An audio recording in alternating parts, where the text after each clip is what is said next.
we're like 20% into history of the Philippines, and yeah, I'm gonna see. Streets, and even the bravest. 66 of the Philippines were silent. TH6 Arabs and the native rulers made a desperate effort to expel the Portuguese from the Indian Ocean, but their opponents were too powerful. In the course of 20 years, Portugal had appointed an empire that had its ports and trading routes from the coast of Arabia to Malaysia. Zanzibar, Aden, Oman, Goa, Calicut, and Madras were all Portuguese stations, fortified and secure. In the Malay Peninsula was captured the city of Malacca, which retained its commercial importance until the last century, when it dwindled before the competition of Singapore. The work of building up this great domain was largely that of one man, the intrepid Albuquerque.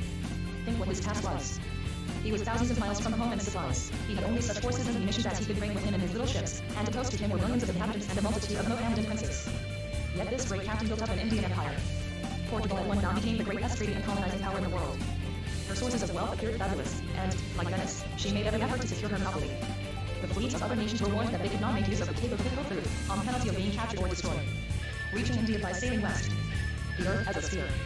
Meanwhile, just as Portugal was carrying to completion her project of reaching India by sailing east, Europe was electrified by the supposed successful attempt of reaching India by sailing directly west, across the Atlantic. This was the plan daringly attempted in 1492 by Christopher Columbus. Columbus was an Italian sailor and cosmographer of Genoa. The idea of sailing west to TB Great Geographical Discoveries.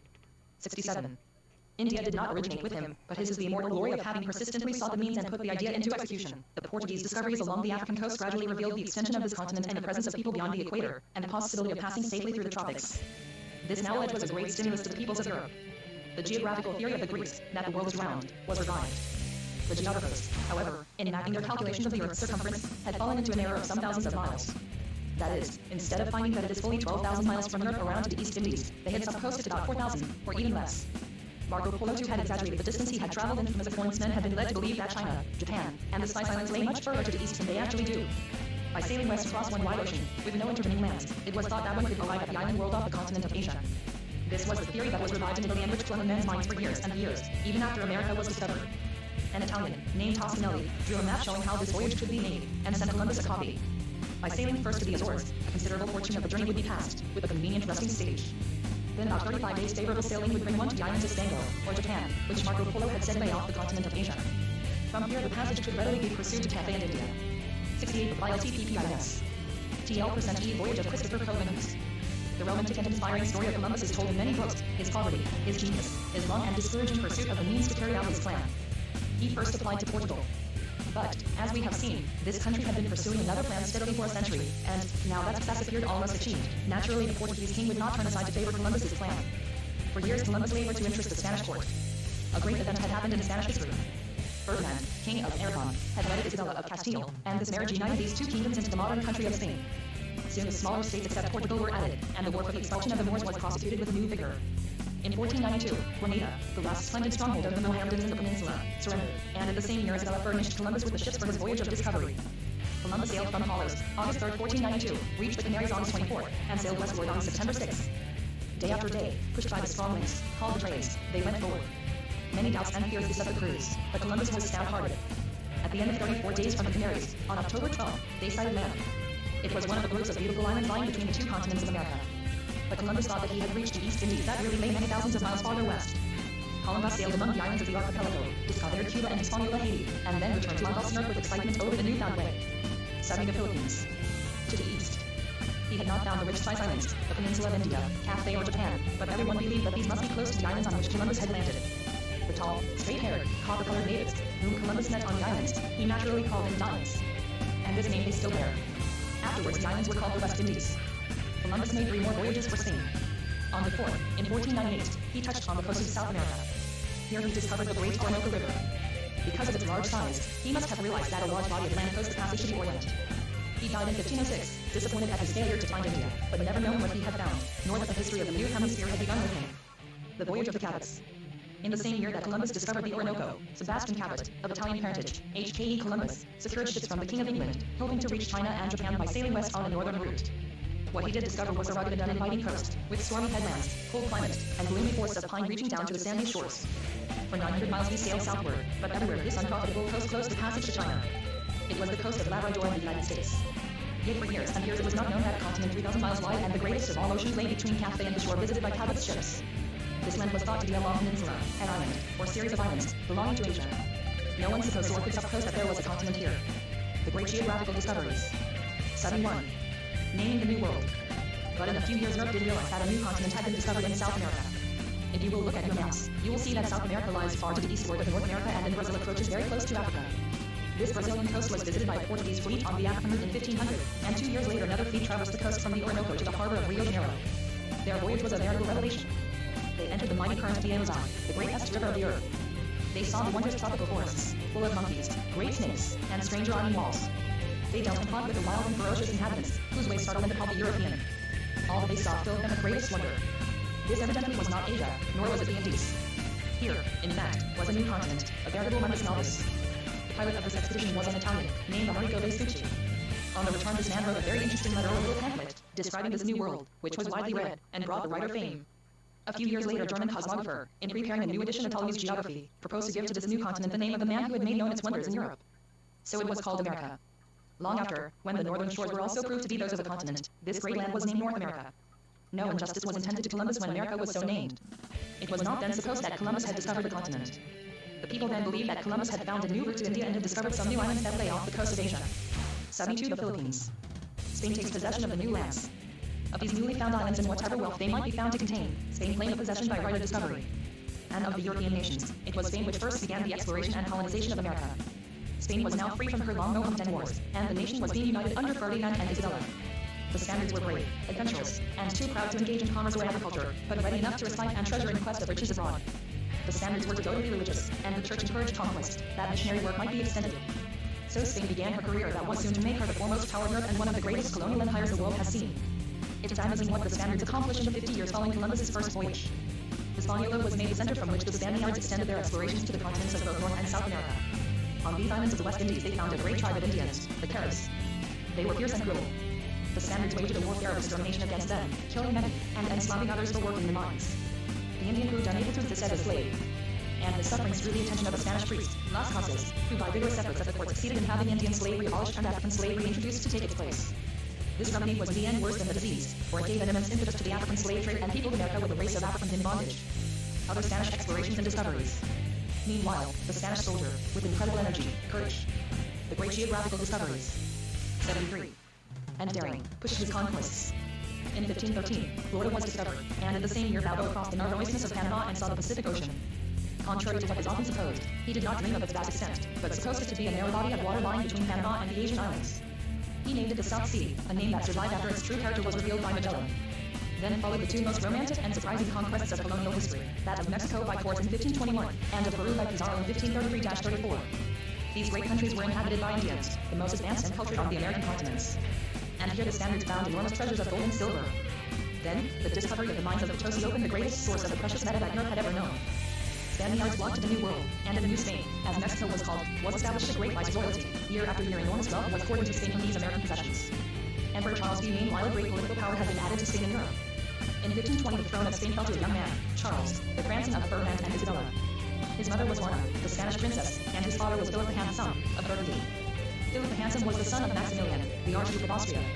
Now it curiously happened that the thrones of each of these three crown tribes was left without other heirs than Charles, and in 1520 he was King of Spain, Archduke of Austria, and Duke of Burgundy and the Low Countries, including the rich commercial cities of Holland and Belgium. In addition to all this, the German princes elected him German. 74. The Philippines. Emperor, and although he was King Charles I of Spain, he is better known in history as Emperor Charles V Slash.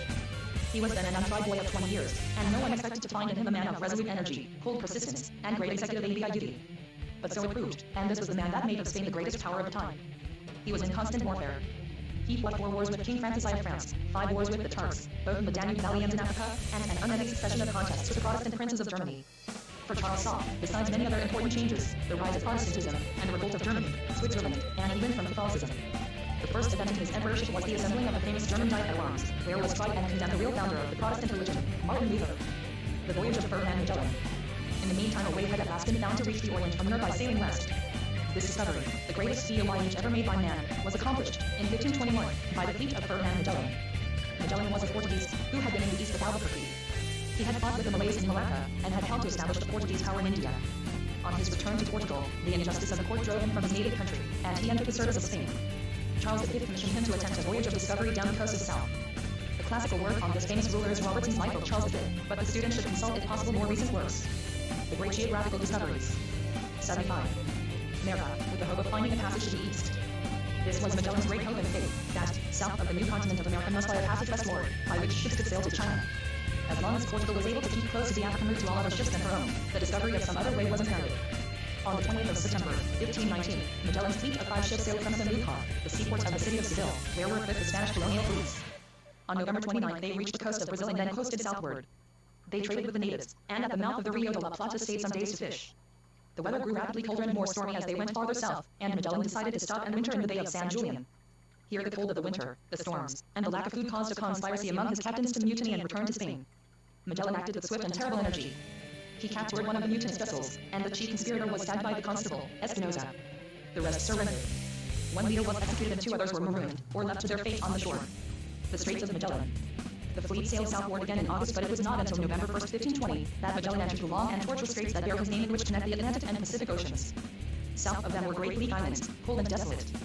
They were inhabited by Indians, who are probably the lowest and most wretched savages on the earth. They live on fish and mussels. As they go at all times naked, they carry with them in Thia. 76. The Philippines. Both brands and poles of fire. Seeing the numerous lights on the shore, Magellan named these islands Tierra del Fuego, the land of fire. For 30 days the ship struggled with the currents and shifting winds that prevail in this channel, during which time one ship deserted and returned to Spain. Another had been lost, and only 3 passed out onto the boundless waters of the Pacific, westward on the Pacific Ocean. But we must not make the mistake of supposing that Magellan and his followers imagined that a great ocean confronted them. They expected that simply sailing northward to the latitude of the Spice Islands would bring them to these decided places. This they did, and then turned westward, expecting each day to find the Indies. But no end appeared. The days lengthened into weeks, the weeks into months, and still they went forward, carried by the trade winds over a sea so smooth and free from tempests that Magellan named it the Pacific. But they suffered horribly from lack of food, even eating in their starvation the leather slings on the masts. It was a terrible trial of their courage. 20 of their number died. The South Pacific is studded with islands, but curiously their route lay just too far north to behold them. From November 28th, when they emerged from the Straits of Magellan, until March 7th, when they reached the Ladrones, they encountered only 2 islands, and these were small uninhabited rocks, without water or food, which in their bitter disappointment they named the unfortunate Islands. The Ladrone Islands. Their relief must have been inexpressible when, on coming up to land on March the 7th, they found inhabitants and food, yams, coconuts, and mice. At these islands the Spaniards first saw the 70 the Philippines. Prow, with its light outrigger, and pointed sail. So numerous were these craft that they named the group Los Islas de Los Bellas, the Islands of Sails. But the loss of ship's boat and other annoying thefts led the sailors to designate the islands Los Ladrones the Thieves, a name which they still retain.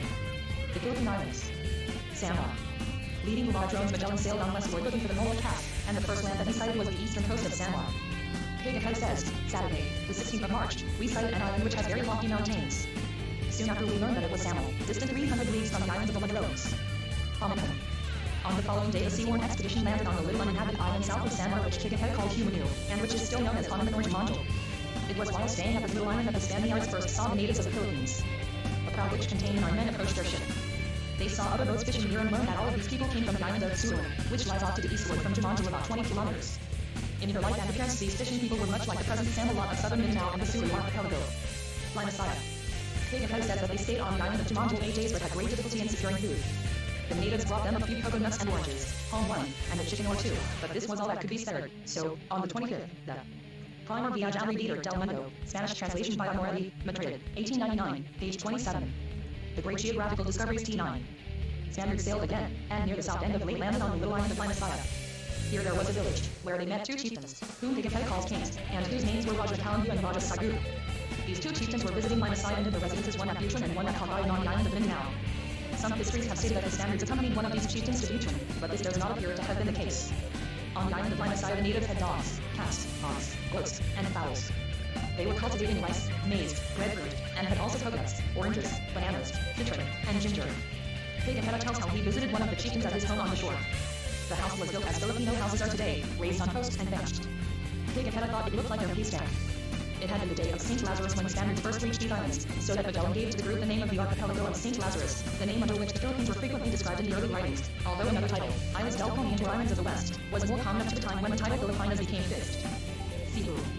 Magellan's people were now getting desperately in need of food, and the population on Limasaya had very inadequate supplies. Consequently, the natives directed him to the island of Cebu, and provided him with guides. Leaving Limasaya, the fleet sailed for Cebu, passing several large islands, among them Bohol, and reaching Cebu harbor on Sunday, the 7th of April. A junk from Siam was anchored at Cebu when Magellan's ships arrived. 80 the Philippines. There.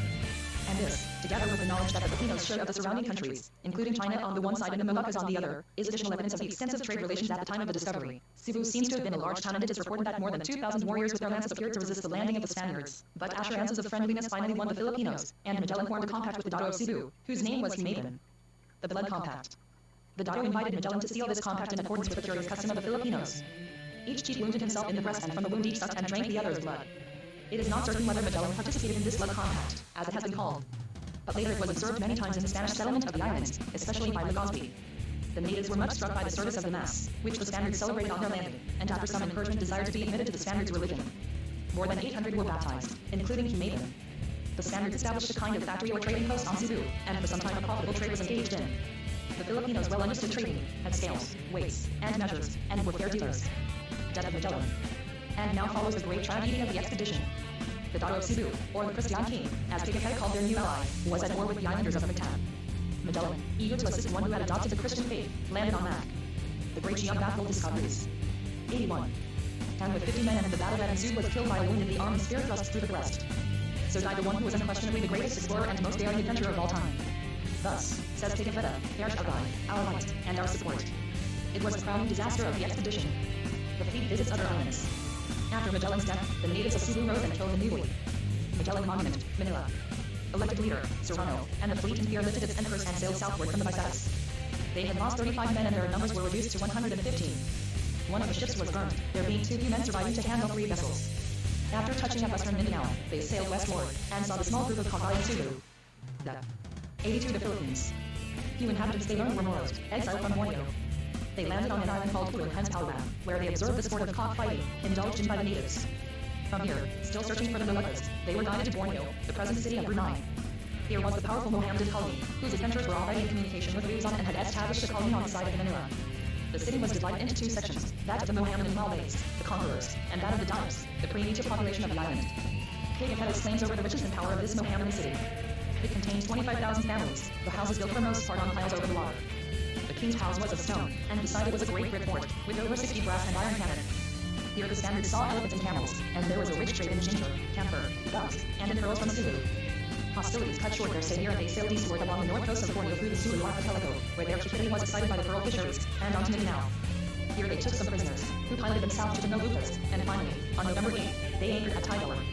These Molucca islands, at this time, were at the height of the Malayan power. The ruler Raja of Tidor was Almanzar, of Ternate, Kerala. The king of Jalolo was Yusuf. With all these rulers the Spaniards exchanged presents, and the Rajas are said by the Spaniards to have sworn perpetual amnesty to the Spaniards and acknowledged themselves vassals of the king. In exchange for cloths, the Spaniards laid in a rich targula. TV Great Geographical Discoveries. 83. Cloves, sandalwood, ginger, cinnamon, and gold. They established here a trading post and hoped to hold these islands against the Portuguese. The return to Spain. It was decided to send one ship, the Victoria, to Spain by way of the Portuguese route and the Cape of Good Hope, while the other would return to America. Accordingly, the Victoria, with a little crew of 60 men, 13 of them natives, under the command of one Sebastian Elcano, set sail. The passage was unknown to the Spaniards and full of perils. They sailed to Timor and thence out into the Indian Ocean. They rounded Africa, sailing as far south as 42 degrees. Then they went northward, in constant peril of capture by some Portuguese fleet, encountering storms and with scarcity of food. Their distress must have been extreme, for on this final passage 21 of their small number died. At Cape Verde Islands they entered the port for supplies, trusting that at so northern a point their real voyage would not be suspected.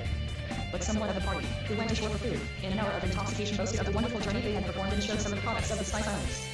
Immediately the Portuguese governor gave orders for the seizure of the Spanish vessel Elcano, learning of his danger, left his men who had gone on shore, raised sail, and put out for Spain.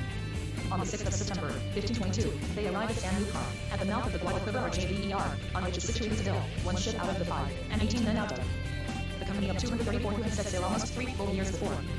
Spain welcomed the warm and tired season with splendid acclaim. To Elcano was 84 the style LPPT mess. Given the title of nobility and the glorious coat of arms, showing the sprays of clove, cinnamon, and nutmeg, and the effigy glowed like a motto, the proudest and worthiest ever displayed on any adventurer's shield, Primus Circumdatis Fini. The first circumnavigation of the earth. Thus with enormous suffering and loss of life was accomplished the first circumnavigation of the earth.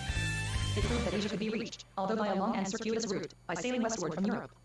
It made known to Europe that the greatest of all oceans lies between the New World and Asia, and it showed that the earth is incomparably larger than had been believed and supposed. It was the greatest voyage of discovery that has ever been accomplished, and greater than can ever be performed again. New lands divided between Spain and Portugal. By this discovery of the Philippines and a new way to the Spice Islands, Spain became engaged in a long dispute with Portugal.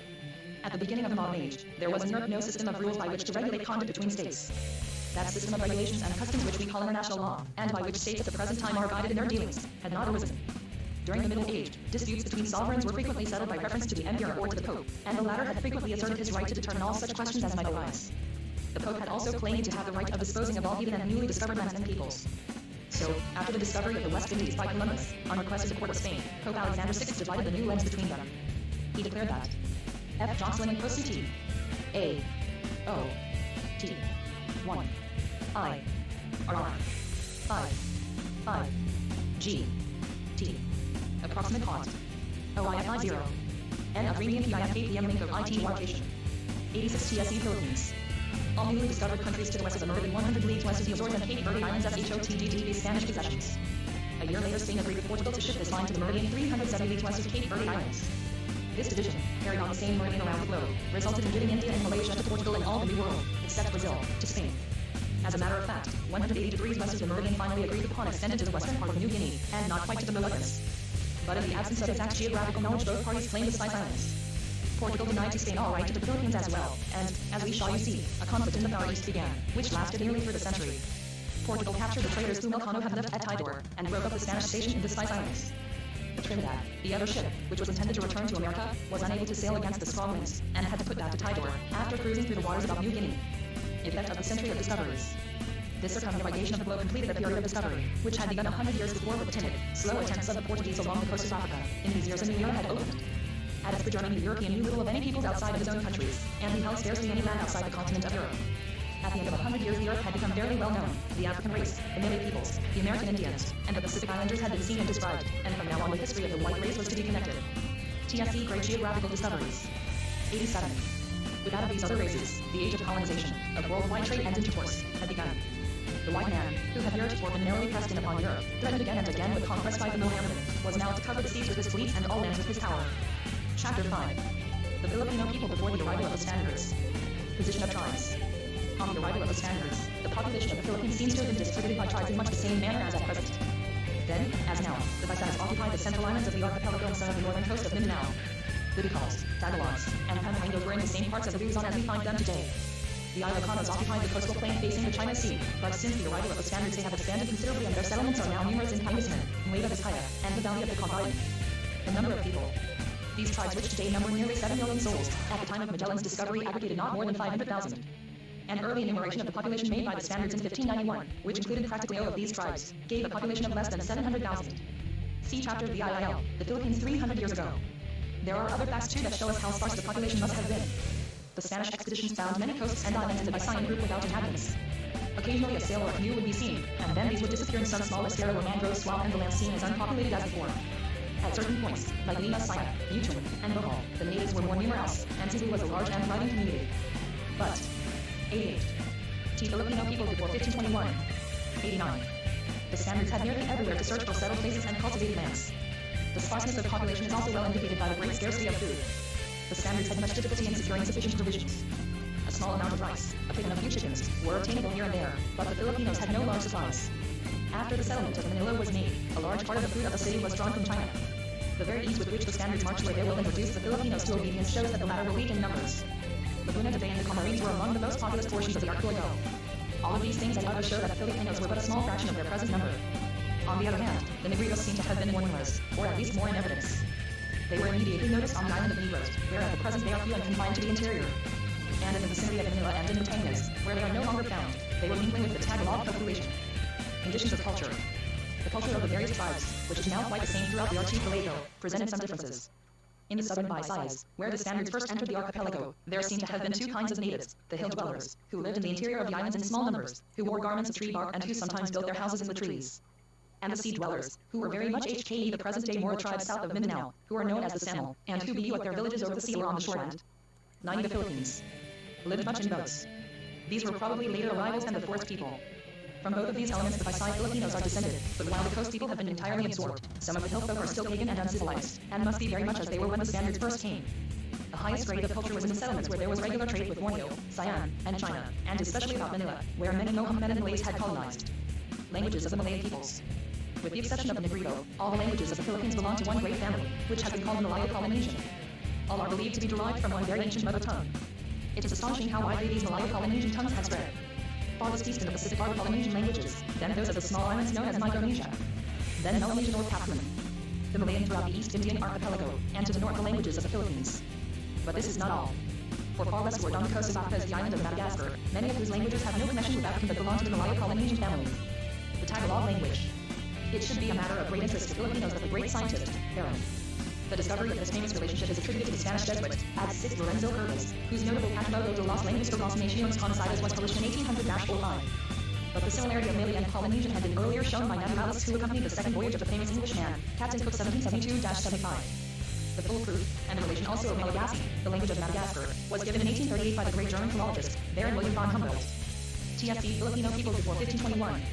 91. William von Humboldt considered the Tagalog to be the richest and most perfect of all the languages of the Malayo-Polynesian family, and perhaps the type of them all. It possesses, he said, all the forms collectively of which particular ones are found singly in other dialects. And it has preserved them all with very trifling exceptions unbroken, and in entire harmony and symmetry. The Spanish friars, on their arrival in the Philippines, devoted themselves at once to learning the native dialects and to the preparation of prayers and catechisms in these native tongues.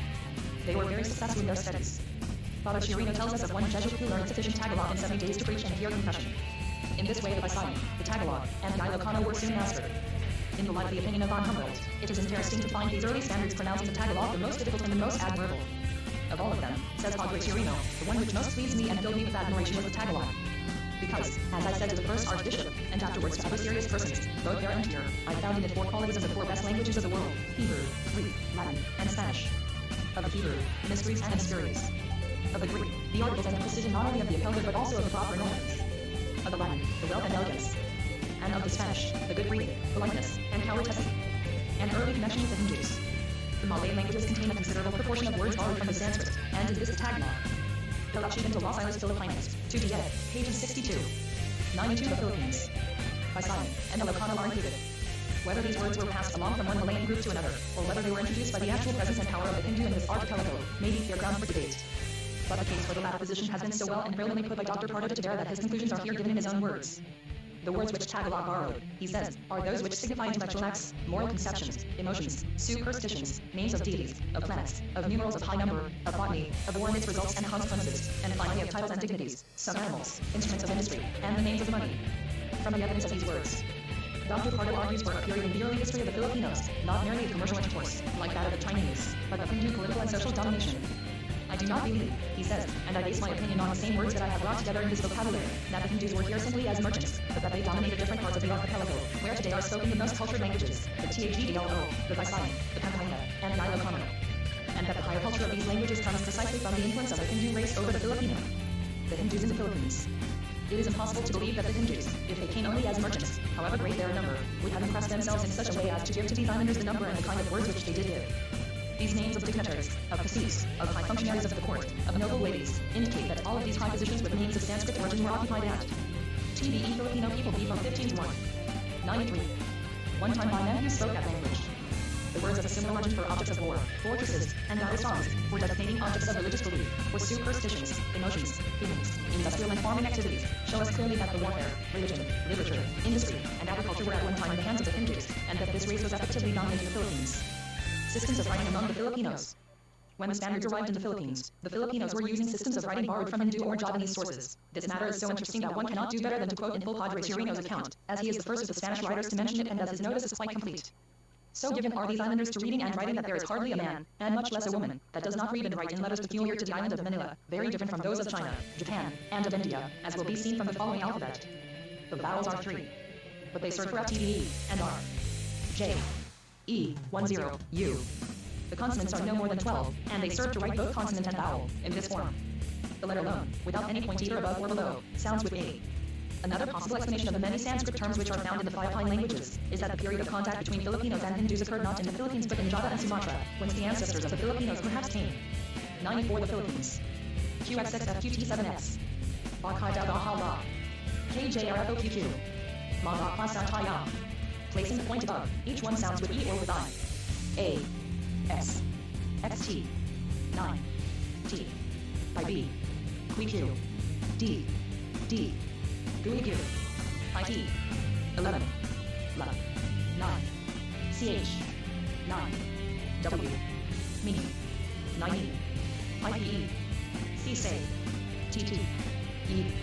E. Angita. Point below. It sounds with OR. With U. S. XF. 9. 9. CO. 9. T. Bogu. CO. Q. Do. Gogu. Hogu. Mogu. T. 9. 9. 9. 9. Momu. No. New. Hoku. So. Su. Tatu. Yoyu. For instance, in order to say Kara, the two letters alone suffice. Some Filipino people before 1521. 95. XJ. Ama. If to the I there is placed a point above, it will say I. S. Q. Ma. If by 3 given to both below, it will say I. CO. Mo. The final consonants are supplied or understood in all cases, and so to say canter, they write S. R. Ka. Ta. Baba. O. O. Baba with all, and that without many evasions, they make themselves understood, and make themselves understand marvelously. And the reader supplies, with much skill and ease, the consonants that are lacking. They have learned from us to write running lines from the left hand to the right, but formerly they only wrote from above downwards, placing the first line, if I remember rightly, at the left hand, and continuing with the others to the right, the opposite of the Chinese and Japanese. They write upon canes or on leaves of the palm, using for a pen a point of iron. Nowadays in writing not only 96 of the Philippines, their own but also our letters, they use a quill very well cut, and paper like ourselves. They have learned our language and pronunciation, and write as well as we do, and even better. For they are so bright that they learn everything with the greatest ease. I have brought with me handwriting of very good and correct letter. In Tigno, I had in school a very small child, who in 3 months' time learned, by copying from well-written letters that I set him, to write enough better than I, and transcribed for me writings of importance very faithfully, and without errors or mistakes. But enough of languages and matters. Now let us return to our occupation with HTMI and souls. Centric source of the Filipino alphabet. Besides the Tagalogs, the Bisayas, Pampangueños, Pangasinan, and Ilocanos had alphabets, or more properly syllabaries similar to this one. Dr. Pardo de Tadera has gathered many data concerning them, and shows that they were undoubtedly received by the Filipinos from a Sanskrit source.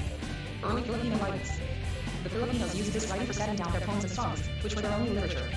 None of this, however, has come down to us, and the Filipinos soon adopted the Spanish alphabet, forming the syllables necessary to write their language from these letters. As all these have phonetic value, it is still very easy for a Filipino to learn to pronounce and so read his own tongue. These old characters lingered for a couple of centuries, in certain places. Padre Tatans tells us that it was rare in 1705 to find a person who could use them. But the Tagalog, a pagan, will achieve into Los Islas Filipinas, 2 Diet, pages 58, 59, chap. XDII. Art de la Lengua Tagalog. TBB Filipino people before IDSL 97. People on the island of Palawan use a similar syllabary to this day. Besides poems, they had songs which they sang as they rode their canoes, as they pounded the rice from its husk, and as they gathered for feast or entertainment. And especially there were songs for the dead. In these songs, says Chirino, they recounted the deeds of their ancestors or their deities. Chinese in the Philippines. Early treaty. Very different from the Hindu was the early influence of the Chinese. There is no evidence that, previous to the Spanish conquest, the Chinese settled or colonized in these islands at all. And yet 300 years before the arrival of Magellan, their trading fleets were coming here regularly, and several of the islands were well known to them. One evidence of this prehistoric trade is in the ancient Chinese jars and pottery which have been exhumed in the vicinity of Manila, but the Chinese writings themselves furnish us even better proof. About the beginning of the 13th century, though not earlier than 1205, the Chinese author named Chao Jukla wrote a work upon the maritime commerce of the Chinese people. One chapter of his work is devoted to the Philippines, which he calls the country of many. According to this record, it is indicated that the Chinese were familiar with the islands of the archipelago 700 years ago. One, this name is derived, in the opinion of Professor Blumentritt, from bay, or bay, meaning Laguna de Bay. Professor Meyer, in his distribution of the Negritos, suggests an identification from this Chinese record of the islands of Mindanao, Palawan called Palau and Panay, Negros, Cebu, Leyte, Samar, Bohol, and Luzon. Through the courtesy of Professor Saluda, of the Manila Liceo, permission was given to use from Chao Jukla's work these quotations, translated from the Chinese manuscript by Professor Blumentritt. The English translation is by Mr. P.L. Sengel. 98. The Philippines. Chinese description of the people. The country of many, says this interesting classic, is situated to the north of Pony Borneo, or Borneo. About 1,000 families inhabit the banks of a very winding stream. The natives clothe themselves in sheets of cloth resembling bed sheets, or cover their bodies with sarongs. The sarong is the gay color, typical garment of the male. Scattered through the extensive forests are copper blue villages, but no one knows how they got there. When the Maritime Chinese ships arrive at this port, they anchor in front of an open place, which serves as a market, where they trade in the produce of the corn tree. When a ship enters this port, the captain makes presents of white umbrellas to the mandarins. The merchants are obliged to pay this tribute in order to obtain the goodwill of these lords. The products of the country are stated to be yellow grass, cotton, pearls, shells, betel nuts, and jute cloth, which was perhaps one of the several cloths still woven of abaque, or peanut. The articles imported by the Chinese were porcelain, trade gold, objects of lead, glass beads of all colors, iron cooking pans, and iron needles. The Queridos. Very curious is the accurate mention in this Chinese writing of the Negritos, the fuest of all. This would confirm, says Professor Clementrist, Dr. Pardo de Tadera's view that in ancient times the Philippines were under the influence of Buddhism from India. Moyo Glass Beetle Box. TFC Filipino people before 1521. 99. Accounts to be made of the little glass. In the interior of the valleys lives a race called Hitan Hata. They are of low stature, have round eyes of a yellow color, curly hair, and their teeth are easily seen between their lips. That is, probably, not darkened by beetle chewing or artificial stains. They build their nests in the treetops and in each nest lives a family, which only consists of from 3 to 5 persons. They travel about to the densest thickets of the forests, and, without being seen themselves, shoot their arrows at the passers-by. For this reason they are much feared. If the traitor Chinese throws them a small porcelain bowl, they will stoop down to catch it and then run away with it, shouting joyfully. Increase in Chinese trade. These chunks also visited the more central islands, but their traffic was conducted on the ships, the Chinese on arrival announcing themselves by beating gongs and the Filipinos coming out to them in their light boats. Among other things here offered by the natives for trade are mentioned strange cloth, perhaps cinnamon or juicy, and fine mats. This Chinese trade continued probably quite steadily until the arrival of the Spaniards. Then it received an enormous increase through the demand for Chinese food products and wares made by the Spaniards, and because of the value of the Mexican silver which the Spaniards offered in exchange.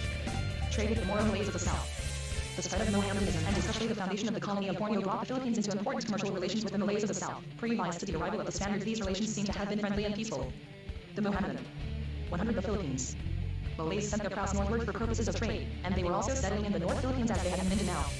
When Oliga's UPL's fleet, soon after its arrival, lay near the island of Bohol, Captain Martin de Goiti had a hard fight with a Moro vessel which was cruising for trade, and took 6 prisoners. One of them, whom they called the pilot, was closely interrogated by the commander and some interesting information obtained, which is recorded by Padre San Agustin. Legazpi had a Malay slave interpreter with him, and San Agustin says that Padre wrote in a new Malay language.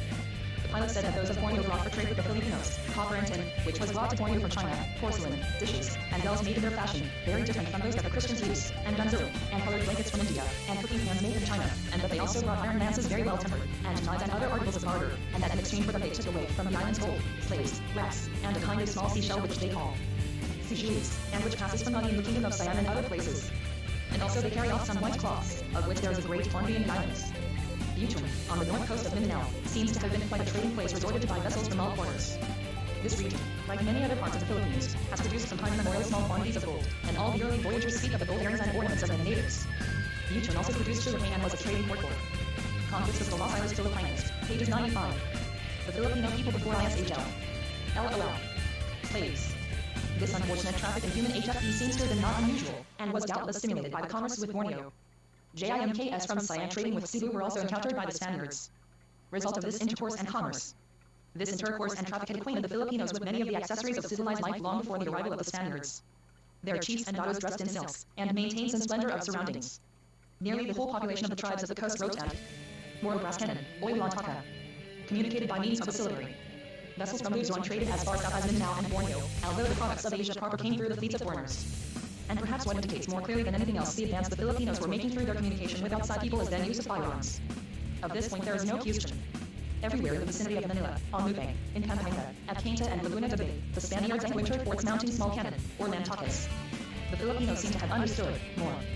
Relación de la Conquista de la Isla de Luzon, 1572. In Ratana, Archivo del Baile Filipino, Vol. I. 102 The Philippines. Over, the arts of casting cannon and making powder. The first gun factory established by the Spaniards was in charge of a Filipino from Pampanga. Early political and social life. The Barangay. The weakest side of the culture of the early Filipinos was their political and social organization, and they were weak here in precisely the same way that the now uncivilized peoples of northern Luzon are still weak. Their state did not embrace the whole tribe or nation. It included simply the community. Outside of the settlers in one immediate vicinity, all others were enemies or at most foreigners.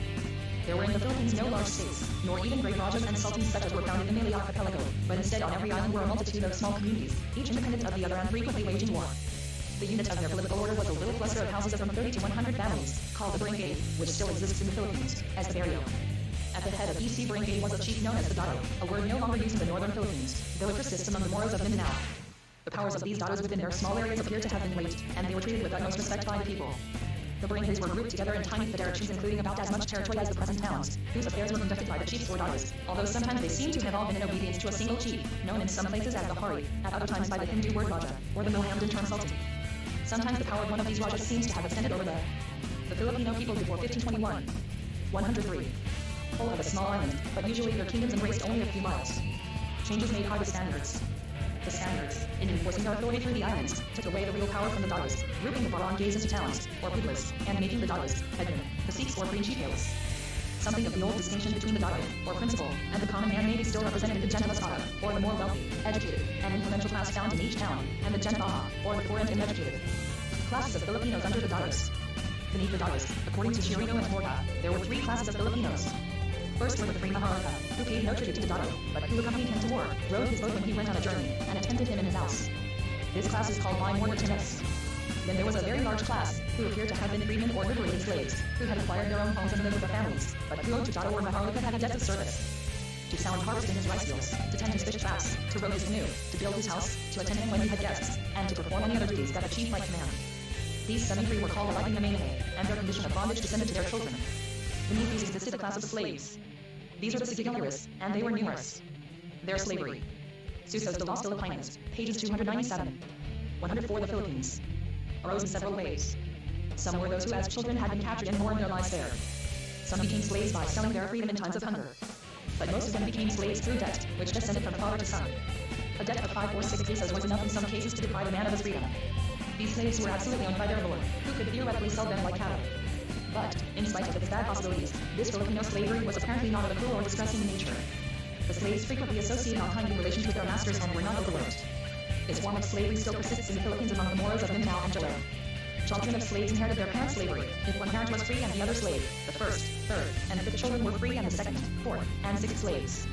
This whole matter of inheritance of slavery was curiously worked out in details. Like in the Barangay, community feeling was very strong within the Barangay. A man could not leave his own Barangay for life in another without the consent of the community and the payment of money. If a man of one barrio married a woman of another, their children were divided between the two Barangays. The Barangay was responsible for the good conduct of its members, and if one of them suffered an injury from a man outside, the whole Barangay had to give heed. Disputes and wrongs between members of the same Barangay were referred to a number of old men, who decided the matter in accordance with the customs of the tribe, which were handed down by tradition. These data are largely taken from the account of the customs of the Tagalog prepared by Friar Juan de Plasencia in 1589, at the Filipino people before 1521. 105. The religion of the Filipinos. The Filipinos on the arrival of the Spaniards were fetish worshippers, but they had one spirit whom they believed was the greatest of all and the creator or maker of things. The Tagalogs called this deity Bothala, the Visayas, Loon, and the Ilocanos, Kabunian. They also worship the spirits of their ancestors, which were represented by small images called anidos. Fetishes, which are any objects believed to possess miraculous power, were common among the people, and idols or images were worshipped. Pigafetta describes some idols which he saw in Cebu, and Chirino tells us that, within the memory of Filipinos whom he knew, they had idols of stone, wood, bone, or the tooth of the crocodile, and that there were some of gold. They also referenced animals and birds, especially the crocodile, the crow, and the mythical bird of blue or yellow color. WHCH was called by the name of their deity Vatliala. They had no temples or public places of worship, but each one had his anidos in his own house and performed his sacrifices and acts of worship there. As sacrifices they killed pigs or chickens, and made such occasions times of feasting, song, and drunkenness. The life of the requested drive. Santiago de Vera, the governor and president of the Audiencia. Although there are references to it by the early historians of the Philippines, this little code did not see the light until a few years ago, when a manuscript copy was discovered in the convent of the Franciscans at Manila, by Dr. Pardo de Vera, and was by him published. It treats of slave holding, penalties for crime, inheritances, adoption, dowry, and marriage. Las Costumbres de los Tagalog and Filipinos, said in El Padre Plasencia, by T.H. Pardo de Vera. Madrid, 1892. See on this matter Diccionario Mitologico de Filipinos, by Blue Mentrit. Ratana, Archivo del Biblicis Estilo Filipino, Col. II. This word is of Sanskrit origin and is common throughout Malay. 106 The Philippines. Filipino was undoubtedly filled with superstitious fears and imaginings. The Mohammedan Malays. The Mohammedans outside of southern Mindanao and Jove had settled in the vicinity of Manila Bay and on Mindoro, Lubang, and adjacent coasts of Luzon. The spread of Mohammedanism was stopped by the Spaniards, although it is narrated that for a long time many of those living on the shores of the Manila Bay refused to eat pork, which is forbidden by the Quran, and practiced the rite of circumcision. As late as 1583, Bishop Salazar, in writing to the King of Affairs in the Philippines, says the Moros had preached the law of Muhammad to great numbers in these islands, and by this preaching many of the Gentiles had become Mohammedans.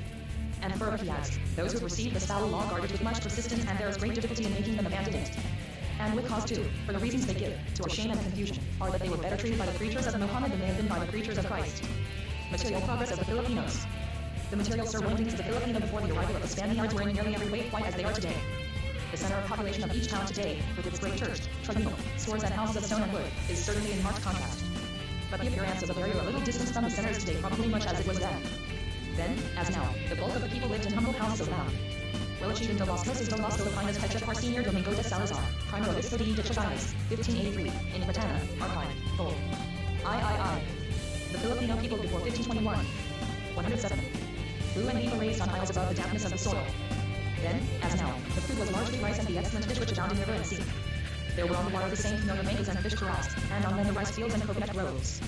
The Filipinos had then most of the present domesticated animals, dogs, cats, goats, chickens, and pigs, and perhaps in breeds on the domesticated buffalo, although this animal was widely introduced into the Philippines from China after the Spanish conquest. Horses followed the Spaniards and their numbers were increased by the bringing in of Chinese mares, whose importation is frequently mentioned. The Spaniards introduced also the cultivation of tobacco, coffee, and cacao, and perhaps also the native corn of America, the maize, although Pigafetta says they found it already growing in the Visayas. The Filipino has been affected by these centuries of Spanish sovereignty far less on his material side than he is on his spiritual, and it is mainly the deepening and elevating of his emotional and mental life and not in the bettering of his material condition of demand has been made. Chapter 6. The Spanish Soldier and the Spanish Missionary. History of the Philippines as a part of the history of the Spanish colonies. We have already seen how the Philippines were discovered by Magellan in his search for the Spice Islands. Brilliant and romantic as is the story of that voyage, it brought no immediate reward to Spain. Portugal remained in her enjoyment of the eastern trade and nearly half a century elapsed before Spain attained a settlement in these islands. But if for a time he neglected the Far East, the Spaniard from the peninsula threw himself with almost incredible energy and devotion into the material and spiritual conquest of America. All the greatest achievements of the Spanish soldier and the Spanish missionary had been secured within 50 years from the date when Columbus sighted the West Indies. In order to understand the history of the Philippines, we must not forget that these islands formed a part of this great colonial empire and were under the same administration. That for over 2 centuries the Philippines were reached through Mexico and to a great extent influenced by Mexico. That the same governors, judges, and soldiers held office in both hemispheres, passing from America to the Philippines and being promoted from the islands to the higher official positions of Mexico and Peru. So to understand the rule of Spain in the Philippines, we must study the great administrative machinery and the 108. Spanish soldier and missionary. 109. Great body of laws which were developed for the government of the Indies. Character of the Spanish explorers. The conquests themselves were largely effected through the enterprise and wealth of private individuals. But these men held commissions from the Spanish crown, their actions were subject to strict royal control, and a large proportion of the profits and plunder of their expeditions were paid to the royal treasury. Upon some of these conquerors the crown bestowed the proud title of adelantado. The Spanish nobility threw themselves into these hazardous undertakings with courage and fixed determination born of their long struggle with the Moors. Out of the soul-trying circumstances of the Western conquest many obscure men rose, through their brilliant qualities of spirit, to positions of eminence and power. But the exalted offices of viceroy and governor were reserved for the titled favorites of the king. The Royal Audiencia. Very early the Spanish court, in order to protect its own authority, found it necessary to succeed the ambitious and adventurous conqueror by a ruler in close relationship with and absolute dependence on the royal will. Thus in Mexico, Porth the Conqueror was removed and replaced by the Viceroy Mendoza, who established upon the conquests of the former the great Spanish colony of New Spain, to this day the most successful of all the states planted by Spain in America. To limit the power of the governor or viceroy, as well. The foundation and character of this great colonial administration have been admirably described by the Honorable Bernard Moses, United States Philippine Commissioner and the first Secretary of Public Instruction, in his work, The Establishment of Spanish Rule in America. 110 TV in Philippines. As to act as a Supreme Court for the settlement of actions and legal questions, was created the Royal Audiencia. This was a body of men of noble rank and learned in the law, sent out from Spain to form in each country a colonial court. But its powers were not alone judicial. They were also administrative. In the absence of the governor, the Audiencia assumed his duties. Treatment of the natives by the Spanish. In his treatment of the natives, whose lands he captured, the Spanish king attempted 3 things. First, to secure to the colonists and to crown the advantages of their labor. Second, to convert the Indians to the Christian religion as maintained by the Roman Catholic Church. And third, to protect them from cruelty and inhumanity. Edict after edict, law after law, issued from the Spanish throne with these ends in view. As they stand upon the greatest of colonial law books, the Recopilación de las Las Indias, they display an admirable sensitiveness to the needs of the Indian and an appreciation of the dangers to which he was subjected. But in the actual practice these beneficent provisions were largely useless. The first and third of Spain's purposes in her treatment of the native proved incompatible. History has shown that liberty and enlightenment cannot be taken from a race with one hand and protection given it with the other. All classes of Spain's colonial government were frankly in pursuit of wealth. Greed filled them all, and was the mainspring of every discovery and every settlement. The king wanted revenue for his treasury. The noble and the soldier, booty for their private purse. The friar, wealth for his order. The bishop, power for his church. All this wealth had to come out of the native toilet on the lands which the Spanish conqueror had seized. And while noble, Spanish soldier and missionary, ill. Motives were probably never absent and at certain times prevailed, yet in the main the native of America and of the Philippines was to suffer under the hand and power of the Spaniard. The Encomenderos. Spain's system of controlling the lives and the labor of the Indians was based to a certain extent on the feudal system, still surviving in the peninsula at the time of her colonial conquests. The captains and soldiers and priests of her successful conquests had assigned to them great estates or fruitful lands with their native inhabitants, which they managed and ruled for their own profit. Such estates were called first Repartientos. But very soon it became the practice, in America, to grant large numbers of Indians to the service of a Spaniard, who had overread the power of the master and who enjoyed the profits of their labor.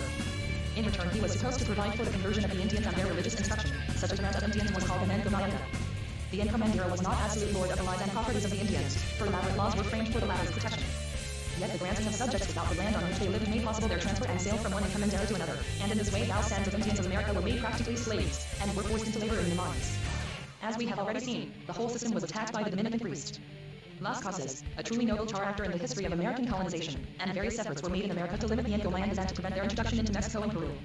But the great power of the Encomendero in America, together with the influence of the church, which held extensive 112 the Philippines, and Gomez, had been sufficient to extend the institution, even against Las Casas' impassioned remonstrances.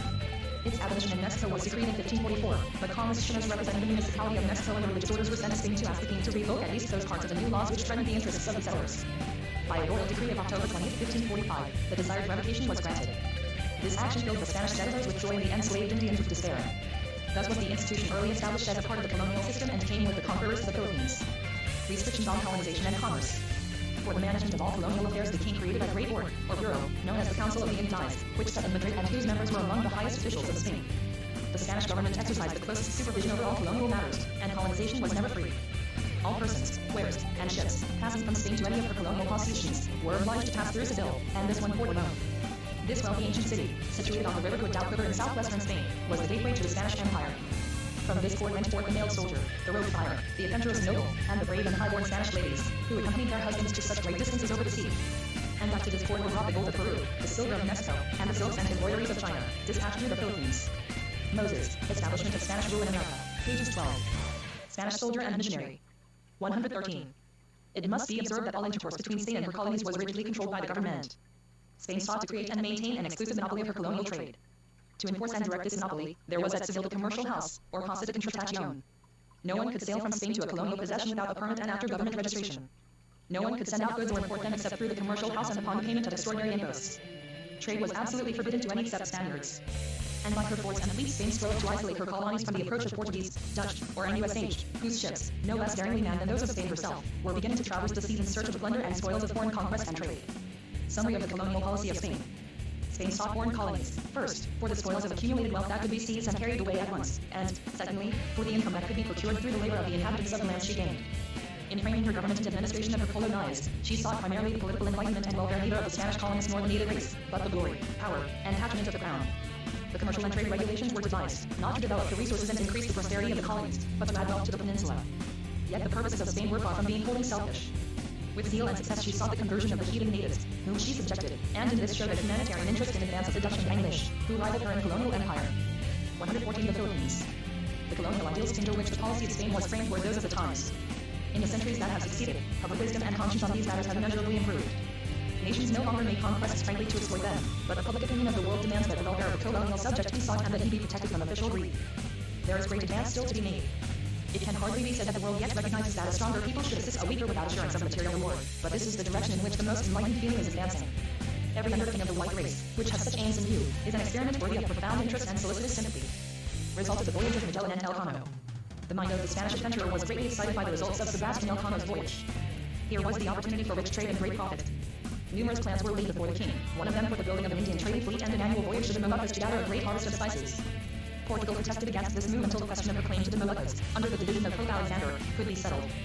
The exact longitude of Ternate west from the line 370 leagues beyond the Verde Islands was not well known. Spaniards argued that it was less than 180 degrees, and, therefore, in spite of Portugal's earlier discovery, belonged to them. The pilot, Medina, for example, explained to Charles V that from the meridian 307 degrees west of San Anton, the most westerly island of the Verde group, to the city of Mexico was 59 degrees, from Mexico to Navidad, 9 degrees, and Spanish soldier and missionary. 115. From this port to Cebu, 100 degrees, a total of only 168 degrees, leaving a margin of 12 degrees. Therefore, by the final treaty, the Indies, Moluccas, Borneo, Joloa, and the Philippines were Spain/a great council of ambassadors and cosmographers was held at Badajoz in 1524, but reached no agreement. Spain announced her resolution to occupy the Moluccas, and Portugal threatened with death the Spanish adventurers who should be found there. The first expedition to the Philippines. Spain acted immediately upon her determination, and in 1525 dispatched an expedition into Joffre de Losa to read the fruits of Magellan's discoveries. The captain of one vessel was Sebastian Elcano, who completed the voyage of Magellan. On his ship sailed Andres de Erneda, who later became an Augustinian friar and accompanied the expedition of Legazpi that finally effected the settlement of the Philippines. Men without great hardship and losses did the fleet pass the Straits of Magellan and enter the Pacific Ocean. In mid-ocean Mosa died, and 4 days later the famous Sebastian Elcano. Following a route somewhat similar to that of Magellan, the fleet reached first the Ladrone Islands and later the coast of Mindanao. From here they attempted to sail to Cebu, but the strong northeast monsoon drove them southward to the Moluccas, and they landed on Tidor the last day of the year 1526. Marcachi and Del Malugo, Petra por el Maestro Medina, Indo Comentos and Netos, Bull. V. Pages 552. This and subsequent voyages are given about Mentos and Netos, Bull. The ethnographic account is in Aristoteles' Conquista de los Islas Moluccas.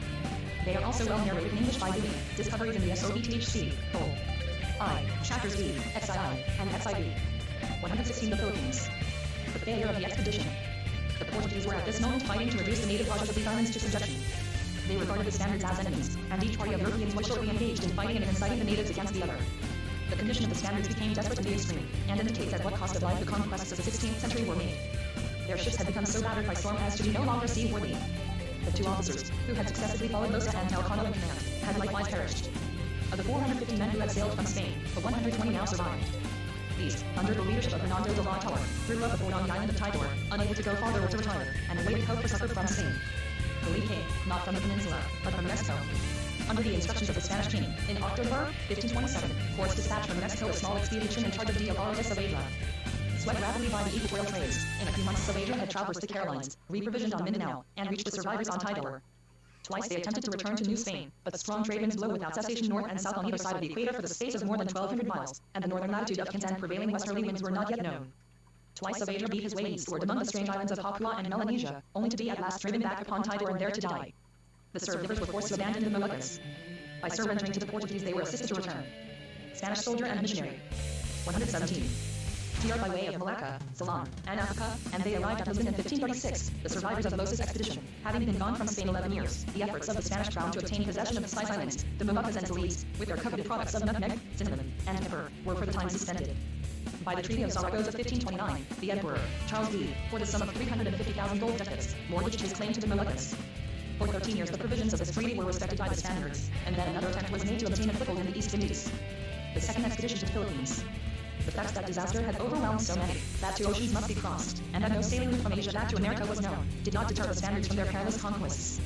And in 1542 another expedition sailed from Mexico, under command of Lopez de Villalobos, to explore the Philippines and if possible to reach China. Across the Pacific they made a safe and pleasant voyage. In the warm waters of the Pacific they sailed among those wonderful coral atolls, rings of low shore, decked with palms, grouped in beautiful archipelagos, whose appearance has never failed to delight the navigator, and whose composition is one of the most interesting subjects known to students of the Earth's structure and history. Some of these many islands Villalobos took possession of in the name of Spain. These were perhaps the Pelew Islands or the Carolines. At last Villalobos reached the east coast of Mindanao, but after some deaths and sickness they sailed again and 118 The Philippines. Were carried south by the monsoon to the little island of Sarangani, south of the southern peninsula of Mindanao. The natives were hostile, but the Spaniards drove them from their stronghold and made some captures of musk, amber, oil, and gold dust. In need of provisions, they planted maize, or Indian corn, the wonderful cereal of America, which yields so bounteously, and so soon after planting. Food was greatly needed by the Spaniards and was very difficult to obtain. The training of the islands. Villalobos equipped a small vessel and sent it northward to try to reach Cebu. This vessel reached the coast of San Juan. Villalobos gave to the island the name of Filipina, in honor of the Spanish infante, or heir apparent, Philip, who was soon to succeed his father Charles V as King Philip II of Spain. Later in his correspondence with the Portuguese, Villalobos speaks of the archipelago as Las Filipinas. Although for many years the title of the islas del Philippines continued in use, Villalobos' name of Filipinas gradually gained place and has lived. The end of the expedition.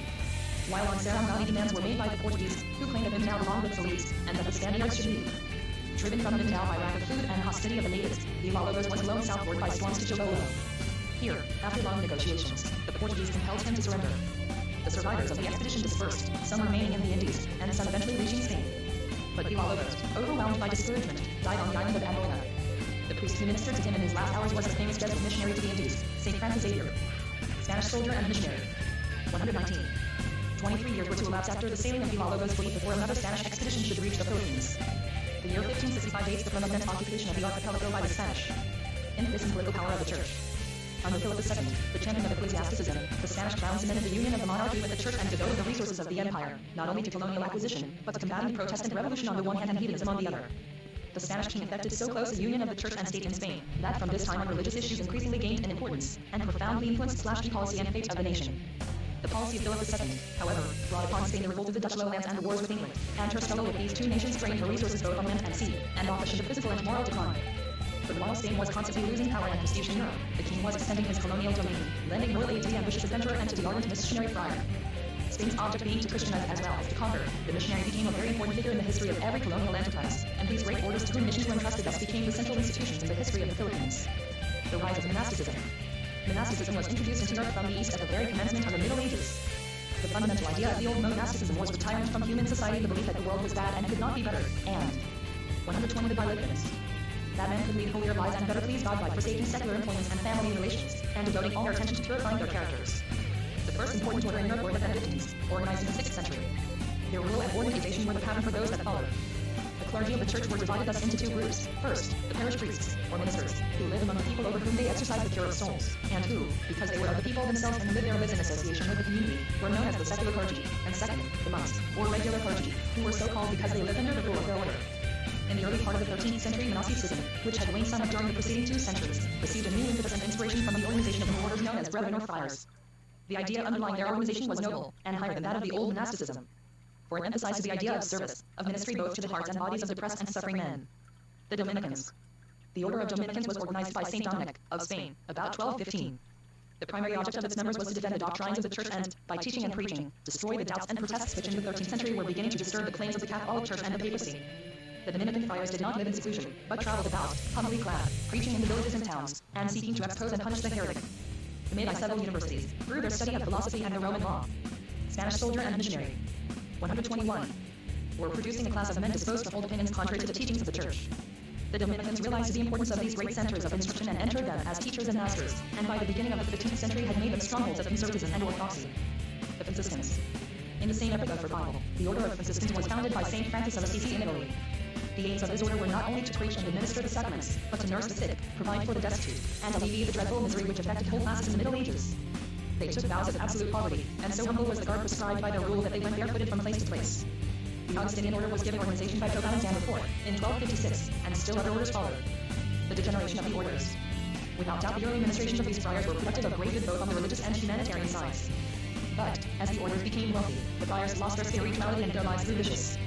By the beginning of the 16th century, the administration of the Church throughout Europe had become so corrupt, the economic burden of the religious orders so great, and religious teaching and belief so material, that the best and noblest minds in all countries were agitating for reform. The Reformation. In addition to changes in church administration, many Christians were demanding a greater freedom of religious thinking and radical changes in the CHMCH doctrine which had taken form in the Middle Ages. Thus, while all the best minds in the Church were united in seeking a reformation of character and of admin. 122 TSE Philippines. Expression. Great differences arose between them as to the possibility of change in church doctrines. These differences accordingly separated them into two parties. The papal party adhered strongly to the doctrine as it was then accepted, while various leaders in the north of Europe, including Martin Luther in Germany, Zwingli in Switzerland, and John Calvin in France and Geneva, broke with the authority of the Pope and declared for a liberation of the individual conscience. Upon the side of the papacy, the Emperor Charles V threw the weight of the Spanish monarchy, and to enforce the papal authority he attacked the German princes by force of arms. The result was a great revolt from the Roman Catholic Church, which spread all over northern Germany, a large portion of Switzerland, the lowlands of the Rhine, and England, and which included a numerous and very influential element among the French people. These countries, with the exception of France, have remained Protestant to the present day. And the great expansion of the English people in America and the East has established Protestantism in all parts of the world, effects of the Reformation in the Roman Catholic Church. The Reform movement, which lasted through the century, brought about a great improvement in the Roman Catholic Church. Many, who remained devoted to Roman Catholic orthodoxy, were zealous for administrative reform. A great assembly of churchmen, the Council of Trent, for years devoted itself to legislation to correct abuses. The Inquisition was revived and put into force against Protestants, especially in the Dominions of Spain, and the religious orders were reformed and stimulated to new sacrifices and great undertakings. But greater, perhaps, than any of these agencies in great. Spanish soldier and missionary. 123. Establishing the power of the Pope and reviving the life of the Roman Catholic Church was the organization of a new order, the Society of Jesus. The founder was a Spaniard, Ignatius Loyola. The Jesuits devoted themselves especially to education and missionary activity. Their schools soon covered Europe, while their mission stations were to be found in both North and South America, India, the East Indies, China, and Japan. The Spanish missionary. The Roman Catholic Church, having lost a large part of Europe, thus strove to make up the loss by gaining converts and ceding lands. Spain, being the power most rapidly advancing for conquest abroad, was the source of the most tireless missionary effort. From the time of Columbus, every fleet that sailed to gain plunder and lends for the Spanish community carried bands of friars and churchmen to convert to Christianity the heathen peoples whom the sword of the soldier should reduce to obedience. The laws of the Indies gave special power and prominence to the priest. In these early days of Spain's colonial empire, many priests were men of piety, learning, and unselfish devotion. Their efforts softened some of the violence and brutality that often marred the Spanish treatment of the native, and they became the civilizing agents among the peoples whom the Spanish soldiers had conquered. In Paraguay, California, and the colonies, the power and importance of the Spanish missionary outweighed that of the soldier or governor in the settlement of those foreign tribes and the control of the native inhabitants. Segovia. Conquest and settlement by the Spaniards. In the Philippines, 1565 to 1590. Scale of miles. 55 ICO 150 CO21. Scale of kilometers. 502 TL 0330. 15-0-1Y. M. Nambero. A. Lubachi. II. 1570. 1 SLASTEUIS %. A. Chapter 7. Period of Conquest and Settlement, 1565 to 1600. Cause of settlement and conquest of the Philippines. The previous Spanish expeditions whose misfortunes have been narrated seem to have proved to the court of Spain that they could not drive the Portuguese from the Moluccas. But to the east of the Moluccas lay great unexplored archipelagos, which might lie within the Spanish demarcation and which might yield spices and other valuable articles of trade. And as the Portuguese had made no effective occupation of the Philippines, the minds of the Spanish conquerors turned to this group also as a coveted field of conquest, even though it was pretty well understood that they lay in the latitude of the Moluccas, and so were denied by treaty to Spain.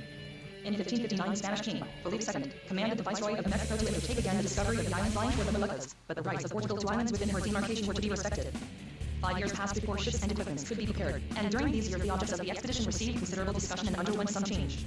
The king invited Andres de Urdaneta, who years before had been a captain in the expedition of Losa, to accompany the expedition as a guide and director. Urdaneta, after his return from the previous expedition, had renounced military life and had become an Augustinian friar. He was known to be a man of wise judgment. 125. 126 The Philippines. With good knowledge of cosmography, and as a missionary he was able to give to the expedition that religious strength which characterized those Spanish undertakings. It was Urdaneta's plan to colonize, not the Philippines, but New Guinea. But the Audiencia of Mexico, which had charge of feeding out the expedition, charged it in minute instructions to reach and if possible colonize the Philippines, to trade for spices and to discover the return sailing route back across the Pacific to New Spain. The natives of the islands were to be converted to Christianity, and missionaries were to accompany the expedition. In the quaint language of Fray Gaspar de San Augusto, there were sent holy guides to unfurl and wave the banners of Christ, even to the remotest portions of the islands, and to drive the devil from the deep tyrannical procession, which he had held for so many ages, usurping to himself the adoration of those peoples. The third expedition to the Philippines. The expedition sailed from the port of Natividad, Mexico, November 21, 1564, under the command of Miguel Lopez de Legazpi. The ships followed for a part of the way a course further southing was necessary, and touched at some inhabited islands of Micronesia. About the 22nd of January they reached the Ladrones and had some trouble with the natives. They reached the southern end of Samar about February 13th. Possession of Samar was taken by Legazpi in the name of the king, and small parties were sent both north and south to look for villages of the Filipinos. A few days later they landed the southern part of Samar, crossed the strait to the coast of southern Leyte. Fray Gaspar de San Agustin, Conquest of the Los Isles Filipinos, Lit. I. C. 13. Conquest and Settlement, 1565 to 1600. 127. And Captain Martin de Goya discovered the town of Cubalian, and on the 5th of March the fleet sailed to this town. Provisions were scarce on the Spanish vessels, and great difficulty was experienced in getting food from the few natives met in boats were in the small settlements discovered. Legazpi at Bohol. About the middle of March the fleet arrived at Bohol, doubtless the southern or eastern shore. While near there, Goya in a small boat captured a Moro crowd from Borneo and after a hard fight brought back the Oro West as Chris letters to Legazpi. There proved to be quite a trade Legazpi. 1. From a painting by Lima, in the Malaccanon. Existing between Hale and Juanita. The Moros from Borneo and the natives of Bohol and Mindanao. Here on Bohol they were able to make friendly terms with the natives, and with Saipatina, the daughter of Bohol, Legazpi performed the ceremony of blood covenant. The Spanish leader and the Filipino chief each made a small. 128. The Philippines. Cut in his own arm or breast and drank the blood of the other. According to Gaspar de San Agustin, the blood was mixed with a little wine or water and drunk from a goblet. This custom was the most sacred bond of friendship among the Filipinos, and friendship so pledged was the Sioux ally kept with great fidelity. Legazpi and Cebu. On the 27th of April, 1565, Legazpi's fleet reached Cebu. Here, in this beautiful strait, the Blood Compact. Penned by Juan Luna. And fine anchoring ground, Magellan's ships had lingered until the death of their leader 44 years before. A splendid native settlement lined the shore, so Father Chirino tells us, for a distance of more than a league. The natives of Cebu were fearful and greatly agitated. One of the best paintings of the Filipino artist Juan Luna, which hangs in Villa Antiviento in Manila, represents Legazpi in the act of the Pacto de Sangre with this Filipino chieftain. Conquest and Settlement, 1565 to 1600. 129. And seemed determined to resist the landing of Tristeriars. But at the first discharge of the guns of the ships, the natives abandoned the shore, and, setting fire to the town, retreated into the jungles and hills.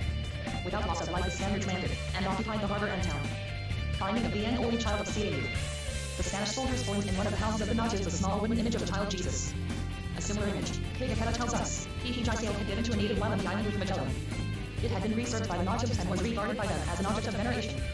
To the pious Spaniards the discovery of the sacred object was hailed as an event of great good fortune. TT was taken by the monks, and carried to a shrine especially erected for it. It still rests in the Church of the Augustinians, an object of great devotion. Settlement made at Cebu. In honor of this image this settlement of the Spaniards in the Philippines later. The Holy Child Santo Niño of Cebu. 130 The Philippines. Received the name of City of the Most Holy Name of Jesus. Here Legazpi established a camp, and, by great tact and skill, gradually won the confidence and friendship of the inhabitants. A formal peace law is at last concluded in which the Dato, Ducas, recognized the sovereignty of Spain. And the people of Cebu and the Spaniards bound themselves to assist each other against the enemies of either. They had some difficulty in understanding one another, but the Spaniards had with them a Mohammedan Malay of Borneo, called Sidamo, who had been taken from the East Indies to the peninsula and thence to Mexico in Legazpi's expedition.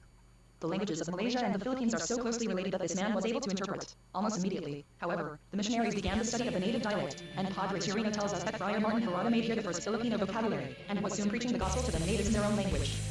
Discovery of the northern return route across the Pacific. Before the arrival of the expedition in the Philippines, the captain of one of Legazpi's ships, inspired by a general's ambition and the hopes of getting a reward, outsailed the rest of the fleet. Having arrived first in the islands, he started at once upon the return voyage. Unlike preceding captains who had tried to return to New Spain by sailing eastward from the islands against both wind and ocean current, this captain sailed northward beyond the trades into the more favorable westerly winds, and found his way back to America and New Spain. Legazpi's instructions required him to dispatch at least one vessel on the return voyage to New Spain soon after. Conquest and Settlement, 1565 to 1600. 131. Arriving in the Philippines. Accordingly, on June 1st, the San Pablo set sail, carrying about 200 men, including Urdaneta and another friar. This vessel also followed the northern route across the Pacific, and after a voyage of great hardship, occupying 3.5 months, it reached the coast of North America at California and followed it southward to Acapulco. The discovery made by these captains of a favorable route for vessels returning from the islands to New Spain safe from capture by the Portuguese, completed the plans of the Spanish for the occupation of the Philippines. In 1567, another vessel was dispatched by Legazpi and made its voyage successfully. The sailing of the San Pablo left Legazpi in Cebu with a colony of only 150 Spaniards, poorly provided with resources, to commence the conquest of the Philippines. But he kept the friendship and respect of the natives, and in 1566 and 1568 ships with reinforcements arrived from Mexico. While Legazpi was at May, in 1570, there finally arrived a ship which brought instructions from the king, in reply to Legazpi's first reports, that the islands should be held and colonized. These orders appointed Legazpi Adelantado into governor, and allowed the assignment of natives and lands to the soldiers who had effected the conquest. The further exploration of the islands had meanwhile proceeded. The great difficulty experienced by Legazpi was to procure sufficient food for his expedition. At different times he sent a ship to the nearest islands, and twice his ship went south to Mindanao to procure a cargo of cinnamon to be sent back to New Spain. 132 to Philae PPIRMB. Meanwhile, a captain, Enriquez de Guzman, had discovered Masbate, Burles, and Tequero, and had landed on Luzon in the neighborhood of Albay, called Banataon. Thus month by month the Spaniards gained acquaintance with the beautiful island sea of the archipelago, with its green islands and brilliant sheets of water, its safe harbors and scattered settlements. While Legazpi's resources were weakest, he was attacked and blockaded at Cebu by a Portuguese fleet which sought to prevent the Spanish occupation. Both to strengthen his position and to secure better supplies, Legazpi moved his camp in Point 1569 to the island of Panay. The Visayan tribes tattooed their bodies with ornamental designs, a practice widespread throughout Oceanica, and which still is common among the tribes of northern Luzon. This practice caused the Spaniards to give to the Visayas the title of Islas de los Pintados, the Islands of the Painted. Legazpi found that the island of Mindoro had been partially settled by Moros from the south, and many of these settlements were devoted to piracy, preying especially upon the towns on the north coast of Panay. In January 1570, Legazpi dispatched his grandson, Juan de Salcedo, to punish these marauders. Capture of pirate strongholds. Salcedo had a force of 40 Spaniards and a large number of Visayas. He landed on the western coast of Mindoro and took the pirate town of Mindoro.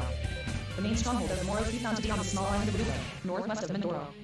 Here they hid 3 strong forts with high walls, on which were mounted small brass cannon. There is an old account of this interesting expedition by one who participated. Pilachidin de la Conquista de la Isla de Luzon, Manila, 1572. Ratana, Archivo del Bibliophilo Filipino, Vol. IV. Conquest and Settlement, 1665 to 1600. 133. Orlantapas. 2 of these forts were surrounded by moats. There were several days of fighting before Lubang was conquered. The possession of Lubang brought the Spaniards almost to the entrance of Manila Bay. Conquest of the Moor city of Manila.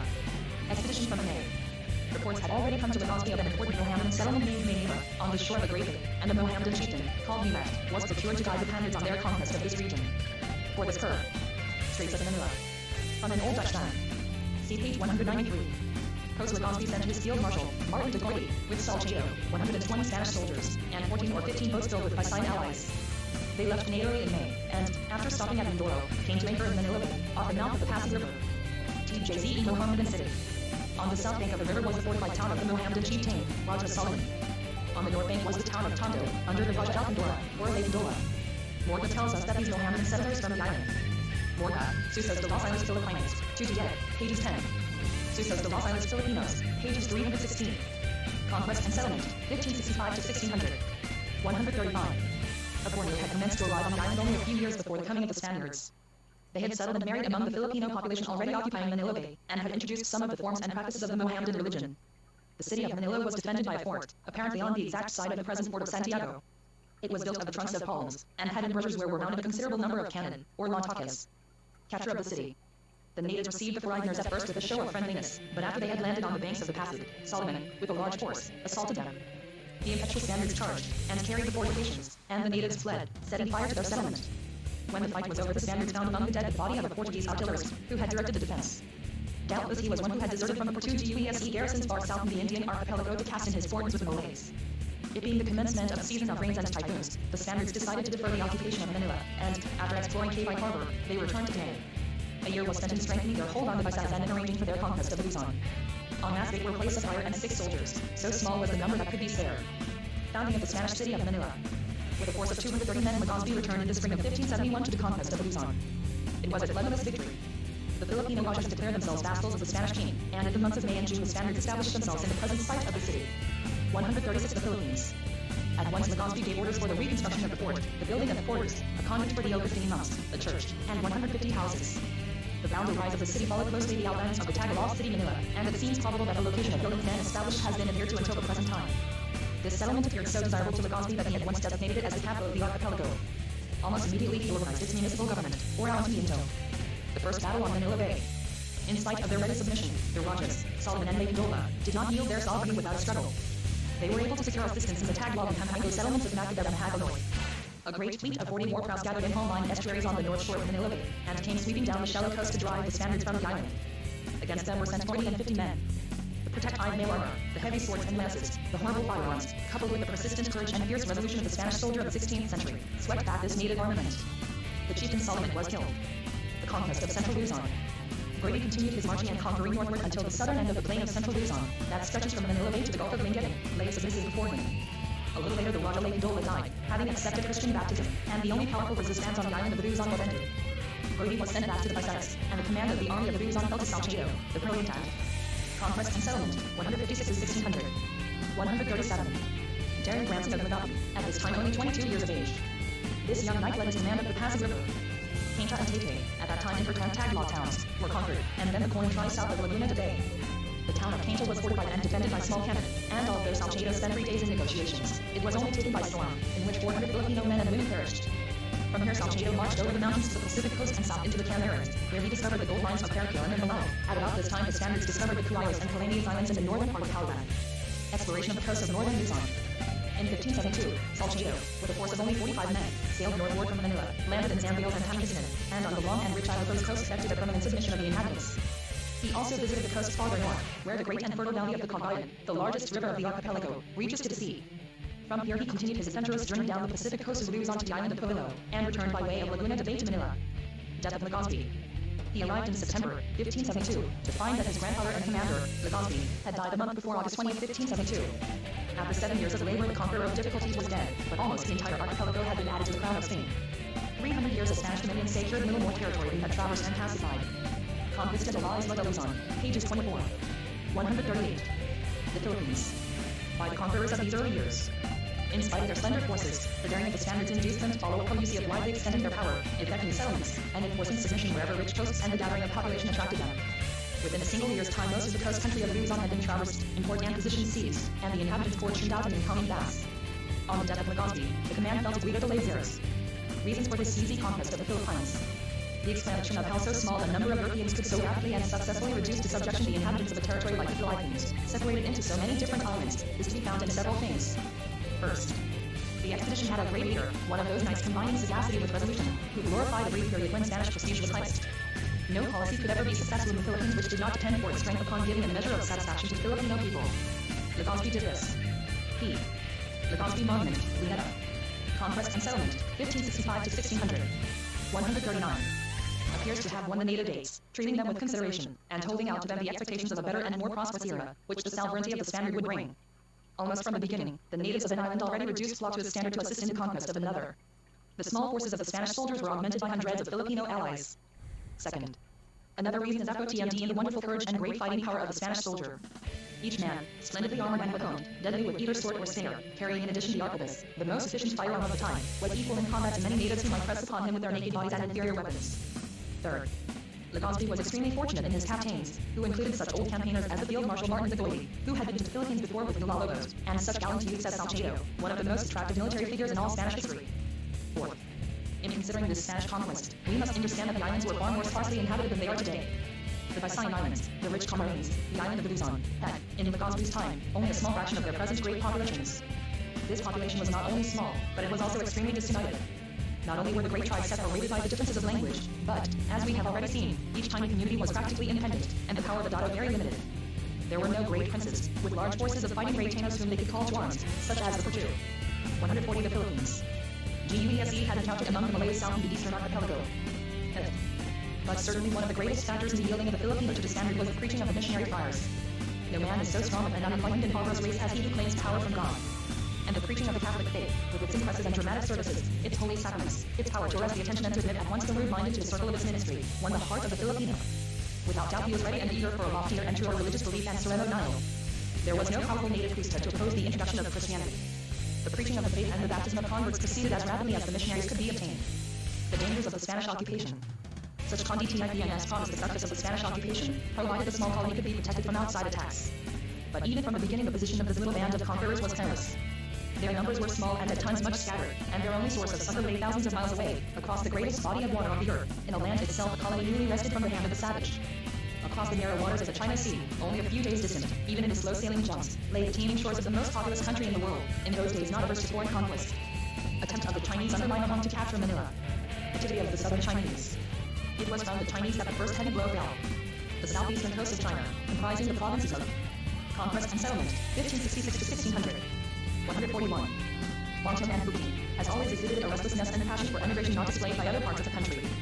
From these two provinces, through the ports of Amoy and Canton, have gone those Chinese traders and coolies to be found in every part of the East and many other countries of the world. 300 years before the arrival of the Spaniards, Chinese junks traversed the Philippine seas and visited regularly Luzon and the coast of Mindanao. Liu Hong's expedition to the Philippines. This coast of China has always been notorious for its piracy.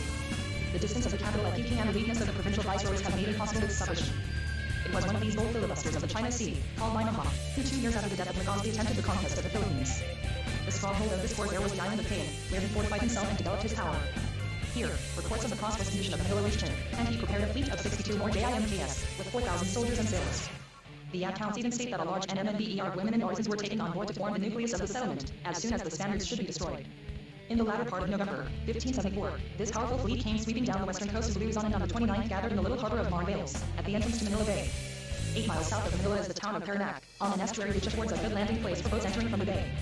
Here on the night following, Liu Hong put ashore 600 men, under one of his generals, Shiyoko, who was a Japanese. They attacked upon Manila. From here they marched. 142 The Philippines. Rapidly up the beach and fell furiously upon the city. Almost their first victim was the Field Marshal Goli. The fort of Manila was at this date AGE affair, without ditches or escarpment, and it was here that the struggle took place. The Spaniards, although greatly outnumbered, were able to drive back the Chinese. But they themselves lost heavily. Liu Hong then sent ashore heavy reinforcements, and prepared to overwhelm the garrison. The Spaniards were saved from defeat by the TLTMELY arrival of Salcedo with 50 musketeers. From his station at Bigan he had seen the sails of Liu Hong's fleet, cruising southward along the Luzon coast, and, suspecting that so great an expedition could have no other purpose than the capture of Manila, he embarked in 7 small boats, and reached the city in 6 days, just in time to participate in the furious battle between the Spaniards and the entire forces of the Chinese pirate. The result was the complete defeat of the Chinese, who were driven back upon their boats. The result of Liu Hong's expedition. Although defeated in his attack on Manila, Liu Hong was yet determined on a settlement in Luzon, and, sailing northward, he landed in Pangasinan and began constructing 40 feet at at the mouth of the river Lingayen. The Spaniards did not wait for him to strengthen himself and to dispute with them afresh for the possession of the island, but organized to march an expedition of 250 Spaniards and 1,500 Filipinos under Salcedo. They landed suddenly in the Gulf of Lingayen, burned the entire fleet of the Chinese, attacked the camp of the pirates, and killed a number of them. The rest, though hemmed in by the Spaniards, were able to construct small boa, TS, in which they escaped from the islands. Conquest and Settlement, 1565 to 1600. 143. Thus ended this formidable attack, which threatened for a time to overthrow the power of Spain in the east. It was the beginning, however, of important relations with China, before Liu Hong's escape a junk arrived from the Viceroy of Fukien, petitioning for the delivery of the Chinese pirate. 2 Augustinian friars accompanied his junk back to China, eager for such great fields of missionary conquest. They carried letters from laborers inviting Chinese friendship and intercourse. Beginning of a new period of conquest. In the spring of 1576, Salcedo died at Bigan, at the age of 27. With his death may be said to close the first period of the history in the Philippines, that of the conquest, extending from 1565 to 1576. For the next 25 years the ambitions of the Spaniards were not content with the exploration of this archipelago, but there were greater and more striking conquests, to which the minds of both soldier and priest aspired. Despite the settlement with Portugal, the rich spice islands to the south still attracted them, and there were soon revealed the fertile coasts of Siam and Cambodia, the great empire of China, the beautiful island of Formosa, and the Japanese archipelago. These, with their great populations and wealth, were more outward fields than the poor and sparsely populated coasts of the Philippines. So, for the next quarter of a century, the policy of the Spaniards in the Philippines was not so much to develop these islands themselves, as to make them a center for the commercial and spiritual conquest of the Orient. See the letter of Bishop Salazar to the king, explaining his motives in coming to the Philippines. Ratana, Biblioteca Wikina, Vol. III, Carta Relación de los Costas de China, pages 4. 144 The Philippines. A treaty with the Chinese. The new governor arrived in the islands in August 1575. He was Dr. Francisco de Sand. In October there returned the ambassadors who had been sent to China by lasers. The viceroy of Peking had received them with much ceremony. He had not permitted the friars to remain, but had forwarded the governor's letter to the Chinese emperor. In February following came a Chinese embassy, granting a port of the empire with which the Spaniards could trade. This port, probably, was Amoy, which continued to be the chief port of communication with China to the present day. It was undoubtedly commerce and not the missionaries that the Chinese desired.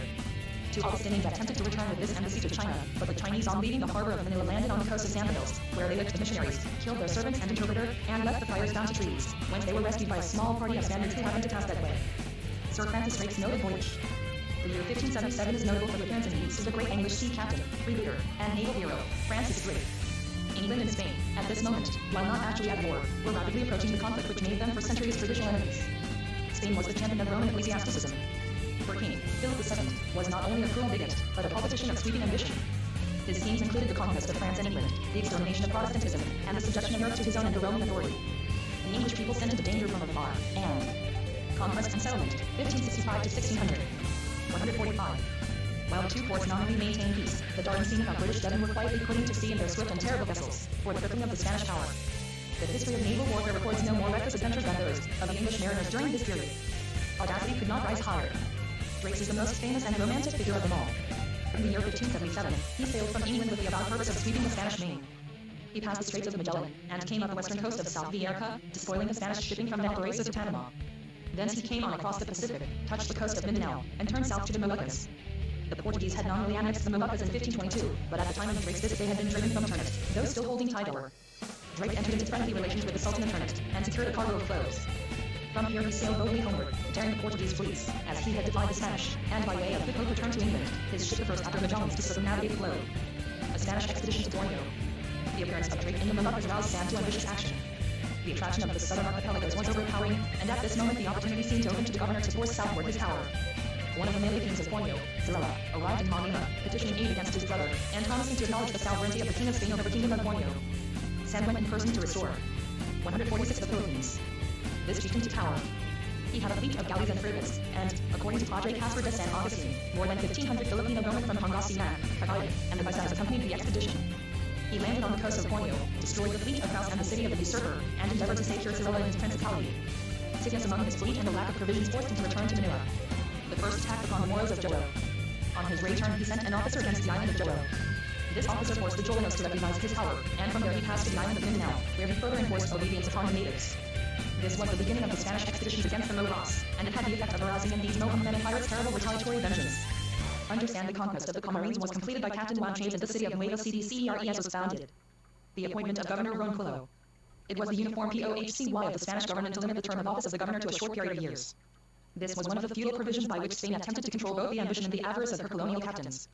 But Don Gonzalo Ronquillo had granted to him the governorship of the Philippines for life, on the condition of his raising and equipping a force of 600 Spaniards, largely at his own expense, for the better protection and pacification of the archipelago. This Ronquillo did, bringing his expedition by way of Panama. He arrived in April 1580, and although he died at the end of 3 years, his rule came at an important time. Conquest and settlement, 1565 to 1600. 147. The Spanish and the Portuguese colonies combined. In 1580, PKILIPII conquered and annexed to Spain the Kingdom of Portugal, and with Portugal came necessarily to the Spanish crown those rich eastern colonies which the valor of Delgama and Albuquerque had won. Portugal won her independence in 1640, but for years Manila was the center of the colonial empire, extending from Goa in India to Formosa. Events of Ronquillo's rule. Ronquillo, under orders from the crown, entered into correspondence with the captain of the Portuguese fortress on the island of Tidor, and the captain of Tidor petitioned Ronquillo for assistance in reconquering the tempting island of Ternate. Ronquillo sent south a considerable expedition, but after arriving in the Moluccas the disease of the barbarian Spanish camp defeated the undertaking. Ronquillo also sent a small armada to the coasts of Borneo and Malacca, where a limited amount of pepper was obtained. The few years of Ronquillo's reign were in other ways important. A colony of Spaniards was established at Otan, on the island of Panay, near the site of the present city of Iloilo. And under Ronquillo was pacified for the first time the great valley of the Cagayan. At the mouth of the river, a Japanese adventurer, Teifusa, or Tsuyoku, had established himself and was attempting the subjugaction of this important part of northern Luzon. Ronquillo sent against him Captain Carayon, who expelled the intruder and established on the present site of Bawa the city of Nueva Segovia. 2 fires accompanied this expedition, and the occupation of this valley by the Spaniards was made permanent. The first conflicts between the church and the state. In March 1581, there arrived the first bishop of Manila. 148. The Philippines. Domingo de Salazar. Almost immediately even those conflicts between spiritual and civil authorities, and between bishop and the regular orders, which have built to no small degree the history of the islands. The bishop was one of those authoritative, ambitious, and arrogant characters, so typical in the history of the church. It was largely due to his protests against the autocratic power of the governor that the king was induced to appoint the first audiencia. The character and power of these courts have already been explained. The president and judges arrived a year following the death of Ronquillo, and the president, Dr. San Diego de Guerra, became acting governor more later, nor during the succeeding 5 years. In 1587, the first Dominican camps, 15 in number, arrived and founded their celebrated mission, La Provincia del Santísimo Morrochio, Serio, increasing the strength of the Malays. De Vera continued the policy of his predecessors, and another fruitless attack was made on Tarnet in 1585. The power of the Malay people was increasing, while that of the Europeans was decreasing. The Sultans had expelled their foreign masters. Conquest and Settlement, IGLO, 149. And neither Spaniard nor Portuguese were able to effect the conquest of the Moluccas. There were uprisings of the natives in El Manila and in Cagayan and Islanders. The decree of 1589. Affairs in the islands did not yet, however, sue Bishop Salazar, and as the representative of both governor and bishop, the Jesuit, Alonso Sanchez, was dispatched in 1586 to law the needs of the COLONJ before the king. Philip was apparently impressed with the necessity of putting the government of the islands upon a better administrative basis. To this end he published the important decree of 1509. The governor now became a paid officer of the crown, at a salary of 10,000 ducats. For the proper protection of the colony and the conquest of the Moluccas, a regular force of 400 soldiers accompanied the governor.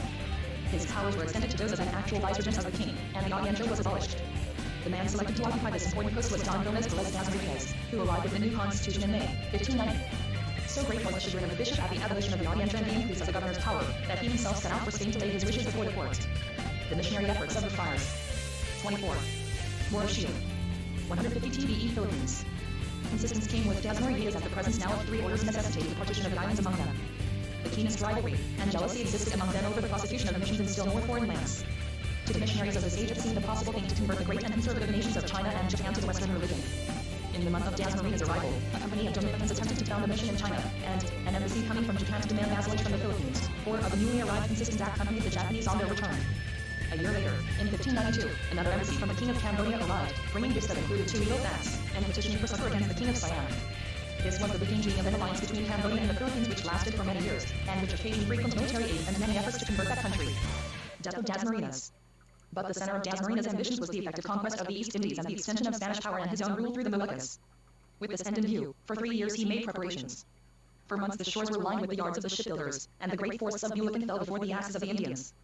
More than 200 vessels, galeras, galleotas, and virays, were built and assembled at Cavite. In the fall of 1593, the expedition, consisting of over 900 Spaniards, Filipino bowmen and rowers, was ready. Many of the Filipinos, procured to row these boats, were said to have been slaves, purchased through the Indian chiefs by the Spanish encomenderos. The Conquest and Settlement, 1565 to 1600. 151.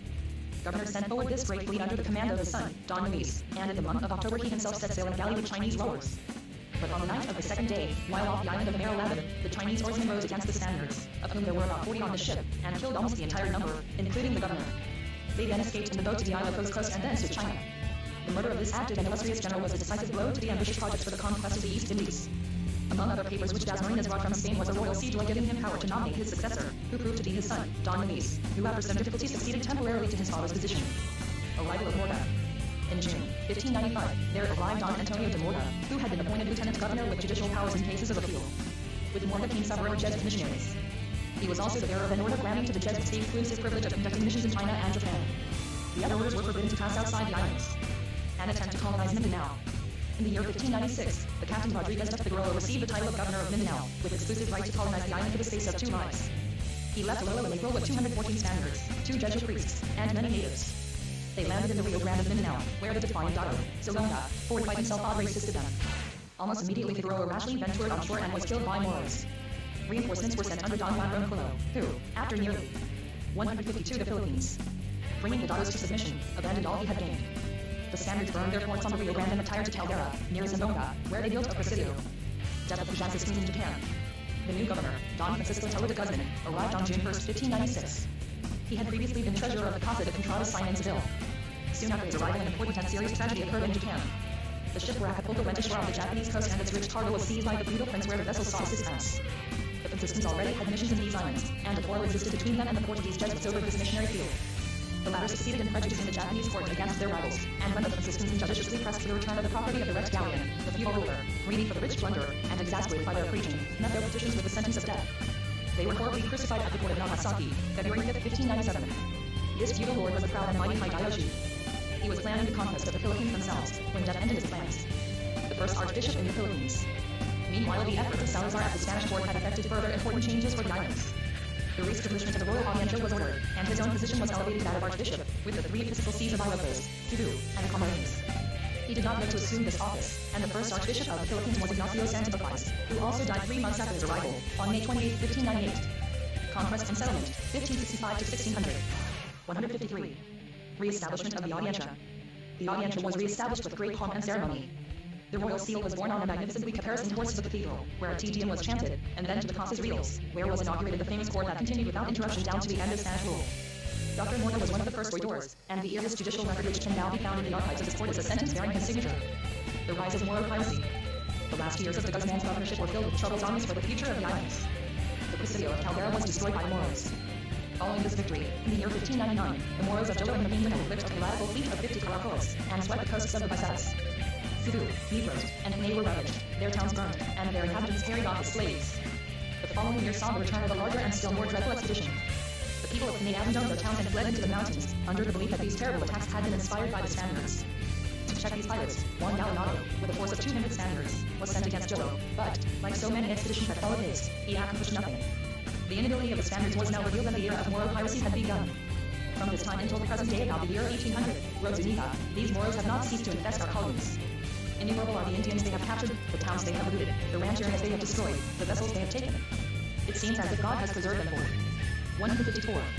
The Philippines. Vengeance on the Spaniards that they have not been able to subject them in 200 years, in spite of the expeditions sent against them, the armaments sent almost every year to pursue them.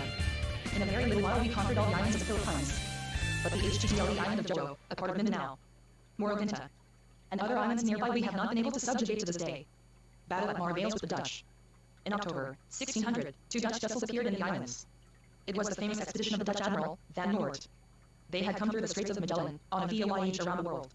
The Dutch were in great need of provisions. As they were in their great enemy's colony, they captured and sunk several boats, Spanish and Thai. Zupaida, Historia de Filipinas, pages 195, 196. Conquest and settlement, 1565 to 1600. 155. These, bound for Manila with rice, poultry, palm wine, and other stores of food.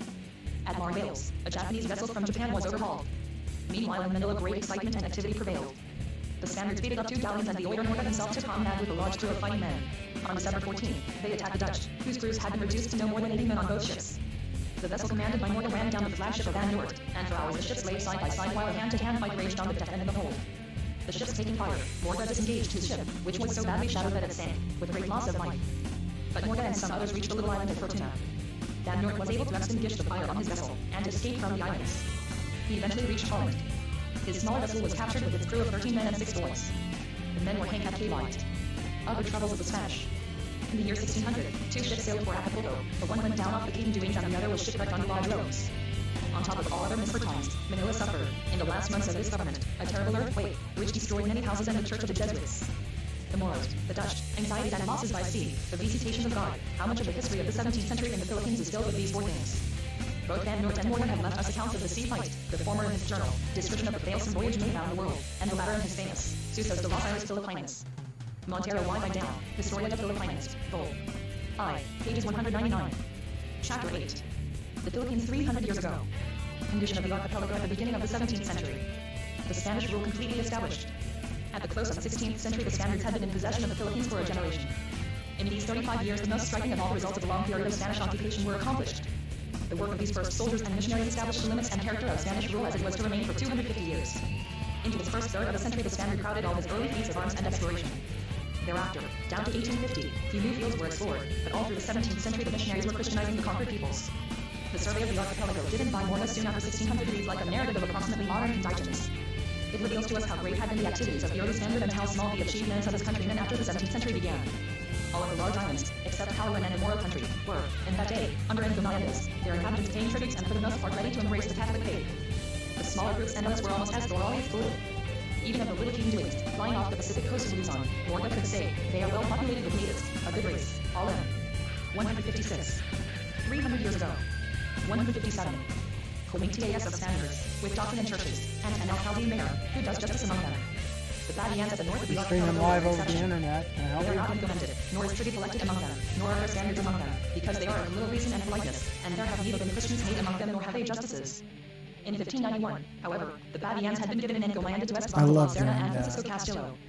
They are put as having 2,000 inhabitants and 500 tribunes, but all unsubdued todos algados. On some islands, the hold of the Spaniards was more extensive in Morga's day than at a later time. Then the island of Mindoro was regarded as important, and in the early years and decades of Spanish power appears to have been populous along the coasts. Later it was desolated by Moro pirates and long remained wild and almost uninhabited except by a shifting population from the mainland of Luzon, and of pirates from Cebu. The Encomiendas. As we have already seen, one of the vessels that followed the expedition of Legazpi brought orders from the king that the islands should be divided in encomiendas among those who had conquered and won them. On this instruction, Legazpi had given the Filipinos an encomienda to his captains and soldiers as fast as the conquest proceeded. We are fortunate to have a review of these encomiendas, made in 1591, about 20 years after the system was introduced into the islands. There were then 267. Relachiden de la Conquista de Luzon, 1572, pages 15. Relachiden de las Encomiendas, existentes en Filipinas, Britana, Archivo del Bibliopilo Filipino, Col. IV. 160 the Philippines. Encomiendas in the Philippines, of which 31 were of the king, and the remainder of private persons. Population under the encomiendas. From the enumeration of these encomiendas, we learn that the most populous parts of the archipelago were La Laguna, with 24,000 tribunes and 97,000 inhabitants, and the Canaries, which included all of the Cod territory, and the Quinduis, where there were 21,670 tribunes and a population of over 86,000. The vicinity of Manila and Tondo, which included Cavite I got and a Narragansett, call. the south shore of Agay, and Pasig and Taguig, where were collected 9,410 tributes, from a population estimated at about 30,000. In Ilocos were reported 17,130 tributes and 78,520 souls. The entire valley of the Cagayan had been divided among the soldiers of the command which had effected the conquest. In the list of encomiendas a few can be recognized, such as Yigan and Tuyagarao, but most of the names are not to be found on maps of today. Most of the inhabitants were reported to be rebellious algados, and some were apparently the same wild tribes which still occupy all of this watershed, except the very banks of the river. But nonetheless had the Spaniards divided them off into repartimentos. One soldier had even taken as an encomienda the inhabitants of the upper waters of the river, a region which is called in the Relachiden Pugao, with little doubt the habitat of the same Igorot tribe as the Ipugao, who still dwell in these mountains. The upper valley of the Magat, or Nueva Vizcaya, had not at this date been occupied and probably was not until the missions of the 18th century. The population among the Visayan Islands was quite surprisingly small, considering its present proportions. 300 years ago, 161. Masbate, for example, had but 1,600 souls. Burias, a like number. The whole central group, leaving out Panay, only 15,833 tributes, or about 35,000 souls. There was a single encomienda in Butuan, Mindanao, and another on the Caraga coast. There were 1,000 tributes collected in the encomienda of Guayo, and 1,500 in Calamaines, which, says the Relachi and N, included Los Negrillos, probably the mixed Negrito population of northern Palawan. The entire population under encomiendas is set down as 166,903 tributes, or 667,612 souls. This Relachiden is one of the earliest enumerations of the population of the Philippines. Barring the Igorots of northern Luzon and the Moros and other tribes of Mindanao, it is a fair estimate of the number of the Filipino people 300 years ago. It will be noticed that the numbers assigned to single encomenderos in the Philippines were large. In America the number was limited. As early as 1512, King Ferdinand had forbidden any single person, of whatever rank or grade, to hold more than 300 Indians on one island. But in the Philippines, 1,000 or 1,200 tribunes were frequently held by a single Spaniard. Condition of the Filipinos under the encomiendas. Frequent revolts. That the Filipinos on many of these islands bitterly resented their condition is evidenced by the frequent uprisings and rebellions. The encomenderos were often extortionate and cruel, and absolutely heedless of the restrictions and obligations imposed upon them by the laws of the Indies. Occasionally a new governor. Ordenanzas para la repartición de Hs Indios de la Isla Espanola, in Documentos and Medios, Vol. I, pages 236. 162 The Philippines, under the first impulse of instructions from Mexico or Spain, did something to correct abuses. Revolts were almost continuous during the year 158.3, and the condition of the natives very bad, many encomenderos regarding them and treating them almost as slaves, and keeping them at labor to the destruction of their own crops and the misery of their families. Governor Santiago de Vera reached the islands the following year and made a characteristic attempt to improve the system, which is thus related by Zuriaga. As soon as he had taken possession of the government, he studied to put into effect the orders which he brought from the king, to punish certain encomenderos, who had abused the favor they had received in being given encomiendas, whereby he deposed Bartolom de Ledesma, encomendero of Abiolate, and others of those most culpable, and punished the others in proportion to the offenses which they had committed, and which had been proven. In the following year of 1585, he sent Juan de Morones and Pablo de Lima, with a well-equipped squadron, to the Moluccas, which adventure was as unfortunate as those that had preceded it, and they returned to Manila without having been able to take the fortress of Ternate. The governor felt it very deeply that the expedition had failed, and wished to send another armada in accordance with the orders which the king had given him. But he could not execute this because the troops from New Spain did not arrive, and because of the Indians, who lost no occasion which presented itself to shake off the yoke of the Spaniards. The Pampangos and many inhabitants of Manila confederated with the Moros of Borneo, who had come for 300 years ago. 163. trade, and plotted to enter the city by night, set it on fire, and, in the confusion of the conflagration, slay all the Spaniards. This conspiracy was discovered through an Indian woman, who was married to a Spanish soldier, and measures to meet the conspiracy were taken. Before the mine exploded, many being seized and suffering exemplary punishment. The islands of Samar, Ibabao, and Leyte were also in disturbance, and the encomendero Dagami, Pueblo of Leyte, was in peril of losing his life, because the Indians were incensed by his beatings in the collection of tribute, which was paid in wax, and which he compelled them to have waived with a stallion which he had made double the legal amount, and wanted to kill him. They would have done so if he had not escaped into the mountains and afterwards passed by a banquet to the island of Zubu. The governor sent Captain Lorenzo de la Mota to pacify these disturbances. He made some punishments, and with these everything quieted down. 3 years later, however, the natives of Leyte were again in revolt. In 1589 Cagayan rose and killed many Spaniards.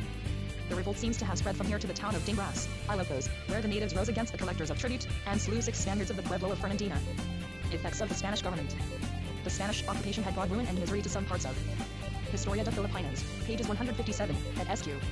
Among other documents, which throw a most unfavorable light upon the condition of the Filipinos under the Encomiendas, is a letter to the king from Domingo de Salazar, the first bishop of the Philippines, which describes the conditions about 1583.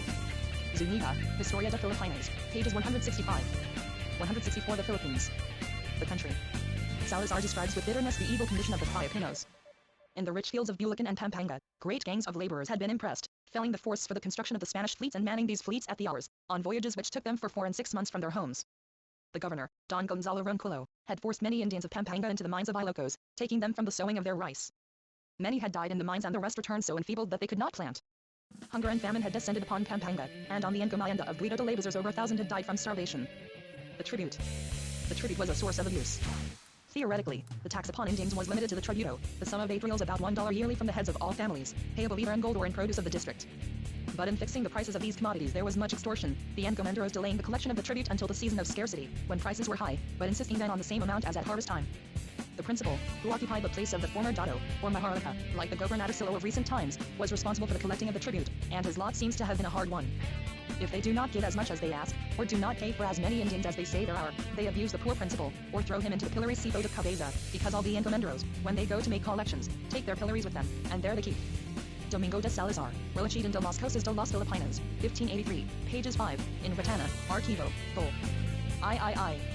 300 years ago. 165. Him and torment him, until forced to give all they ask. They are even said to tally the wife and daughter of the principal, when he cannot be found. Many are the principales who have died under these torments, according to reports. Salazar further states that he has known natives to be sold into slavery, in default of tribute. Neither did they impose upon adults alone, but they collect tribute from infants, the aged and the slaves, and many do not marry because of the tribute, and others slay their children. Variety of food. Salazar further charges that the alcaldes mayores, the alcaldes of provinces, 16 in number, were all corrupt, and, though their salaries were small, they accumulated fortunes. For further enumeration of economic ills, Salazar details how prices had evilly increased. In the first years of Spanish occupation, food was abundant. There was no lack of rice, beans, chickens, pigs, venison, buffalo, fish, coconuts, bananas, and other fruits, wine and honey. And a little money bought much.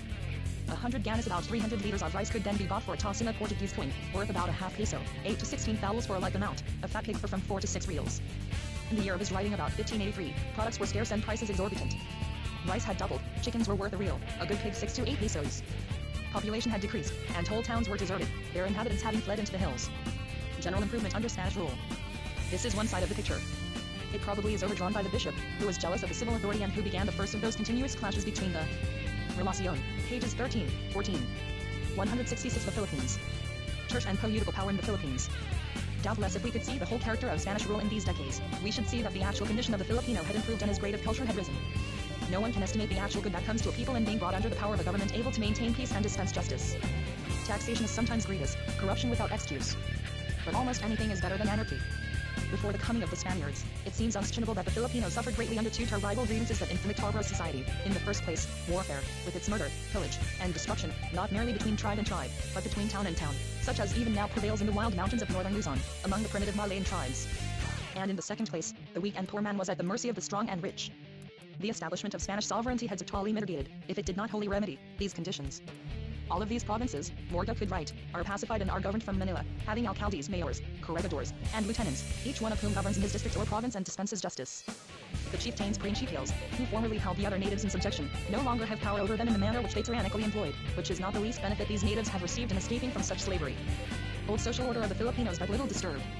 Some governors seem to have done their utmost to improve the condition of the people and to govern them. Fiscos de las Filipinas, pages 334. 300 years ago. 167.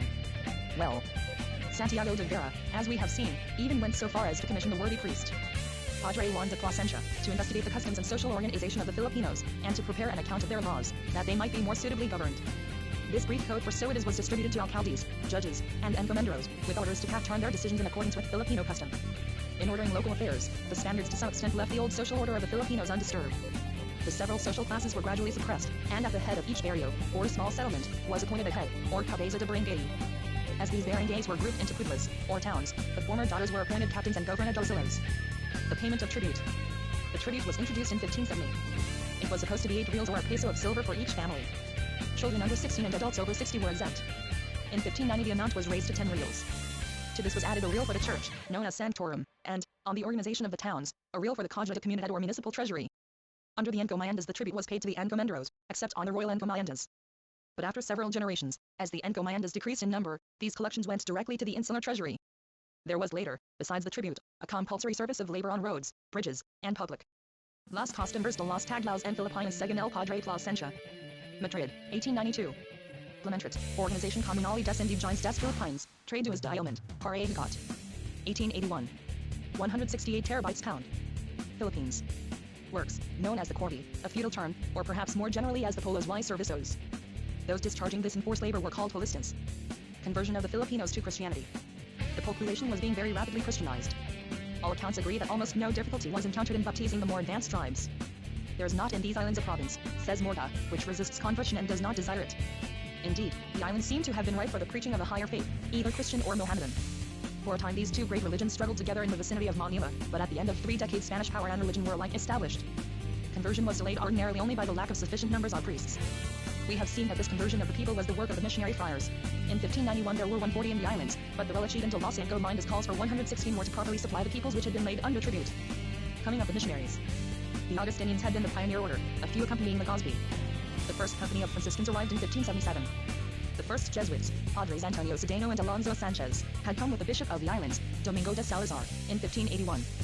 They came apparently without resources. Even their garments brought from Mexico had rotted on the voyage. They found a little, poor, narrow house in a suburb of Manila, called Lagio probably Concepcion. So poorly furnished was it, says Chirino, that the same chest which held their books was the table on which. Susos de los Filipinos, pages 332. See Salazar's relation on this point. 300 years ago. 169. They ate. Their food for many days was rice, cooked in water, without salt or oil or fish or meat or even an egg, or anything else except that sometimes as a regalo they enjoyed some salt sardines. Dominicans came in 1587, and finally in 1606 the Recollects, or Unshod Augustinians. Before the end of the century there were over 400. Division of the archipelago among the religious orders. The archipelago was districted among these missionary bands. The Augustinians had many parishes in the Visayas, on the Ilocano coast, some in Pangasinan, and all of those in Pampanga. The Dominicans had parts of Pangasinan and all of the valley of Cagayan. The Franciscans controlled the Camarines and nearly all of southern Luzon, and the region of Laguna de Bay. All of these orders had convents and monasteries both in the city of Manila and in the Codentry roundabout. The imposing churches of brick and stone, which now characterize nearly every pueblo, had not in those early decades been erected. But Morga tells us that the churches and monasteries were of wood, and well built, with curatum and beautiful ornaments, complete service, crosses, candlesticks, and chalices of silver and gold. The first schools. Even in these early years there seem to have been some attempts at the education of the natives. The friars had schools in reading and writing for boys, who were also taught to serve in the church, to sing, to play the organ, the harp, the guitar, and other instruments. We must remember, however, that the Filipino before the arrival of the Spaniard had a written language, and even in pre-Spanish times there must have been instruction given to the child. The type of humble school. Chirino, Relachidon, pages 19, 20. 2 Morga, pages 329. 170 The Philippines.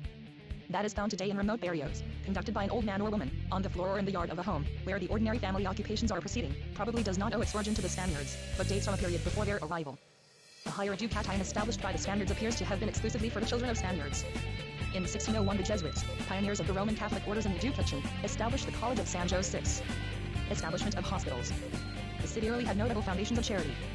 The high mortality which visited the Spaniards in these islands and the frequency of diseases early called for the establishment of institutions for the orphan and the invalid. In Morga's time there were the orphanages of San Andres and Santa Potenciana. There was the Royal Hospital, in charge of 3 Franciscans, which burned in the conflagration of 1603, but was reconstructed. There was also a Hospital of Mercy, in charge of Sisters of Charity from Lisbon and the Portuguese possessions of India. Close by the monastery of St. Francis de Ben, where it stands today, the Hospital for Natives, San Juan de Dios. It was of royal patronage, but founded by a friar of the Franciscan order, Juan Clemente. Here, says Morga, are cured a great number of natives of all kinds of sicknesses, with much charity and care. It has a good house and offices of stone, and is administered by the barefooted religious of St. Francis. 3 priests are there and 4 lay brethren of exemplary life, who, with the doctors, surgeons, and apothecaries, are so dexterous and skilled that they work with their hands marvelous cures, both in medicine and surgery. Susos de los Philippines, pages 323. 300 years ago. 171. Mortality among the Spaniards. Mortality in the Philippines in these years of conquest was frightfully high. The waste of life in her colonial adventures, indeed, drained Spain of her best and most vigorous manhood. In the famous Old English collection of voyages, published by Hakluyt in 1598, there is printed a captured Spanish letter of the famous sea captain, Sebastian Biscayno, on the Philippine trade. Biscayno grieves over the loss of life which had accompanied the conquest of the Philippines, and the treacherous climate of the tropics. The country is very unwholesome for us Spaniards. For within these 20 years, of 14,000 which have gone to the Philippines, there are 13,000 of them dead, and not past 1,000 of them left alive. The Spanish population. The Spanish population of the islands was always small, at the beginning of the 17th century certainly not more than 2,000, and probably less later in the century. Morga divides them into 5 classes, the prelates and ecclesiastics, the encomenderos, colonizers, and conquerors, soldiers and officers of war and marine, merchants and men of business, and the officers of His Majesty's government. Very few are living now, he says, of those first conquistadors who won the land and effected the conquest of the adelantado Miguel Lopez de Legazpi. The largest cities. Most of the Spanish population dwelt in Manila or in the 5 other cities which they span. The principal navigations, voyages, trophies and discoveries of the English nation, by Richard of Hakluyt, Master of Arts and sometime student of Christ Church in Oxford. Imprinted at London, 1598. Vol. I, pages 560. Susos de los Filipinos, pages 347. 1T2 The Philippines. The Arabs had founded in the first 3 decades of their occupation. These were as follows. The city of Jvueva Segovia, at the mouth of the Cagayan, was founded in the governorship of Ronquillo, when the valley of the Cagayan was first occupied and the Japanese colonists, who had settled there, were expelled. It had at the beginning of the 17th century 200 Spaniards, living in houses of wood. There was a fort of stone, where some artillery was mounted. Besides the 200 Spanish inhabitants there were 100 regular Spanish soldiers, with their officers and the alcalde mayor of the province. Nueva Segovia was also the seat of a bishopric which included all northern Luzon. The importance of the then promising city has long ago disappeared, and the Pueblo of Malac, which marks its site, is an insignificant native town. The city of Nueva Caceres, in the Camarines, was founded by Governor Sand. It, too, was the seat of a bishopric, and had 100 Spanish inhabitants. The cities of Cebu and Lolo. In the Visayas were the cities of the Holy Name of God Cebu, and on the island of Panay, Arevalo or Lolo. The first maintained something of the importance attaching to the first Spanish settlement. It had its stone fort and was also the seat of a bishopric. It was visited by trading vessels from the Moluccas, and by permit of the king enjoyed for a time the unusual privilege of sending annually a ship loaded with merchandise to New Spain. Arevalo had about 80 Spanish inhabitants, and the monastery of the Augustinians. The city of Fernandin, or Vigan, which Salcedo had founded, was nearly without Spanish inhabitants. 300 years ago. 173. Still, it was the political center of the great Ilocano coast, and it has held this position to the present day. Manila. But all of these cities were far surpassed in importance by the capital on the banks of the Pasig. The wisdom of Legazpi's choice had been more than justified. Manila, at the beginning of the 17th century, was unquestionably the most important European city of the East. As we have already seen, in 1580 Portugal had been annexed by Spain and with her had come all the Portuguese possessions in India, China, and Malaysia. After 1610, the Dutch were almost annually warring for this colonial empire, and Portugal regained her independence in 1640. But for the first few years of the 17th century, Manila was the political mistress of an empire that stretched from Goa to Formosa and embraced all those coveted lands which for a century and a half had been the desire of European states. The governor of the Philippines was almost an independent king. Nominally, he was subordinate to the Viceroy of Mexico, but practically he waged wars, concluded peaces, and received and sent embassies at his own discretion. The Kingdom of Cambodia was his ally, and the states of China and Japan were his friends. The commercial importance of Manila. Manila was also the commercial center of the Far East, and the entrepot through which the kingdoms of Eastern Asia exchanged their wares. Here came great fleets of junks from China laden with stores. Morga fills nearly 2 pages with an enumeration of their merchandise, which included all manner of silks, brocades, furniture, pearls and gems, fruits, nuts, tame buffalo, geese, horses and mules, all kinds of animals, even to birds in cages, some of which talk and others sing, and which they make purr. 174 The Philippines. Form 1,000 tricks. There are innumerable other gewgaws and knickknacks, which among Spaniards are in much esteem. Each year a fleet of 30 to 40 vessels sailed with the new moon in March. The voyage across the China Sea, rough with the monsoons, occupied 15 or 20 days, and the fleet returned at the end of May or the beginning of June.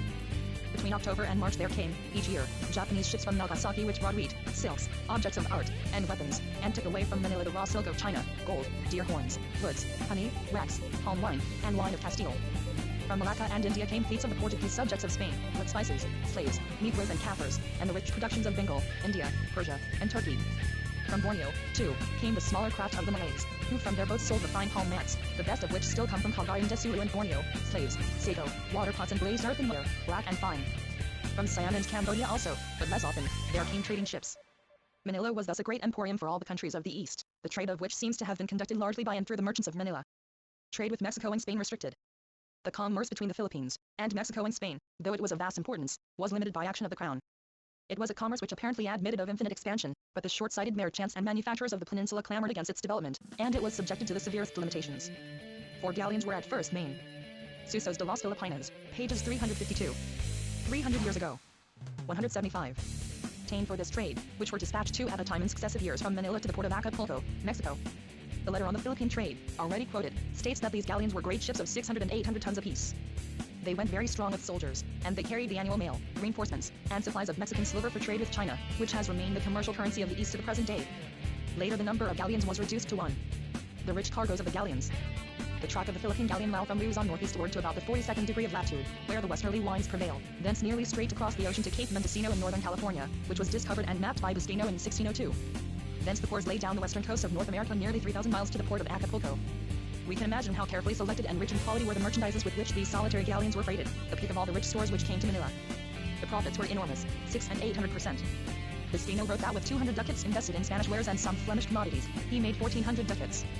But, he added, in 1588 he lost a ship, robbed and burned by Englishmen. On the safe arrival of these ships depended how much of the fortunes of the colony. Capture of the galleons. For generations these galleons were probably the most tempting and romantic prize that ever aroused the cupidity of privateer. The first to profit by this rich booty was Thomas Cavendish. Laws of the Indies, 8, 45, 46. 176.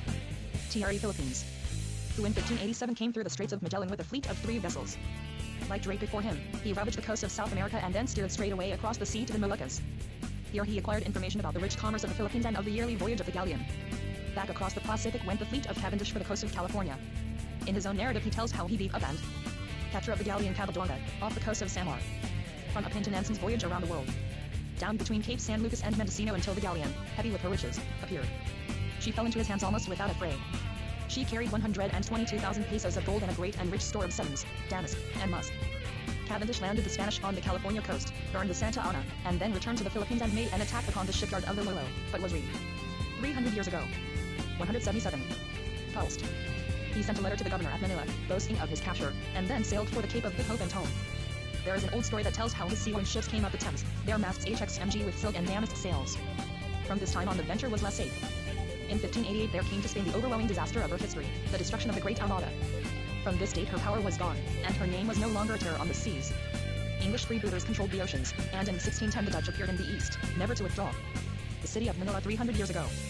We can hardly close this chapter without some further reference to the city of Manila as it appeared 300 years ago. Morga has fortunately left us a detailed description from which the following points in the main are drawn. As we have already seen, Legazpi had laid out the city on the blackened site of the town and fortress of the Mohammedan prince, which had been destroyed in the struggle for occupation. He gave it the same extent and dimensions that it possesses to this day. Like other colonial capitals in the Far East, it was primarily a citadel and refuge from attack. On the point between the sea and the river Legazpi had begun the famous and permanent fortress of Santiago. In the time of the great Adelantado it was probably only a wooden stockade, but under the governor Santiago de Vera it was built up of stone. Cavendish 1587 describes Manila as an unwell town and of no great strength, but under the improvements and completions made by Das Marinas about 1590 it has much of its present appearance. Its guns thoroughly commanded the entrance. 178 The Philippines. To the river passing and made the approach of hostile boats from the harbor side impossible. It is noteworthy, then, that all the assaults that have been made upon the city, from that of Limahong, to those of the British in 1762, and of the Americans in 1898, have been directed against the southern wall by an advance from Maylate. Das Marinas also enclosed the city with a stone wall, the base from which the present noble rampart has arisen. It had originally a width of from 7.5 to 9 feet. Of its height no figure is given. Morga says simply that with its buttresses and turrets it was sufficiently high for the purposes of defense. The old fort. There was a stone fort on the south side facing Orita, known as the Fortress of Our Lady of Guidance. And there were 2 or more bastions, each with 6 pieces of artillery, St. Andrew's, now a powder magazine at the southeast corner, and St. Gabriel's, overlooking the Parian district, where the Chinese were settled. The 3 principal gates to the city, with the smaller wickets and posterns, which opened on the river and sea, were regularly closed at night by the guard which made the rounds. At each gate and wicket was a permanent post of soldiers and artillerists. The Plaza de Armas adjacent to the fort had its arsenal, stores, powder works, and a foundry for the casting of guns and artillery. The foundry, when established by Ronquillo, was in charge of a Pampangan Indian called Pandipura. The Spanish buildings of the city. The buildings of the city, especially the casas reales and the churches and monasteries, had been durably erected of stone. Chirino claims that the hewing of stone, the burning of lime, and 300 years ago. 179. The training of native and Chinese artisans for this building were the worthy of the Jesuit father, Sedano.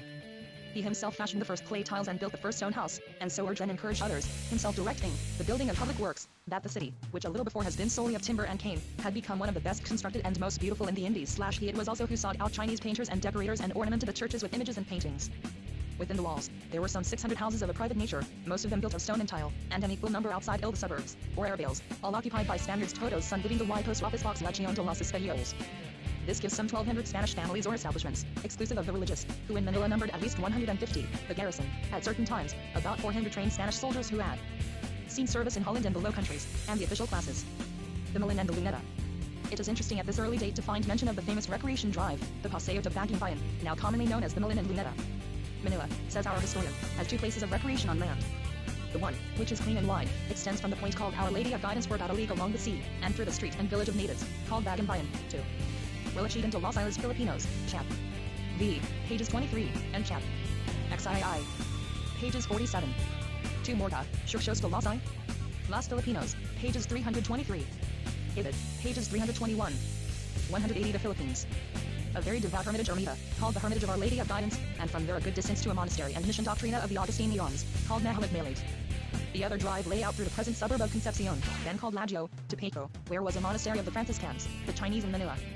Early Chinese commerce. We have seen that even as long ago as 300 years Manila was a metropolis of the Eastern world. Vessels from many lands dropped anchor at the mouth of the passage, and their merchants set up their booths within her markets. Slaves from far distant India and Africa were sold under her walls. Surely it was a cosmopolitan population that the shifting monsoons carried to and from her gates. But of all these Eastern races only one has been a constant and important factor in the life of the islands. This is the Chinese. It does not appear that they settled in the country or materially affected the life of the Filipinos until the establishment of Manila by the Spaniards. The Spaniards were early desirous of cultivating friendly relations with the Empire of China. Salcedo, on his first punitive expedition to Mindoro, had found a Chinese junk, which had gone ashore on the western coast. He was careful to rescue these voyagers and return them to their own land, with a friendly message inviting trading relations. Commerce and immigration followed immediately the founding of the city. The Chinese are without question the most remarkable colonizers in the world. They seem able to thrive in any climate. They readily marry with every race. Morga, Susos, pages 324. 300 years ago. 181. Children that follow STC, HJ, unions are not only numerous but healthy and intelligent. As the coasts of China teem with overcrowding populations. Emigration to almost any land means improvement of the Chinese of poor birth. These qualities and conditions, with their keen sense for trade and their indifference to physical hardship and danger, make the Chinese almost a dominant factor wherever political barriers have not been raised against their entrance. The Chinese had early gained an important place in the commercial and industrial life of Manila. A letter to the king from Bishop Salazar shows that he befriended them and was warm in their praise. This was in 1590, and there were then in Manila and Tondo about 7,000 resident Chinese, and they were indispensable to the prosperity of the city. Importance of Chinese labor and trade. In the early decades of Spanish rule, the Philippines were poor in resources and the population was sparse, quite insufficient for the purposes of the Spanish colonizers. Thus the early development of the colony was based upon Chinese labor and Chinese trade. As the early writers are fond of emphasizing, from China came not only the finished silks and costly wares, which in large part were destined for the trades in New Spain and Europe, but also cattle, horses and mares, foodstuffs, metals, fruits, and even ink and paper. And what is more, says Chirino, from China come those who supply every sort of service, all dexterous, prompt, and cheap, from physicians and barbers to burden bearers and porters. They are the tailors and shoemakers, metalworkers, silversmiths, sculptors, locksmiths, paint. Carta, Relación de las Cosas de la China y de los Chinos del Parian de Manila, 1590. In Ratana, Archivo, Vol. III. 182 The Philippines. Ars, masons, weavers, and finally every kind of servitors in the Commonwealth. Distrust of the Chinese.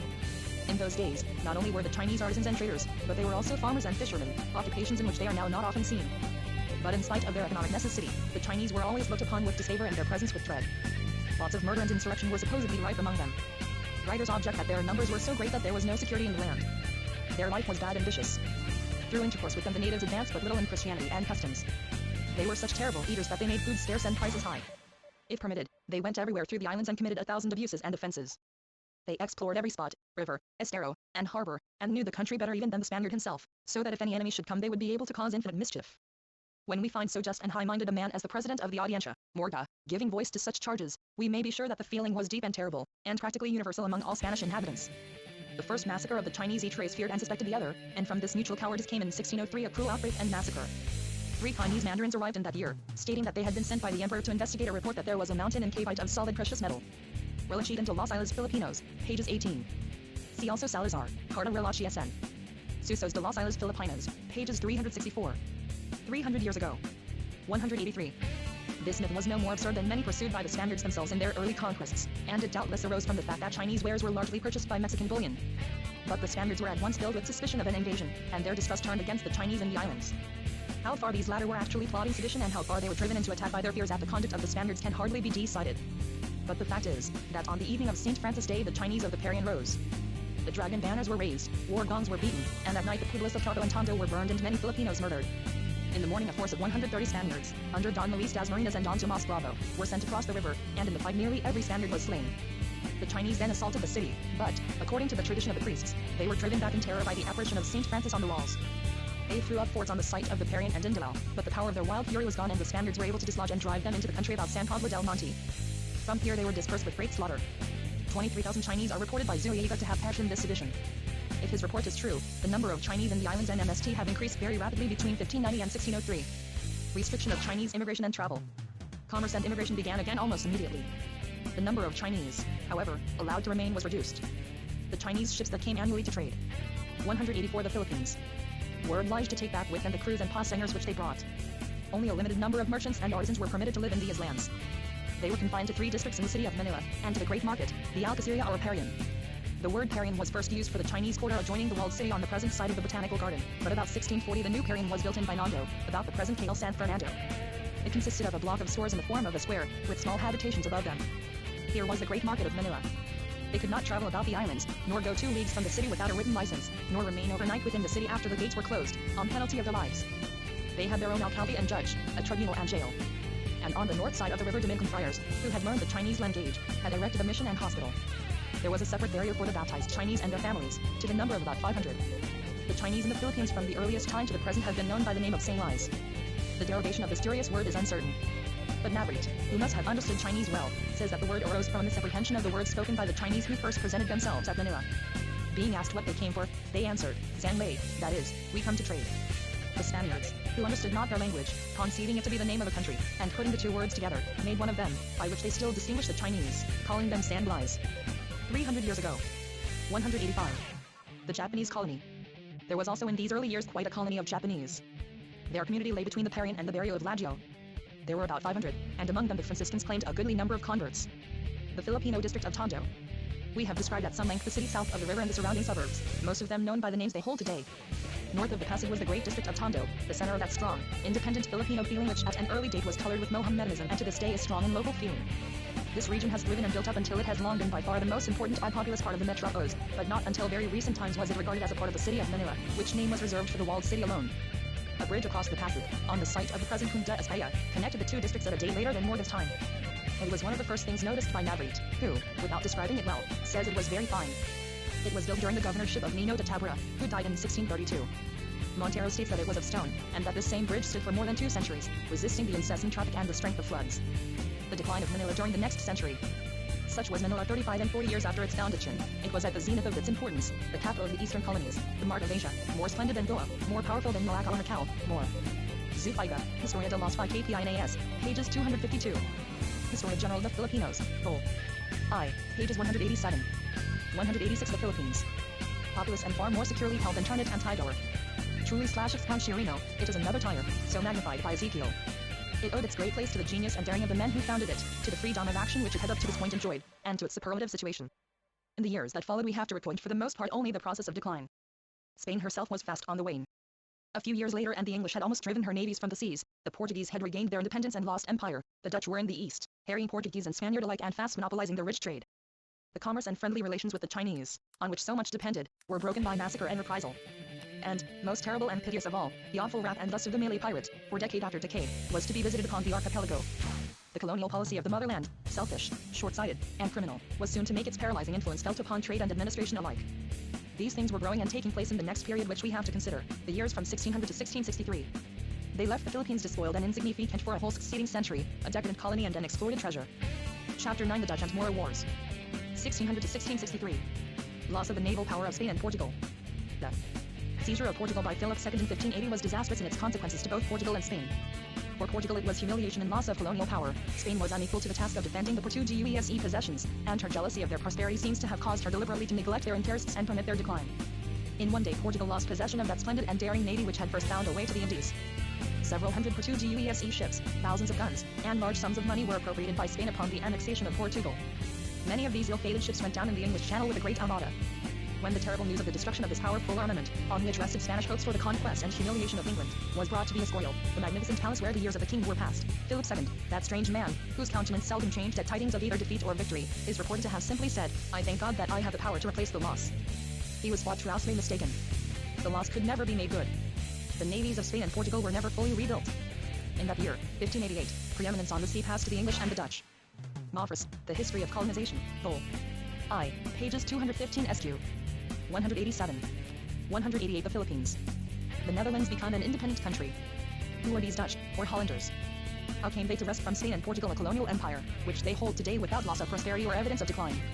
In the north of Europe, facing the North Sea, is a low, rich land, intersected by rivers and washed far into its interior by the tides, known as Holland, the Low Countries, or the Netherlands. Its people have ever been famed for their industry and hardihood. In manufacture and trade in the latter Middle Age, they stood far in the lead in northern Europe. Their towns and cities were the thriftiest, most prosperous, and most cleanly. We have already explained the curious facts of succession by which these countries became a possession of the Spanish king, Emperor Charles V. The Low Countries were always greatly prized by Charles, and in spite of the severities of his rule he held their affection and loyalty until his death. It was in the city of Antwerp that he formally abdicated in favor of his son, Philip II, and, as described by contemporary historians, this solemn and imposing ceremony was witnessed with every mark of loyalty by the assembly. The rebellion. But the oppressions and persecutions of Philip's reign drove the people to rebellion. The Netherlands had embraced the Protestant religion, and when, in addition to plunder, intimidation, the quartering of Spanish soldiery, and the violation of sovereign promises, Philip imposed that terrible and merciless institution, the Spanish Inquisition, the Low Countries faced the tyrant in a passion of rebellion. War, begun in 1567, dragged on for years. There was pitiless cruelty, and the sacking of cities was accompanied by fearful butchery. In 1579 the 7 Dutch counties, the Dutch and Mobile Laws, 1600 to 1663, 189, effected a union and laid the basis of the Republic of the Netherlands. Although the efforts of Spain to reconquer the territory continued until after the end of the century, independence was maintained for years before. Trade between Portugal and the Netherlands forbidden. A large portion of the commerce of the Low Countries had been with Lisbon. The Portuguese did not distribute to Europe the products which their navies brought from the Indies. Foreign merchants purchased in Lisbon and carried these wares to other lands, and to a very large degree the service had been performed by the Dutch.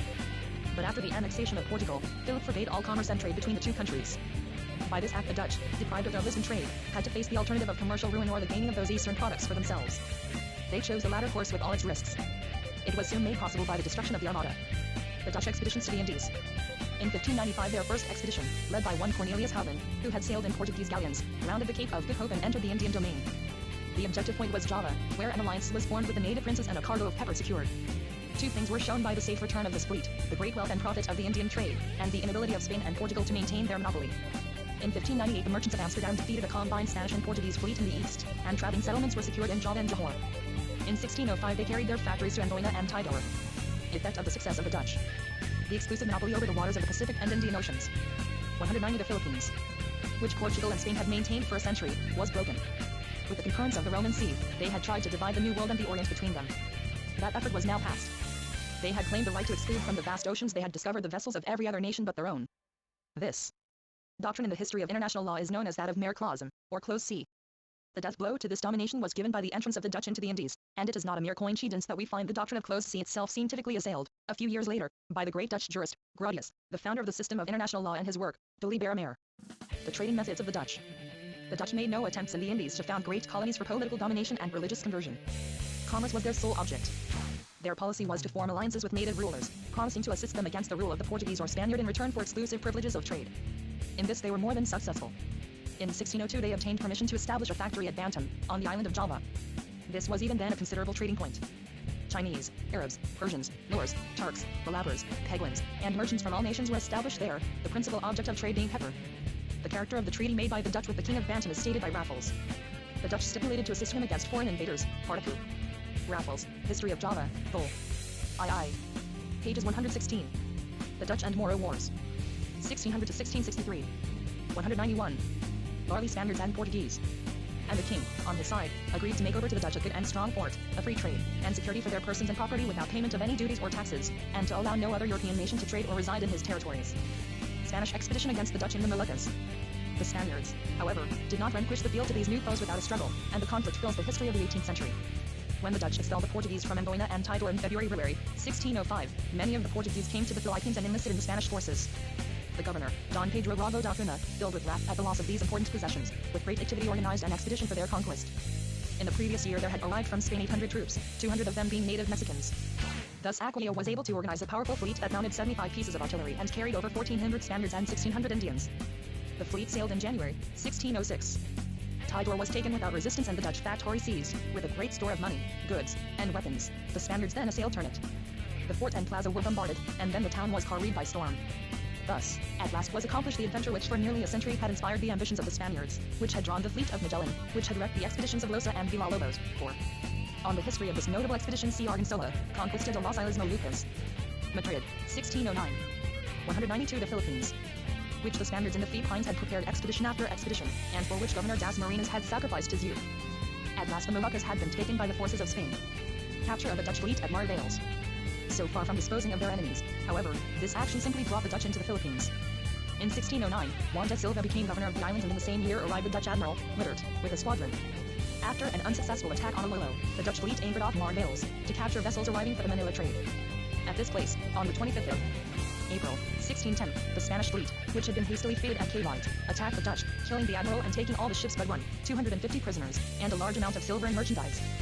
These prisoners seem to have been treated with more mercy than the captives of Van Noort's fleet, who were hung at Cavite. The wounded are said to have been cared for, and the friars from all the religious orders vied with one another to convert these Protestant pirates from their heresy. An expedition against the Dutch in Java. Spain made the truce of her European wars with Holland in 1609, but this cessation of hostilities was never recognized in the East. The Dutch and Spanish colonists continued to war upon and pillage each other until late in the century. Encouraged by his victory over Wittert, Silva negotiated with the Portuguese allies in Goa, India, to drive the Dutch from Java. A powerful squadron sailed from Cavite in 1616 for this purpose. It was the largest fleet which up to that date had ever been assembled in the Philippines. The expedition, however, failed to unite with the Dutch and Moro Wars. 1600 to 1663. 193. Their Portuguese allies, and in April, Silva died at Malacca of malignant fever. The Dutch fleets. Battles near Corregidor. The fleet returned to Cavite to find that the city, while stripped of soldiers and artillery, had been in a fever of anxiety and apprehension over the proximity of Dutch vessels. They were those of Admiral Stillbergen, who had arrived by way of the Straits of Magellan and the Pacific. He has left us a chart of the San Bernardino Straits, which is reproduced on page 133. Stillbergen bombarded Iloilo and then sailed for the Moluccas. A year later he returned, met a Spanish fleet of 7 galleons and 2 galeras near Manila and suffered a severe defeat. The battle began with cannonading on Friday, April 13th, and continued throughout the day. On the following day the vessels came to close quarters. The Spaniards boarded the Dutch vessels, and the battle was fought out with the sword. The Dutch were overwhelmed. Probably their NTIM were few. The Relic even states they had 14 galleons, but other accounts put the number at 10, 3 vessels of which were destroyed or taken by the Spaniards. One of them, the beautiful ship, the Son of Holland, was burned. This combat is known as the Battle of Playa Honda. Another engagement took place in the same waters of Corregidor, late in 1624, when a Dutch fleet was driven away without serious loss to either side. The Dutte captured Chinese junts and galleons. But through the intervening years, fleets of the Hollanders. An account of this victory, written the following year, Reliquia en Verdadera de la Gran Victoria, QL Armada Espanola de la China Tuo contra los Orlandeses Pirates, has been reprinted by Ratana, Archivo Bibliofilo Filipino, Vol. II. 194. The Philippines were continually arriving, both by the way of the Cape of Good Hope and the Straits of Magellan. Those that came across the Pacific almost invariably cruised up the Strait of San Bernardino, securing the fresh provisions so desirable to them after their long voyage. The prizes which they made of Chinese vessels, passing Corregidor for Manila, give us an idea of how considerably the Spaniards in the Philippines relied upon China for their food. Junks, or champans, were continually passing Corregidor, laden with chickens, hogs, rice, sugar, and other comestibles. The Mexican galleons were frequently destroyed or captured by these lurking fleets of the Dutch, and for a time the route through the Straits of San Bernardino had to be abandoned, the galleons reaching Manila by way of Cape Engano, or sometimes landing in Cagayan, and more than once going ashore on the Pacific side of the island, at Benangal and Dalamban. The Dutch in Formosa. The Dutch also made repeated efforts to wrest from Portugal her settlement and trade in China. As early as 1557 the Portuguese had established a settlement on the island of Macau, one of these numerous islets that fill the estuary of the river of Canton. This is the oldest European settlement in China and has been held continuously by the Portuguese until the present day, when it remains almost the last vestige of the once mighty Portuguese Empire of the East. It was much coveted by the Dutch because of its importance in the trade with Canton and Fukien. Just before the naval engagement at Playa Honda, the Dutch intercepted junks on the way to Manila, bringing, amongst their cargoes of food, as many as 12,000 capons. Foreman, the Philippine Islands, pages 104. The Dutch and Moro Wars. 1600 to 1663. 195. In 1622 a fleet from Java brought siege to Macau, and, being repulsed, sailed to the Pescadores Islands, where they built a fort and established a post, which threatened both the Portuguese trade with Japan and the Manila trade with Amoy. 2 years later, on the solicitation of the Chinese government, the Dutch removed their settlement to Formosa, where after some years they broke up the Spanish mission stations and gained exclusive possession of the island. Thus, throughout the century, these European powers harassed and raided one another, but no one of them was sufficiently strong to expel the others from the east. The Portuguese colonies. In 1640, the Kingdom of Portugal freed itself from the domination of Spain. With the same blow, Spain lost the great colonial possessions that came to her with the attachment of the Portuguese. All the places, says Zuniga, which the Portuguese had in the Indies, separated themselves from the crown of Castile and recognized as King Don Juan of Portugal. This same year, he adds, the Dutch took Malacca. The Moors. Increase of Moro piracy. During all these years, the raids of the Moros of Maguindanao and Jolo had never ceased. Their piracies were almost continuous. There was no security. Churches were looted, priests killed, people borne away for ransom or for slavery. Obviously, this piracy could only be met by destroying it at its source. Defensive fortifications and protective fleets were of no consequence, when compared with the necessity of subduing the Moro in his own lairs. In 1628 and 1630, punitive expeditions were sent against Jolo, Basilan, and Mindanao, which drove the Moros from their forts, burned their towns, and cut down their groves of coconut trees. Historia de Filipinos, pages 282. 196. The Philippines. But such expeditions served only to inflame the more the wrathful vengeance of the Moro, and in 1635 the government resolved upon a change of policy and the establishment of a presidio at Zamboanga. Founding of a Spanish post at Zamboanga. This brings us to a new phase in the Moro Wars. The governor, Juan Cerezo de Salamanca, was determined upon the conquest and the occupation of Mindanao and Jolo. In taking this step, Salamanca, like Corcuera, who succeeded him, acted under the influence of the Jesuits. Their missions in Bohol and northern Mindanao made them ambitious to reserve for the ministrations of their society all lands that were conquered and occupied, south of the Bisayas. The Jesuits were the missionaries on Trinidad and Shao, and wherever in the Moluccas and Celebes the Spanish and Portuguese had established their power. The Jesuits had accompanied the expedition of Rodriguez de Figueroa in 1595, and from that date they never ceased petitioning the government for a military occupation of these islands and for their own return, as the missionaries of these regions. The Jesuits were brilliant and able administrators. For men of their ambition, Mindanao, with its rich soil, attractive productions, and comparatively numerous populations, was a most enticing field for the establishment of such a theocratic commonwealth as the Jesuits had created and administered in America. On the other hand, the occupation of Zamboanga was strenuously opposed by the other religious orders. But the Jesuits, ever remarkable for their ascendancy in affairs of how attractive the island appeared and how well they knew its peoples is revealed by the accurate descriptions in the first book of Combe Historia de Mindanao y Jolo. THB Dutch Aldemo WAM. 1600 to 1663. 197. State, were able to effect the establishment of Zamboanga, though they could not prevent its abandonment a quarter of a century later. Erection of the forts.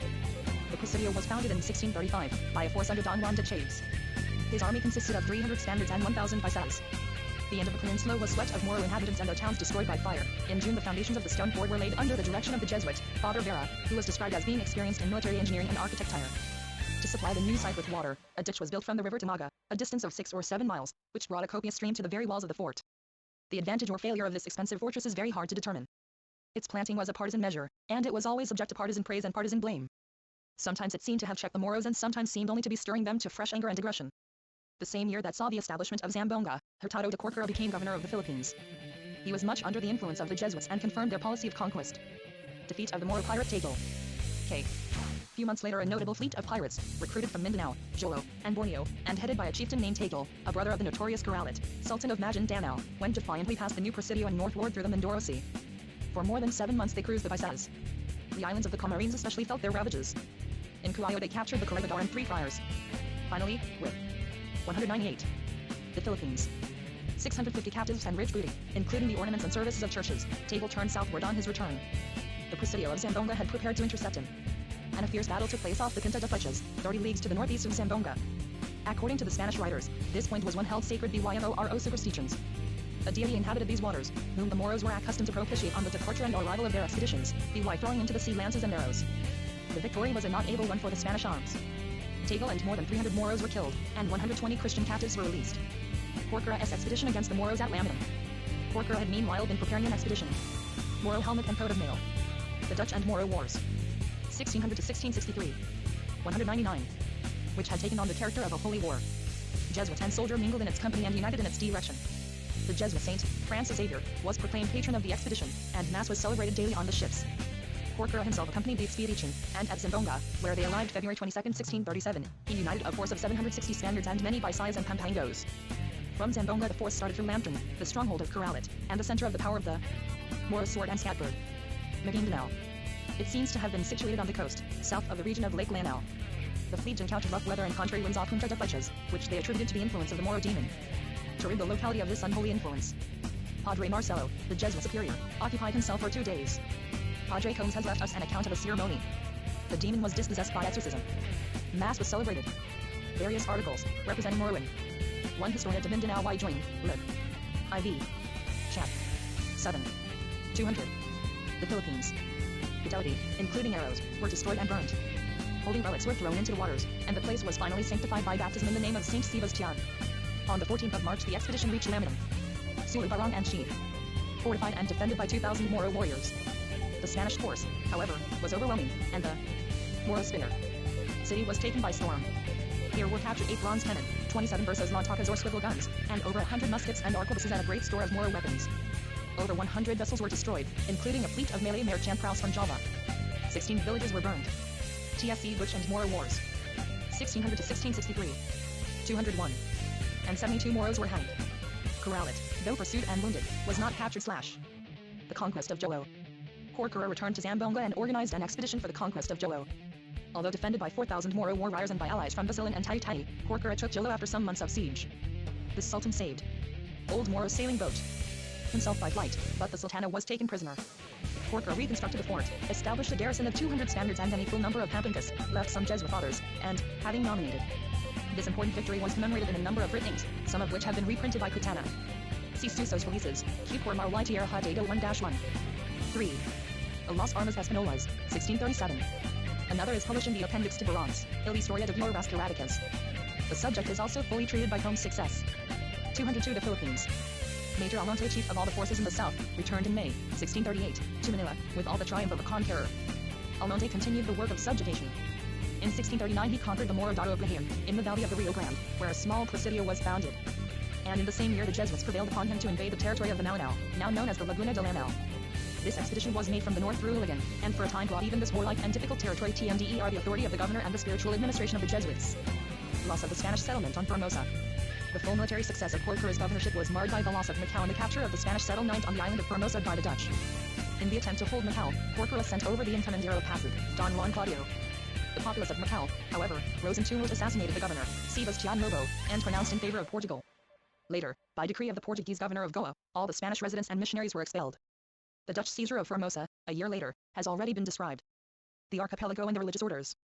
During these decades, conflict was almost incessant between the Archbishop of Manila and the regular orders. In the Philippines the regulars were the parish curates, and the Archbishop desired that all matters of their curacy, touching the administration of the sacraments and other parish duties, should be subject to the direction of the bishops. This question of the diocesan visit was fought over for nearly 200 years. The Dutch and Moro Wars. 1600 to 1663. 203. Ity governor and the Archbishop. Even more serious to the colony were the conflicts that raged between the Governor-General and the Archbishop. All the points of dissension between church and state, which vexed the Middle Ages, broke out afresh in the Philippines. The appointment of religious officers. The distribution of revenue. The treatment of the natives. The claim of the church to offer asylum to those fleeing the arm of the law. Its claims of jurisdiction, in its ecclesiastical courts, over a large class of civil offenses. These disputes and many others, occasioned almost incessant discord between the heads of civil and ecclesiastical authority. The Residencia. We have seen that the power of the governor was in fact very large. Theoretically, the Audiencia was a limit upon his authority.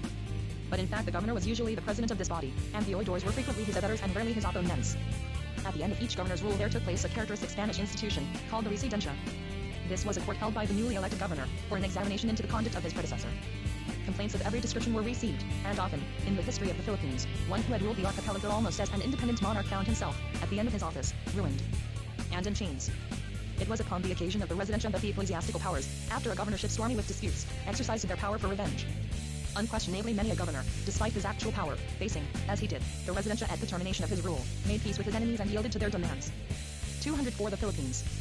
Corcora had continuous troubles with the Archbishop and with the religious orders other than the Jesuits. In 1644, when his successor, Gallardo, relieved him, the Franciscans, Augustinians, and Recollects procured his imprisonment and the confiscation of his property. For 5 years, the conqueror of the Moros lay a prisoner in the fortresses of Santiago and Cavite, when he was pardoned by the Council of the Indies, and appointed governor of the Canaries by the king. Weakening of the governor's power, this power of private and religious classes to intimidate and overawe the responsible head of the Philippine government was an abuse which continued to the very close of the Spanish rule. This, together with the relatively short term of the governor's oisice, his natural desire to avoid trouble, his all too frequent purpose of amassing a fortune rather than maintaining the dignity of his position and advancing the interests of the islands, combined decade after decade to make the spiritual authority more powerful. In the end the religious orders, with their great body of members, their hold upon the Filipinos, their high influence at the court, and finally their great landed wealth, governed the islands. The educational work of the religious orders in any criticism of the evils connected with their administration of the Philippines, one must not fail to recognize the many achievements of the missionary friars that were worthy. To the Dominicans and the Jesuits is due the establishment of institutions of learning. The Jesuits in 1601 had planted their College of San Jose VI. The Dominicans, here as in Europe, the champions of Orthodox learning, had their own institution, the College of Santo Tomas, inaugurated in 1619, and were the rivals of the Jesuits for the privilege of giving higher instruction. The Dutch and Moro Wars. 1600 to 1663. 205. In 1645 the Pope granted to the Dominicans the right to bestow higher degrees, and their college became the Royal and Pontifical University of St. Thomas Aquinas. This splendid name breathes that very spirit of the Middle Ages which the Dominican order strove to perpetuate in the Philippines down to modern days. Dominicans also founded the College of San Juan de Letran, as a preparatory school to the university. We should not pass over the educational work of the religious orders without mention of the early printing plants and their publications. The missionary friars were famous printers, and in the Philippines, as well as in America, some noble volumes were produced by their handicraft. Founding of hospitals high the Franciscans. Nor had the Franciscans in the Philippines neglected the fundamental purpose of their foundation, that of ministration to the sick and unprotected. A narrative of their order, written in 1649, gives a long list of their beneficent foundations. Besides the Hospital of Manila, they had an infirmary at Cavite for the native mariners and shipbuilders, a hospital at Los Banos, another in the city of Nueva Caceres. Lay brethren were attached to many of the convents as nurses. In 1633 a curious occurrence led to the founding of the leper hospital of San Lazaro. The Emperor of Japan, in a probably ironical mood, sent to Manila a shipload of Japanese afflicted with this unfortunate disease. These people were mercifully received by the Franciscans, and when the king did not confer the title of royal until 1735, although the university was taken under his protection in 1680. Entrada de la Seraphic Religion, de Nuestro P.S. Francisco en las Islas Filipinas, Ratana, Hol. I. 206 The Philippines. Cared for in a home, which became the San Lazaro Hospital for lepers. Life and progress of the Filipinos. Few sources exist that can show us the life and progress of the Filipino people during these decades. Christianity, as introduced by the missionary friars, was generally successful, and yet there were relapses into heathenism. Old religious leaders and priestesses roused up from time to time, and incited the natives to rebellion against their new spiritual masters. The payment of tribute and the labor required for the building of churches often drove the people into the mountains. Religious revolt at Bohol and Leyte. In 1621 a somewhat serious revolt took place on Bohol. The Jesuits who administered the island were absent in Cebu, attending the fiestas on the canonization of Saint Francis Xavier. The whisper was raised that the old heathen deity, Diwata, was at hand to assist in the expulsion of the Spaniards. The island rose in revolt, except the two towns of Loboc and Baclayan. 4 towns were burnt, the churches sacked, and the sacred images fired. The revolt spread to Leyte, where it was headed by the old Otto, Roncal of Limasaya, who had sworn friendship with Legazpi. This insurrection was put down by the alcalde mayor of Cebu and the Filipino leaders were hanged. On Leyte, Roncal was speared in battle, and one of the heathen priests suffered the penalty prescribed by the Inquisition for heresy, death by burning. Revolt of the Pehuipangos. The heavy drafting of natives to fell trees and build the ships for the Spanish naval expeditions and the Acapulco trade was also a cause for insurrection. In 1660 1,000 Pampangos were kept cutting in the forests of that province alone. The Dutch and Moro Wars. 1600 to 1663. 207. Sullen at their heavy labor and at the harshness of their overseers, these natives rose in revolt. The sedition spread to Pangasinan, Zambales, and Ilocos, and it required the utmost efforts of the Spanish forces on land and water to suppress the rebellion. Uprising of the Chinese. In spite of the terrible massacre that had been visited upon the Chinese at the beginning of the century, they had almost immediately commenced returning not only as merchants, but as colonists. The early restrictions upon their life must have been relaxed, for in 1639 there were more than 30,000 living in the islands, many of them cultivating lands at Calamba and at other points on the Laguna de Bay. In that year a rebellion broke out, in which the Chinese in Manila participated. They seized the church of San Pedro Macati, on the Pasig, and fortified themselves. From there they were routed by a combined Filipino and Spanish force. The Chinese then broke up into small bands, which scattered through the country, looting and murdering, but being pursued and cut to pieces by the Filipinos. For 5 months this pillage and massacre went on, until 7,000 Chinese were destroyed. By the loss of these agriculturalists and laborers, Manila was reduced to great distress. Activity of the Moro pirates. The task of the Spaniards in controlling the Moro datos continued to be immensely difficult. During the years following the successes of Corcura and Almonte, the Moros were continually plotting. Aid was furnished from Borneo and Salids, and they were further incited by the Dutch. In spite of the vigilance of Zamboanga, small piratical excursions continually harassed the Visayas and the Camarines. 208 The Philippines. Continued conflicts with the Dutch. The Dutch, too, from time to time showed themselves in Manila. In 1646 a squadron attacked Zamboanga, and then came north to Luzon. The Spanish naval strength was quite unprepared. But 2 galleons, lately arrived from Acapulco, were fitted with heavy guns. Dominican friars took their places among the giners, and, under the protection of the Virgin of the Rosary, successfully encountered the enemy. A year later a fleet of 12 vessels entered Manila Bay, and nearly succeeded in taking Cavite. Failing in this, they landed in Bataan province, and for some time held the coast of Manila Bay in the vicinity of Abite. The narrative of Franciscan missions in 1649, above cited, gives town after town in southern Luzon, where church and convent had been burned by the Moros or the Dutch. The abandonment of Zamboanga and the Moluccas. The threat of the Dutch made the maintenance of the Presidio of Zamboanga very burdensome. In 1656 the administration of the Moluccas was united with that of Mindanao, and the governor of the former, Don Francisco de Estebar, was transferred from Ternate to Zamboanga and made lieutenant governor and captain general of all the provinces of the south. 6 years later, the Moluccas, so long coveted by the Spaniards, and so slowly won by them, together with Zamboanga, were wholly abandoned, and to the Spice Islands the Spaniards were never to return. This sudden retirement from their southern possession was not, however, occasioned by the incessant restlessness of the Moros nor by the plottings of the Dutch. It was due to a threat of danger from the north. Koxinga, the Chinese adventurer. In 1644, China was conquered by the Manchus. Peking capitulated at the Dutch and Moro Wars. 1600 to 1663. 209. Once an Ming dynasty was overthrown, but it was only by many years of fighting that the Manchus overcame the Chinese of the central and southern provinces. These were years of turbulence, revolt, and piracy. More than one Chinese adventurer rose to a romantic position during this disturbed time. One of those adventurers, named Kong, had been a poor fisherman of Chio. He had lived in Macau, where he had been converted to Christianity, and had been a cargatter, or cargo bearer, in Manila. He afterwards went to Japan, and engaged in trade. From these humble and laborious beginnings, like many another of his persistent countrymen, he gained great wealth, which on the conquest of the Manchus he devoted to piracy. His son was the notorious Kusing, or Koxinga, who for years resisted the armies of the Manchus, and maintained an independent power over the coasts of Fujian and Shekiang. About 1660 the forces of the Manchus became too formidable for him to longer resist them upon the mainland, and Koxinga determined upon the capture of Formosa and the transference of his kingdom to that island. For 38 years this island had been dominated by the Dutch, whose fortresses commanded the channel of the Pescadores. The colony was regarded as an import one by the Dutch colonial government at Batavia. The city of Taiwan, on the west coast, was a considerable center of trade. It was strongly protected by the fortress of Zealand, and had a garrison of 2,200 Dutch soldiers. After months of fighting, Koxinga, with an overpowering force of Chinese, compelled the surrender of the Hollanders and the beautiful island passed into his power. 210 The Philippines. A threatened invasion of the Philippines exalted by his success against European arms, Koxinga resolved upon the conquest of the Philippines. He summoned to his service the Italian Dominican missionary, Ricci, who had been living in the province of Fuquing, and in the spring of 1662 dispatched him as an ambassador to the governor of the Philippines to demand the submission of the archipelago. Manila was thrown into a terrible panic by this demand, and indeed no such danger had threatened the Spanish in the Philippines since the invasion of Li Mahong. The Chinese conqueror had an innumerable army, and his armament, stores, and navy had been greatly augmented by the surrender of the Dutch. The Spaniards, however, were united on resistance. The governor, Don Sabiniano Manrique Lara, returned a defiant answer to Koxinga, and the most radical measures were adopted to place the colony in a state of defense.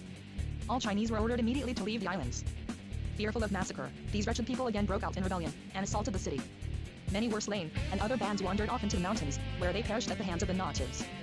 Others, escaping by frail boats, joined the Chinese colonists on Formosa. Churches and convents in the suburbs of Manila, which might afford shelter to the assailant, were razed to the ground. More than all this, the Moluccas were forsaken, never again to be recovered by Spaniards. And the presidios of Zamboanga and Cuayot, which served as a kind of bridle on the Moros of Jolo and Mindanao, were abandoned. All Spanish troops were concentrated in Manila, fortifications were rebuilt, and the population waited anxiously for the attack. But the blow never fell. The Dutch and Moro Wars. 1600 to 1663. 211. Before Ricci arrived at Taiwan, Koxinga was dead, and the peril of Chinese invasion had passed. Effects of these events. But the Philippines had suffered irretrievable loss. Spanish prestige was gone. Manila was no longer, as she had been at the commencement of the century, the capital of the East. Spanish sovereignty was again confined to Luzon and the Visayas. The Chinese trade, on which rested the economic prosperity of Manila, had once again been ruined. For 100 years the history of the Philippines is a dull monotony, quite unrelieved by any heroic activity or the presence of noble character. The Jesuits, on retiring with the Spanish forces from the Moluccas, brought from turning a colony of their converts. These people were settled at Maragondon, on the south shore of Manila Bay, where their descendants can still be distinguished from the surrounding Tagalog population. Chapter 10. A century of obscurity and decline. 1663 to 1762. Political decline of the Philippines. For the 100 years succeeding the abandonment of the Moluccas, the Philippines lost all political significance as a colony. From almost every standpoint they were profitless to Spain. There were continued deficits, which had to be made good from the Mexican treasury. The part of Spain in the conquest of the East was over, and the Philippines became little more than a great missionary establishment, presided over by the religious orders. Death of Governor Salcedo by the Inquisition. In 1663, Lara was succeeded by Don Diego de Salcedo. On his arrival, Manila had high hopes of him, which were speedily disappointed. He loaded the Acapulco galleon with his own private merchandise, and then dispatched it earlier than was usual, before the cargoes of the merchants were ready. He engaged in a wearisome strife with the archbishop, and seems to have worried the ecclesiastic, who was aged and feeble, into his grave. At the end of a few years he was hated by everyone, and a conspiracy against him was formed which embraced the religious, the army, the civil officials, and the merchants. Beyond the reach of the power of ordinary plotters, he fell a victim to the commissioner of the Inquisition. The Spanish Inquisition, which wrought such cruelty and misery in the peninsula, was carried also to the Spanish colonies. As we have seen, it was primarily the function of the Dominican order to administer the institu. 212. A century of obscurity. 1663-$176. 213. The powers exercised by an inquisitor can scarcely be understood at the present day. His methods were secret, the charges were not made public, the whole proceedings were closeted, and yet so great were the powers of this court that none could resist its authority, or inquire into its actions. Spain forbade any heretics, Jews, or Moors going to the colonies, and did the utmost to prevent heresy abroad. She also established in America the Inquisition itself. Fortunately, it never attained the importance in the Philippines that it had in Spain. In the Philippines there was no tribunal, the institution being represented solely by a commissioner. Death of the governor. In 1667, when the unpopularity of Governor Salcedo was at its height, this commissioner professed to discover in him grounds of heresy from the fact that he had been born in Flanders, and decided to avenge the church by encompassing his ruin. By secret arrangement, the master of the camp withdrew the guard from the palace, and the commissioner, with several confederates, gained admission. The door of the governor's room was opened by an old woman, who had been terrified into complicity, and the governor was seized sleeping, with his arms lying at the head of his bed. The commissioner informed the governor that he was a prisoner of the Holy Office. He was taken to the convent of the Franciscans. Here he was kept in Queens until he could be sent to Mexico, to appear before the tribunal there. The government in Mexico annulled the arrest of the commissioner, but Salcedo died at sea on the reunion of the vessel to the Philippines in 1669. Colonization of the Ladrone Islands. In 1668, a Jesuit mission under Padre Diego Luis de San Vitores was established on the Ladrones, the first of the many mission. 214 The Philippines. Stations, both Roman Catholic and Protestant, in the South Pacific. The islands at that time were well populated and fertile, and had drawn the enthusiasm of Padre San Vitores in 1662 when he first sailed to the Philippines. The hostility of the Manchus in China, the Japanese persecutions, and the abandonment of Mindanao had closed many mission fields, and explains the eagerness with which the Jesuits sought the royal permission to Christianize these islands, which had been so constantly visited by Spanish ships but never before colonized. With Padre San Vitores and his 5 Jesuit associates were a number of Christian Filipino catechists. Settlement of Guam. The mission landed at Guam, and was favorably received. Society among these islanders was divided into castes. The chiefs were known as Chamorri, which has led to the natives of the Ladrones being called Chamorros. A piece of ground was given the Jesuits for a church at the principal town called Agad Maria, and here also a seminary was built for the instruction of young men. The Queen Regent of Spain, Maria of Austria, gave an annual sum to this school, and in her honor the Jesuits changed the name of the islands to the Marianas. The Jesuits preached on 11 inhabited islands of the group, and in a year's time had baptized 13,000 islanders and given instruction to 20,000. Troubles with the natives at Guam. This first year was the most successful in the history of the mission. Almost immediately after, the Jesuits angered the islanders by compulsory conversions. There were quarrels in several places, and priests, trying to baptize children against the wishes of their parents, were killed. In 1670 the Spaniards were attacked, and obliged to fortify themselves at Aguila. A century of obscurity. I-663-176G. 215. The Jesuits had a guard of a Spanish captain and about 30 Spanish and Filipino soldiers, who, after some slaughter of the natives, compelled them to sue for peace. The conditions imposed by the Jesuits were that the natives should attend mass and festivals, have their children baptized, and sent them to be catechized. The hatred of the natives was unabated, however, and in 1672 San Vitores was killed by them. His biographer claims that at his death he had baptized nearly 50,000 of these islanders. Depopulation of the Ladrone Islands. About 1680 a governor was sent to the islands, and they were organized as a dependency of Spain. The policy of the governors and the Jesuits was conversion by the sword. The natives were persecuted from island to island, and in the history of European settlements there is hardly one that had more miserable consequences to the inhabitants. Disease was introduced and swept off large numbers. Others fell resisting the Spaniards, and an entire island was frequently depopulated by order of the governor, or the desire of the Jesuits to have the natives brought to Guam. Many, with little doubt, fled to other archipelagos. If we can trust the Jesuit points, there were in the whole group 100,000 inhabitants when the Spaniards arrived. A generation saw them almost extinct. Dampier, who touched at Guam in 1686, says then that on the island, where the Spaniards had found 30,000 people, there were not above 100 natives. In 1716 and 1721 other voyagers announced the number of inhabitants on Guam at 2,000, but only one other island of the group was populated. When? See the account of the settlement of the Ladrones by the Spaniards, in Bumi's Voyages in the Pacific, Vol. III. 216 The Philippines. Anson in 1742 visited Guam, the number had risen to 4,000, and there were a few hundred inhabitants on Rota. But these seem to have been the whole population. The original native population certainly very nearly touched extinction. The islands were from time to time colonized from the Philippines, and the present population is very largely of Filipino blood. Conflicts between governor and archbishop. Meanwhile, in the Philippines the conflict of the governor with the archbishop and the friars continued. The conduct of both sides was selfish and outrageous.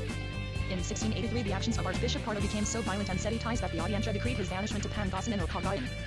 He was taken by force to Lingayen, where he was well accommodated but kept under surveillance. The Dominicans retaliated by excommunication, and the Audiencia thereupon banished the provincial of the order from the islands, and sent several other friars to Mar Vales. But the year following, Governor Vargas was relieved by the arrival of his successor, who was favorable to the ecclesiastical side of the controversy. The archbishop returned and assumed a high hand. He suspended and excommunicated on all sides. The oidores were banished from the city, and all died in exile in remote portions of the archipelago. The ex-governor general, Vargas, being placed under the spiritual ban, sued for pardon and begged that his repentance be recognized. The archbishop sentenced him to stand daily for the space of 4 months at the entrances to the churches of the city and of the Parian, and in the thronged quarter of Binondo, attired in the habit of a penitent, with a rope about his neck and carrying a lighted candle in his hand. A century of obscurity. 166 176 217. He was, however, able to secure a mitigation of this sentence, but was required to be absolutely alone in a hut on an island in the Pasig River. He was sent a prisoner to Mexico in 1689, but died upon the voyage. The various deans and canons who had concurred in the archbishop's banishment, as well as other religious with whom the prelate had had dissensions, were imprisoned or exiled. The bodies of 2 oidores were, on their death and after their burial, disinterred and their bones profaned. Degeneration of the colony under church rule. Archbishop Pardo died in 1689, but the strife and confusion which had been engendered continued. There were quarrels between the archbishop and the friars, between the prelate and the governor. All classes seem to have shared the bitterness and the hatred of these unhappy dissensions. The moral tone of the whole colony during the latter part of the 17th century was lowered. Corruption flourished everywhere, and the vigor of the administration decayed. Violence went unrebuked, and the way was open for the deplorable tragedy in which the strife of parties culminated. Certainly no governor could have been more supine, and shown greater incapacity and weakness of character, than the one who ruled in the time of Archbishop Pardo. Improvements made by Governor Bustamante. Enrichment of the treasury in the year 1717, however, came a governor of a different type, Fernando Manuel de Bustamante. He was an old soldier, stern of character and severe in his measures. He found the treasury robbed and exhausted. Nearly the whole population of Manila were in debt to the PUC funds. Bustamante ordered 218 the Philippines. These amounts paid, and to compel their collection he attached the cargo of silver arriving by the galleon from Acapulco. This cargo was owned by the religious companies, officials, and merchants, all of whom were indebted to the government. In 1 year of his vigorous administration he raised the sum of 300,000 pesos for the treasury. With sums of money again at the disposal of the state, Bustamante attempted to revive the decayed prestige and commerce of the islands. Refounding of Zamboanga. In 1718 he refounded and rebuilt the Presidio of Zamboanga. Not a year had passed, since its abandonment years before, that the pirates from Borneo and Mindanao had failed to ravage the Visayas. The Jesuits had petitioned regularly for its re-establishment, and in 1712 the king had decreed its reoccupation. The citadel was rebuilt on an elaborate plan under the direction of the engineer, Don Juan Zicara. Besides the usual barracks, storehouses, and arsenals, there were, within the walls, a church, hospital, and cardle for the Pampangan soldiers. 61 cannon were mounted upon the defenses. Upon the petition of the Recollects, Bustamante also established a presidio at Labo, at the southern point of the island of Palawan, whose coasts were attacked by the Moros from Sulu and Borneo. Treaty with Siam. In the same year he sent an embassy to Siam, with the idea of stimulating the commerce which had flourished a century before. The reception of this embassy was most flattering. A treaty of peace, friendship, and commerce was made, and on ground ceded to the Spaniards was begun the erection of a factory. Improvements in the city of Manila, how far this brave and determined man might have revived the colony. A century of obscurity. 1663 to 1762. 219. It is impossible to say. The population of Manila, both ecclesiastical and civil, was at this time so sunk in corruption and so degenerate as to make almost impossible any recuperation except VNDER the rule of a man equally determined as Bustamante, but ruling for a long period of time. He had not hesitated to order investigations into the finances of the islands, which disclosed defalcations amounting to 700,000 pesos. He fearlessly arrested the defaulters, no matter what their station. The whole city was concerned in these peculations, consequently the utmost fear and apprehension existed on all sides. And Bustamante, hated as well as dreaded, was compelled to enforce his reforms single-handed. His murder. He was opposed by the friars and defied by the archbishop, but, notwithstanding ecclesiastical condemnation, he went to the point of ordering the arrest of the prelate. The city rose in sedition, and a mob, headed by friars, proceeded to the palace of the governor, broke in upon him, and, as he faced them alone and without support, killed him in cold blood October 11, 1719. The archbishop proclaimed himself governor and president of the Audiencia. The oidores and officials who had been placed under arrest by Bustamante were released, and his work overthrown. The new government had neither the courage nor the inclination to continue Bustamante's policy, and in 1720 the archbishop called a council of war, which decreed the abandonment of the fort at Labo. When the news of this murder reached Spain, the king ordered an investigation and the punishment of the guilty, and in 1721 Governor Campo arrived to put these mandates into execution. The culprits, however, were so high and so influential that the governor did not dare 220 the Philippines proceed against them. And although the commands of the king were reiterated in 1724, the assassins of Bustamante were never brought to justice. Treaty with the Sultan of Jolo. In spite of the cowardly policy of the successors of Bustamante, the Presidio of Zamboanga was not abandoned. So poorly was it administered, however, that it was not effective to prevent Moro piracy, and the attacks upon the Visayas and colonies continued. In 1721 a treaty was formed with the Sultan of Jolo providing for trade between Manila and Jolo, the return or ransom of captives, and the restitution to Spain of the island of Bisilan. The Moro pirates of Taytay. To some extent this treaty seems to have prevented assaults from Jolo, but in 1730 the Moros of Taytay fell upon Palawan and the Calamianes, and in 1731 another expedition from the south spent nearly a whole year cruising and destroying among the Visayas. Deplorable state of Spanish defenses. The defenses of the Spaniards during these many decades were continually in a deplorable state, their arms were wretched, and, except in moments of great apprehension, no attention was given to fortifications, to the preservation of artillery, nor to the supply of ammunition. Sudden attacks ever found the Spaniards unprepared. Military unreadiness was the normal condition of this archipelago from these early centuries down to the destruction of the Spanish armament by the American fleet. The economic policy of Spain. Restrictions of trade. During the closing years of the 17th century and the beginning of the 18th, commerce seems to have been actually paralyzed. That brilliant trade which is described by Morga, and which was at its height about a century of obscurity. 166 is 176 is 221. 1605 was a few years later defeated by the miserable economic policy of Spain, pandering to the demands of the merchants of Cadiz and Seville. Spain's economic OHCY had only in view benefits to the peninsula. The laws of the Indies abound with edicts for the purpose of limiting and crippling colonial commerce and industry, wherever it was imagined that it might be prejudicial to the protected industries of Spain. The manufacturers of Seville wished to preserve the colonies, both of America and of the Indies, as markets for their monopoly wares. And in this policy, for 2 centuries, they had the support of the crown. The growing trade between Mexico and the Philippines had early been regarded with suspicion, and legislation was framed to reduce it to the lowest point compatible with the existence of the colony. None of the colonies of America could conduct commerce with the Philippines except Mexico, and here all communication must pass through the port of Acapulco. This trade was limited to the passage of a single vessel a year. In 1605 2 galleons were paraded, but their size was reduced to 300 tons. They were allowed to carry out 500,000 pesos of silver, but no more than 250,000 pesos worth of Chinese products could be returned. Neither the Spaniards of Mexico nor any part of America could traffic directly with China, nor could Spanish vessels pass from Manila to the ports of Asia. Only those goods could be bought which Chinese merchants themselves brought to the Philippines. Selfishness of merchants in Spain. Even these restrictions did not satisfy the jealousy of the merchants of Spain. They complained that the royal orders limiting the traffic were not regarded, and they insisted upon so. 222 The Philippines. Vexatious a supervision of this commerce, and surrounded infractions of the law with such terrible penalties, that the trade was not maintained even to the amount permitted by law. Spanish merchants even went to the point of petitioning for the abandonment of the Philippines, on the ground that the importations from China were prejudicial to the industry of the peninsula. The colonists upon the Pacific coast of America suffered from the lack of those commodities demanded by civilized life, which could only reach them as they came from Spain through the port of Portobello and the Isthmus of Panama. Without question, an enormous and beneficial commerce could have been conducted by the Philippines with the provinces of Western America. Trade between South America and the Philippines forbidden.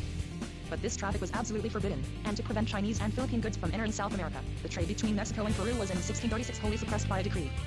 This decree, as it stands upon the pages of the Great Recogulacion, is an epitome of the insane economic policy of the Spaniard. It cites that whereas it had been permitted that from Peru to New Spain there should go each year 2 vessels for commerce and traffic to the amount of 200,000 ducats, which later had been reduced to 100,000 ducats, and because there had increased in Peru to an excessive amount the commerce in the fabrics of China, in spite of the many prohibitions that had been imposed, and in order absolutely to remove. Some of the benefits of such a trade are set forth by the Jesuit, Alonso de Avila, in his Historical Relation of the Kingdom of Chile, printed in Rome, 1649. In Churchill's collection of Voyages and Travels, Vol. III. A Century of Obscurity. $1663-$176. 223. The occasion for the future, we order and command the officers of Peru and New Spain that they invariably prohibit and suppress this commerce and traffic between the two kingdoms by all the channels through which it is conducted, maintaining this prohibition family and continually for the future. In 1718 the merchants of Seville and Cadiz still complained that their profits were being injured by even the limited importation of Chinese silks into Mexico. Thereupon absolute prohibition of import of Chinese silks, either woven or in thread, was decreed. Only linens, spices, and supplies of such things as were not produced in Spain could be brought into Mexico. This order was reaffirmed in 1720, with the provision that 6 months would be allowed the people of Mexico to consume the Chinese silks which they had in their possession, and thereafter all such goods must be destroyed. Ineffectiveness of these restrictions. These measures, while ruining the commerce of the Philippines, were as a matter of fact ineffective to accomplish the result desired. Contraband trade between China and America sprang up in violation of the law. Silks to the value of 4 million pesos were annually smuggled into America. In 1734 the folly and uselessness of such laws was somewhat recognized by the Council of the Indies, and a cedula was issued restoring the permission to trade in Chinese silks and raising the value of cargoes destined for Acapulco to 500,000 pesos, and the quantity of silver for return to 1 million pesos. The celebrated traffic of the galleon was resumed and continued until the year 1815. 1 Recompilation de las Indias, Lib. VIII. Titulo 45, Lay 78. Montero y Vidal, Historia de Filipinas, Vol. I, pages 460. 224 The Philippines. An attempt to colonize the Carolines. Southeastward of the Philippines, in that part of the Pacific which is known as Micronesia, there is an archipelago of small islands called the Carolines. The westernmost portion of the group bears the name of the Peleus, or Peleos. Inasmuch as these islands were eventually acquired by Spain and remained in her possession down to the year 1890, it may be well to state something at this time of the attempt made by the Jesuits in 1731 to colonize them. Certain of these little islands were seen several times by expeditions crossing the Pacific as early as the latter part of the 16th century, but after the trade between Mexico and the Philippines had been definitely settled upon, a fixed course was followed westward from Acapulco to Guam, from which there was little variation, and during the 17th century these islands passed quite out of mind. But in the year 1696 a party of natives, 20 men and 10 women, were driven by storms far from their home in the Carolines upon the eastern coast of Samar. It seems that similar parties of castaways from the Pelew and Caroline Islands had been known to reach Mindanao and other parts of the Philippines at an even earlier date. These last came under the observation of the Jesuit priests on Samar, who baptized them, and, learning from them of the archipelago from which they had been carried, were filled with missionary ambition to visit and Christianize these Pacific Islanders. This idea was agitated by the Jesuits, until about 1730 royal permission was granted to the enterprise. A company of Jesuits in the following year sailed for the Ladrones and thence south until the Carolines were discovered. They landed on a small island not far from Yap. Here they succeeded in baptizing numerous natives and a century of obscurity. 166 is 176 is 225. In establishing a mission. 14 of their number, headed by the priest, Padre Cantava, remained on the island while the expedition returned to secure reinforcements and supplies. Unfortunately, this succor was delayed for more than a year, and when Spanish vessels with missionary reinforcements on board again reached the Carolines in 1733, the mission had been entirely destroyed and the Spaniards, with Padre Cantava, had been killed. These islands have been frequently called the New Philippines. Conditions of the Filipinos during the 18th century. During the most of the 18th century, data are few upon the condition of the Filipino people. There seems to have been little progress. Conditions certainly were against the social or intellectual advance of the native race. Perhaps, However, their material well-being was quite as great during these years, when HTTLE was attempted, as during the governorships of the more ambitious and enterprising Spaniards who had characterized the earlier period of Philippine history. Provincial governments. Provincial administration seems to have fallen almost wholly into the hands of the missionaries. The priests made themselves the local rulers throughout the Christianized portion of the archipelago. Insurrection in Bohol. Insurrection seems especially to have troubled the island of Bohol during most of the 18th century, and in 1750 an insurrection broke out which practically established the independence of a large portion of the island, and which was not suppressed for very many years. The trouble arose in the town of Ina Benga, where the Jesuit priest Morales had greatly antagonized and embittered the natives by his severity. Some apostatized, and went to the hills. One of these men was 226 the Philippines. Killed by the orders of the priest, and his body refused Christian burial, and left uncared for and exposed. A brother of this man, named Dag Sixhoy, infuriated by this indignity, headed a sedition which shortly included 3,000 natives. The priest was killed, and his own body left by the road and buried.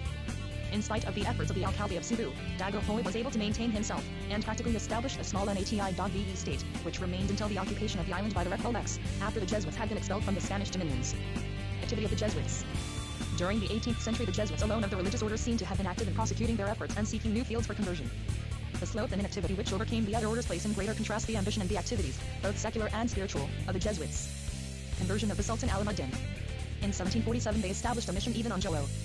They were unable to overcome the intense antagonism of the Moro Panditas and Datos, but they apparently won the young Sultan, Alamuddin, whose strange story and shifting fortunes we've been variously told. One of the Jesuits, Padre Villomi, was skilled in the Arabic language, and this familiarity with the language and literature of Mohammedanism doubtless explains his ascendancy over the mind of the Sultan. Alamuddin was not a strong man. His power over the subordinate Datos was small, and in 1748 his brother, Bantilan, usurped his place and was proclaimed Sultan of Jolo. Alamuddin, with his family and numerous escort, came to Zamboanga, seeking the aid of the Spanish against a century of obscurity. 166 is 176 is 227. His brother. From Zamboanga he was sent to Manila. On his arrival, January 3, 1749, he was received with all the pomp and honor due to a prince of high rank. A house for his entertainment and his retinue of 70 persons was prepared in Binondo. A pub HC entrance was arranged, which took place some 15 days after his reaching the city. Triumphal arches were erected across the streets, which were lined with more than 2,000 native militia under arms. The Sultan was pub HCLY received in the hall of the Audiencia, where the governor promised to lay his case before the King of Spain.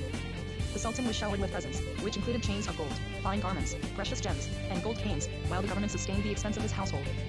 Following this reception, steps were taken for his conversion. His spiritual advisor cited to him the example of the Emperor Constantine, whose conversion enabled him to effect triumphant conquests over his enemies. Under these representations, Alamuddin expressed his desire for baptism. The Governor-General, who at this time was a priest, the Bishop of Nueva Segovia, was very anxious that the rites should take place.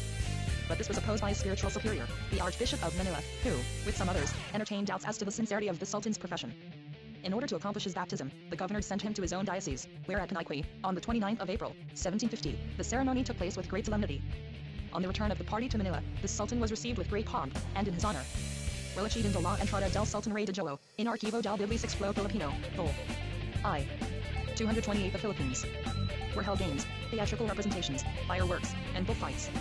This was the high watermark of the Sultan's popularity. Failure to bind State Alamuddin.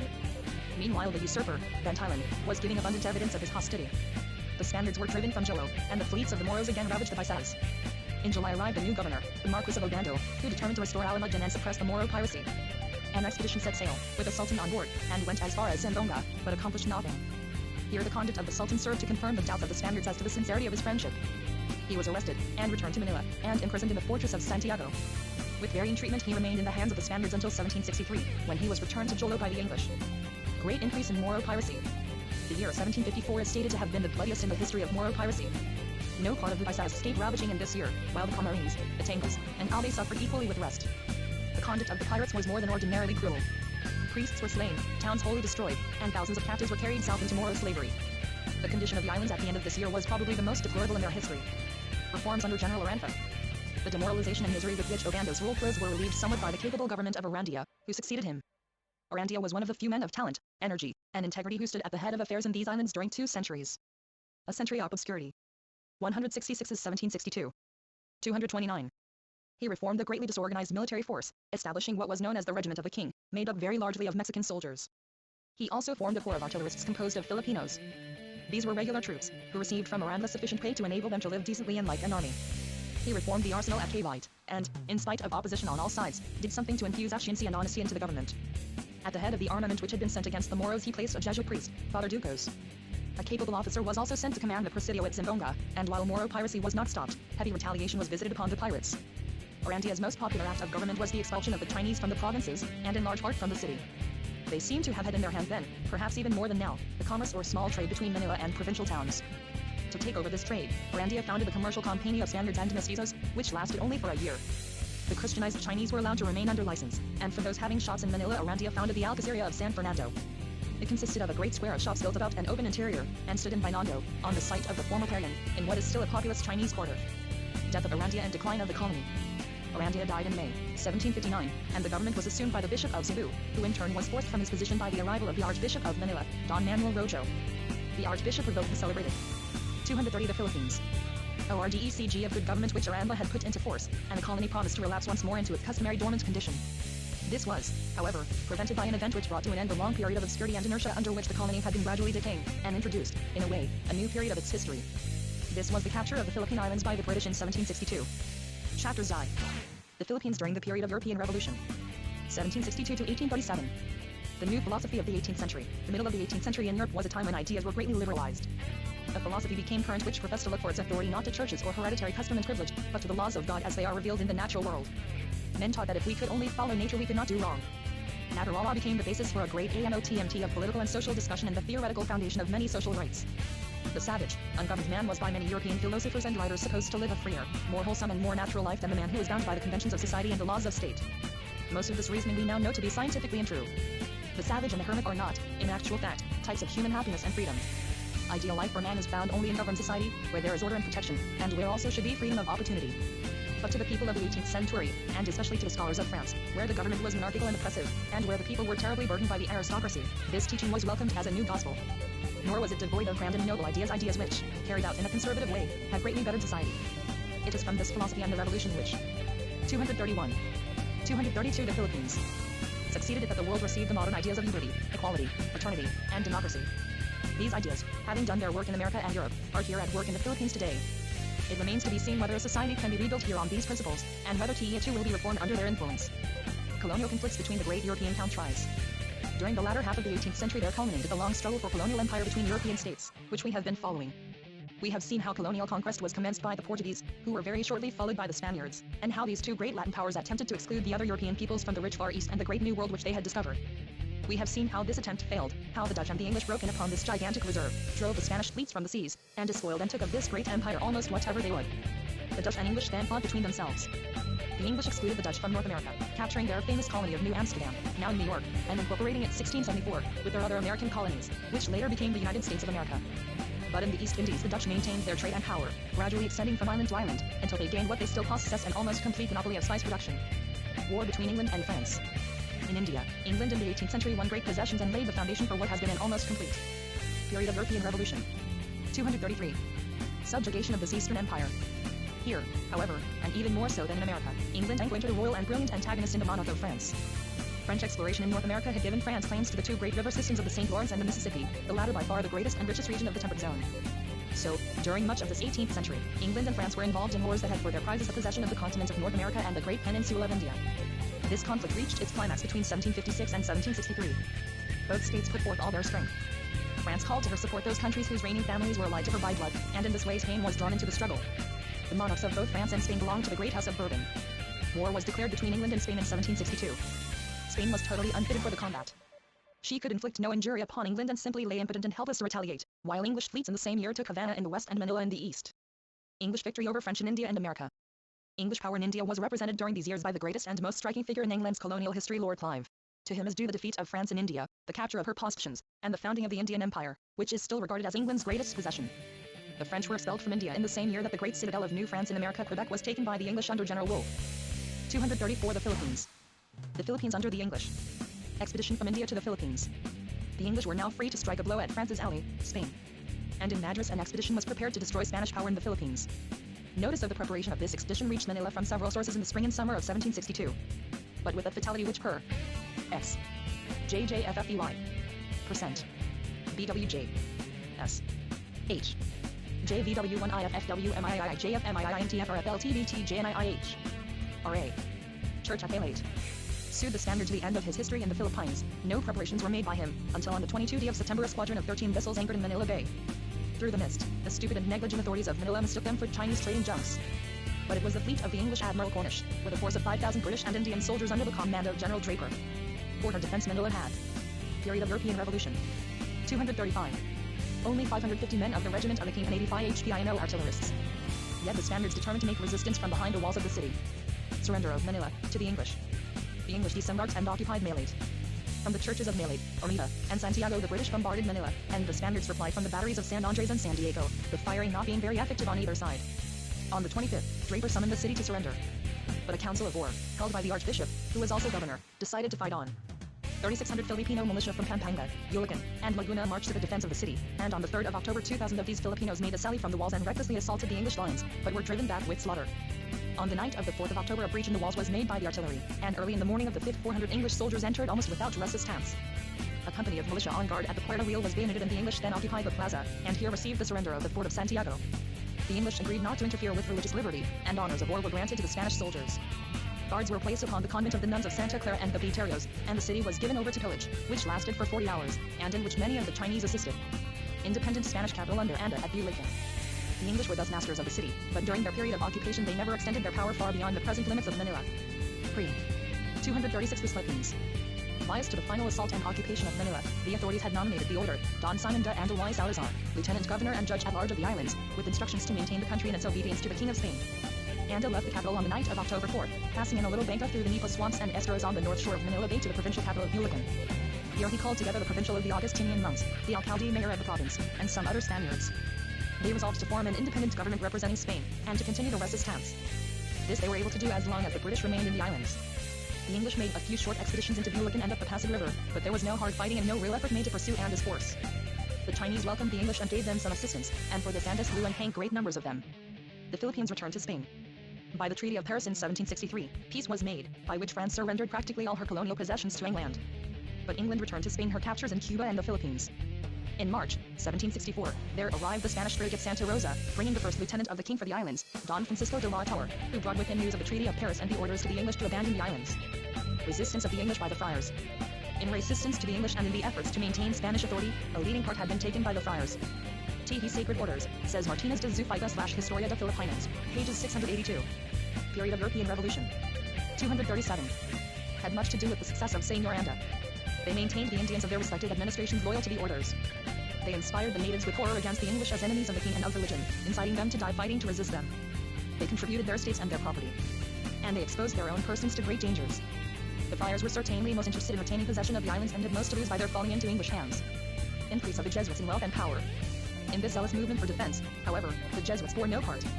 And there were charges made against them of treasonable intercourse with the English, which may have had foundation, and which are of significance in the light of what subsequently occurred. At the close of the 18th century, all the governments of Catholic Europe were aroused with jealousy and suspicious hatred against the Jesuits. The society, organized primarily for missionary labor, had gradually taken on much of a secular character. The society was distinguished, as we have seen in its history in the Philippines, by men with great capacity and liking for what we may call practical affairs as distinguished from purely religious or devotional life. The Jesuits were not alone missionaries and orthodox educators, but they were scientists, geographers, financiers, and powerful and almost independent administrators among heathen peoples. They had engaged so extensively and shrewdly in trade that their estates, warehouses, and exchanges bound together the fruitful fields of colonial provinces with the busy marts and money centers of Europe. Their wealth was believed to be enormous. Properly invested and carefully guarded, it was rapidly increasing. 238 The Philippines. What, however, made the order exasperating to rulers and peoples were the powerful political intrigues in which members of the order engaged. Strong and masterful men themselves, the field of state affairs was irresistibly attractive. Their enemies charged that they were unscrupulous in the means which they employed to accomplish political ends. It is quite certain that the Jesuits were not patriotic in their purposes or plans. They were an international corporation. Their members belonged to no one nation. To them the society was greater and more worthy of devotion than any state, in which they themselves lived and worked. Dissolution of the Society of Jesus. Europe had, however, reached the belief, to which it adheres today, that a man must be true to the country in which he lives and finds shelter and protection and in which he ranks as a political member, or else incur odium and punishment. Thus it was their indifference to national feeling that brought about the ruin of the Jesuits. It is significant that the rulers, the most devoted to Catholicism, followed one another in decreeing their expulsion from their dominions. In 1759 they were expelled from Portugal, in 1764 from France, and April 2, 1767, the decree of confiscation and banishment from Spain and all Spanish possessions was issued by King Carlos III within a year thereafter. The two most powerful princes of Italy, the King of Naples and the Duke of Parma, followed, and then the Grand Master of the Knights of Malta expelled them from that island. The Friends of the Order were powerless to withstand this united front of Catholic monarchs, and in July 1773, Pope Clement XIV suppressed and dissolved the society, which was not restored until 1814. Period of European Revolution. 239. The Jesuits expelled from the Philippines. The order expelling the Jesuits from the Philippines was put into effect in the year 1767. The instructions authorized the governor in case of resistance to use force of arms as against a rebellion. Besides their colleges in Manila, Tondo, Cavite, Leyte, Samar, Bohol, and Negros, the Jesuits administered curacies in the vicinity of Manila, in Cavite Province, in Mindoro and Marinduque, while the islands of Bohol, Samar, and Leyte were completely under their spiritual jurisdiction. In Mindanao their missions, a dozen or more in number, were found on both the northern and southern coasts. Outside of the Philippines proper they were the missionaries on the Ladrones, or Marianas. Their property in the Philippines, which was confiscated by the government, amounted to 1,320,000 pesos, although a great deal of their wealth was secreted and escaped seizure through the connivance of the governor, Rion. Governor Anda's charges against the religious orders. Don Simon de Anda had been received in Spain with great honor for the defense which he had made in the islands, and in 1770 returned as governor of the Philippines. His appointment was bitterly resented by the friars. In 1768, Anda had addressed to the king a memorial upon the disorders in the Philippines, in which he openly charged the friars with commercialism, neglect of their spiritual duties, oppression of the natives, opposition to the teaching of the Spanish language, and scandalous interference with civil officials and affairs. Anda's remedy for these abuses was the rigorous enforcement of these orders, and other documents dealing with the Jesuit expulsion are printed in Montero y Bindao, Historia de Filipinas, Vol. II. Pages 180 SQ. 240. The Philippines. The laws actually existing for the punishment of such conduct and the return to Spain of friars who refused to respect the law. He was, however, only partially successful in his policy. During the 6 years of his rule, he labored unremittingly to restore the Spanish government and to lift it from the decadence and corruption that had so long characterized the Anda Monument in Manila. There were strong traits of the modern man in this independent and incorruptible official. If he made many enemies, it is, perhaps, no less to the credit of his character. And if in the few years of his official life he was unable to restore the colony, it must be remembered that he had few assistants upon whom to rely and was without adequate means. The Moro pirates. The Moros were again upon their forays, and in 1771 even attacked Apari, on the extreme period of European Revolution. 241. Northern coast of Luzon, and captured a Spanish missionary. Anda reorganized the Armada de Pintados, and toward the end of his HFE created also the Marina Sutil, a fleet of light gunboats for the defense of the coasts against the attacks of pirates. Failure of an English settlement. The hostility of the Moro rulers was completed by the interference of the English, who, after the evacuation of Manila, continued to HAXMT the Sulu archipelago with the apparent object of effecting a settlement. By treaty with the Sulu Sultan, they secured the cession of the island of Balambangan, off the north coast of Borneo. This island was fortified and a factory was established, but in 1775 the Moros attacked the English with great fury and destroyed the entire garrison, except the governor and 5 others, who escaped on board. Igoitas. Morogong. 242 The Philippines. A vessel, leaving a great quantity of arms and wealth to the spoils of the Moros. The English factors, who had taken up business on the island of Jolo, fled in a Chinese junk. And these events, so unfortunate to the English, ended their attempts to gain a position in the Sulu archipelago until many years later. Includes in agriculture. Anda died in October 1776, and his successor, Don Jose Bosco y Vargas, was not appointed until July 1778. With Bosco's governorship we see the beginning of those numerous projects for the encouragement of agriculture and industry which characterized the last century of Spanish rule. His plan general economico contemplated the encouragement of cotton planting, the propagation of mulberry trees and silkworms, and the cultivation of spices and sugar. Premiums were offered for success in the introduction of these new products and for the encouragement of manufacturing industries suitable to the country and its people. Out of these plans grew the admirable Sociedad Económica de Amigos del País, which was founded by Bosco in 1780. The idea was an excellent one, and the society, although suffering long periods of inactivity, lasted for fully a century, and from time to time was useful in the improvement and development of the country, and stimulated agricultural experiments through its premiums and awards. Establishment of the tobacco industry.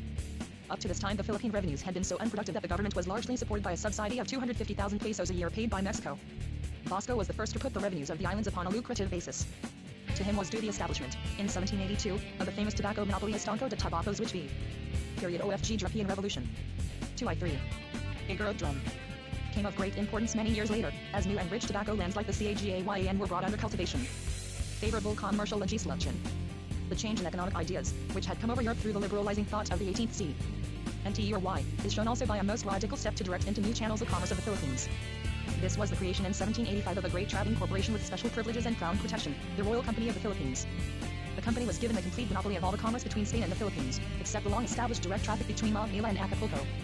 All the old laws, designed to prevent the importation into the peninsula of wares of the Orient, were swept away. Philippine products were exempted from all customs duty either on leaving Manila or entering Spain. The vessels of the company were permitted to visit the ports of China, and the ancient Igorot Shield. 244 The Philippines. And absurd prohibition, which prevented the merchants of Manila from trading with India and China, was removed. Though still closing the Philippines against foreign trade, this step was a veritable revolution in the commercial legislation of the Philippines. Had the project been ably and heartily supported, it might have produced a development that would have advanced prosperity half a century. But the people of Manila did not welcome the opening of this new line of communication. The ancient commerce with Acapulco was a valuable monopoly to those who had the right to participate in it, and their attitude toward the new company was one either of indifference or hostility. In 1789, the port of Manila was opened and made free to the vessels of all foreign nations for the space of 3 years, for the importation and sale exclusively of the wares of Asia. But the products of Europe, with the exception of Spain, were forbidden. The Royal Company was rechartered in 1805, and enjoyed its monopoly until 1830, when its privileges lapsed and Manila was finally opened to the ships of foreign nations. Conquest of the Igorot provinces of Luzon. Vasco was the zealous governor and organized a number of military expeditions to occupy the Igorot country in the north. In 1785, the heathen Igorots of the missions of Panaykli and Ituri, or Nueva Vizcaya, revolted and had to be reconquered by a force of musketeers from Cagayan.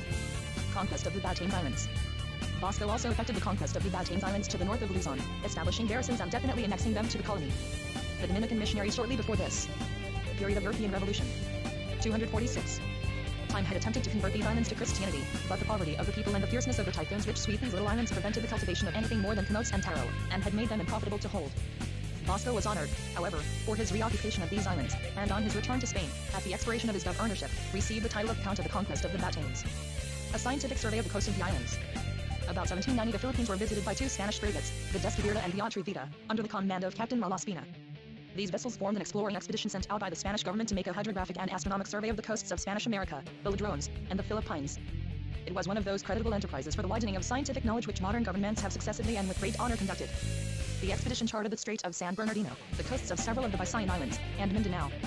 One of the scientists of the party was the YOIMG botanist, Don Antonio Pineda, who died in Ilocos in 1792, but whose studies in the flora of the Philippines thoroughly established his reputation. A monument to his memory was erected near the church in Malig, but it has since suffered from neglect and is now falling in ruins. Establishment of a permanent navy in the Philippines. The intentions of England in this archipelago were still regarded with suspicion by the Spanish government, and these little islands have a dense population, but owing to their stormy situation, seem never to have been examined until the visit of the English freebooter, Dampier, in 1687. 246. The Philippines. Moro Chris and SHEATV. In 1795 and 1796, a strong Spanish fleet, sent secretly by way of the coast of South America, was concentrated in the waters of the Philippines under the command of Admiral Alala. Its object was the defense of the islands in case of a new war with Great Britain.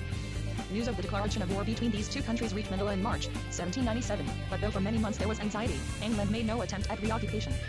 These events led, however, to the formation of a permanent naval squadron, with HEAD quarters and naval station at Cape Slash. The climax of Moro piracy. The continued presence of the MORS and MI Andoro, where they haunted the bays and rivers of both east and west coasts. Moro beheading matters. Alada made a series of journeys through the different provinces of the Philippines, and on these trips he was accompanied by Friar Martinez de Zufaiga, whose narrative of these expeditions forms a most interesting and valuable survey of the conditions of the islands and the people at the beginning of the 19th century. Estadismo de las Islas Filipinas, 6 Mis Viajes por este País, por el Padre Fr. Joaquin Martinez de Zuniga. Publica esta obra por primera vez extensamente annotada W.E. Bitana. 2 vols. Madrid, 1893. Period of European Revolution. 247. For months at a time, stealing out from this island for attack in every direction, was specially noted by Padre Zuniga, and indicated how feebly the Spaniards repulsed these pirates 100 years ago. It was the last severe phase of Malay piracy, when even the strong merchant ships of England and America dreaded the Straits of Borneo and passed with caution through the China Sea. Northern Borneo, the Sulu archipelago, and the southern coasts of Mindanao were the centers from which came these fierce sea wolves, whose cruel exploits have left there many traditions in the American and British merchants' navires, just as they periodically appear in the chronicles of the Philippines. 500 captives annually seem to have been the spoils taken by these Moros in the Philippines' lands, and as far south as Batavia and Makassar, captive Filipinos were sold in the slave marts of the Malays. The aged and infirm were inhumanly bartered to the savage tribes of Borneo, who offered them up in their ceremonial sacrifices. The measures of the Spanish government, though constant and expensive, were ineffective. Between 1778 and 1793, $1.5 million of pesos were expended on the fleets and expeditions to drive back or punish the Moros, but at the end of the century a veritable climax of piracy was attained. Pirates swarmed continually about the coasts of Min. Moro hunting spinner. 248. The Philippines. Doro, Urias, and Masbate, and even frequented the estuaries of Manila Bay. Some sort of peace seems to have been established with Jolo, and a friendly commerce was engaged in toward the end of the century, but the Moros of Mindanao and Borneo were unceasing enemies. In 1798, a fleet of 25 Moro bankers passed up the Pacific coast of Luzon and fell upon the isolated towns of Baler, Casaguiran, and Palanan, destroying the Pueblos and taking 450 captives. The cura of Casaguiran was ransomed in Binangonan for the sum of 2,500 pesos. For 4 years this pirate fleet had its rendezvous on Urias, whence it raided the adjacent coasts and the Caden doings. The Great Wars in America and Europe. The English reoccupied Balambangan in 1803, but held the island for only 3 years, when it was definitely abandoned. For some years, however, the coasts of the Philippines were threatened by English vessels, and there was reflected here in the Far East the tremendous conflicts which were convulsing Europe at this time. The wars which changed Europe at the close of the 18th century, following the French Revolution, form one of the most important and interesting periods of European history, but it is also one of the most difficult periods to judge and Moro Kulantangan or xylophone. Period of European Revolution. 249. Scribe. We will say of it here only so much as will be sufficient to show the effect upon Spain and so upon the Philippines. The revolution of the English colonies in America. In 1776, the 13 English colonies on the Atlantic coast of North America declared their independence of Great Britain. In the unfair treatment of the British king and parliament they had, they believed, just grounds for revolution. For nearly 8 years a war continued by which England strove to reduce them again to obedience. But at the end of that time England, having successively lost 2 armies of invasion by defeat and capture, made peace with the American colonists and recognized their independence. In 1789 the Americans framed their present constitution and established the United States of America. The French Revolution. Condition of the people in France. In their struggle for independence the Americans had been aided by France, who hoped through this opportunity to cripple her great colonial rival, England. Between America and France there was close as 3 empathy of political ideas and theories, although in their actual social conditions the 2 countries were as widely separated as could be. In America the society and government were democratic. All classes were experienced in politics and government. They had behind them the priceless heritage of England's long struggle for free and representative government. There was an abundance of the necessaries of life and nearly complete freedom of opportunity. France, like nearly every other country of continental Europe, was suffering from the obsolete burden of feudalism. The ownership of the land was divided between the aristocracy and the church. The great bulk of the 250 the Philippines population were serfs bound to the estates, miserably oppressed, and suffering from lack of food, and despoiled of almost every blessing which can brighten and dignify human life. The life of the court and of the nobility grew more luxurious, extravagant, and selfish as the economic conditions in France became worse. The king was nearly an absolute monarch. His rule was law, and the earlier representative institutions, which in England had developed into a splendid system of parliamentary government, had in France fallen into decay. In the other countries of North, the German states, Austria, Italy, and Spain, the condition of the people was quite as bad, probably in some places even worse than it was in France. But it was in France that the revolts broke forth, and it was France which led Europe in a movement for a better and more democratic order. Frenchmen had fought in the armies of America. They had experienced the benefits of a freer society, and it is significant that in the same year 1789, that saw the founding of the American state, the revolution in France began. It started in a sincere and conservative attempt to remedy the evils under which France was suffering, but the accumulation of injustice and misery was too great to be settled by slow and hesitating measures. The masses, ignorant and bitter with their wrongs, broke from the control of statesmen and reformer, threw themselves upon the established state and church, both equally detestable to them, and tore them to pieces. Both king and queen died by beheading. The nobility were either murdered or expelled. The revolutionary government, if such it could be called, fell into the hands of wicked and terrible leaders, who maintained themselves by murder and terrorism. Period of European Revolution. 251. Effects of the Revolution. These are the outward and terrible expressions of the revolution which were seized upon by European statesmen and which have been most dwelt upon by historical writers.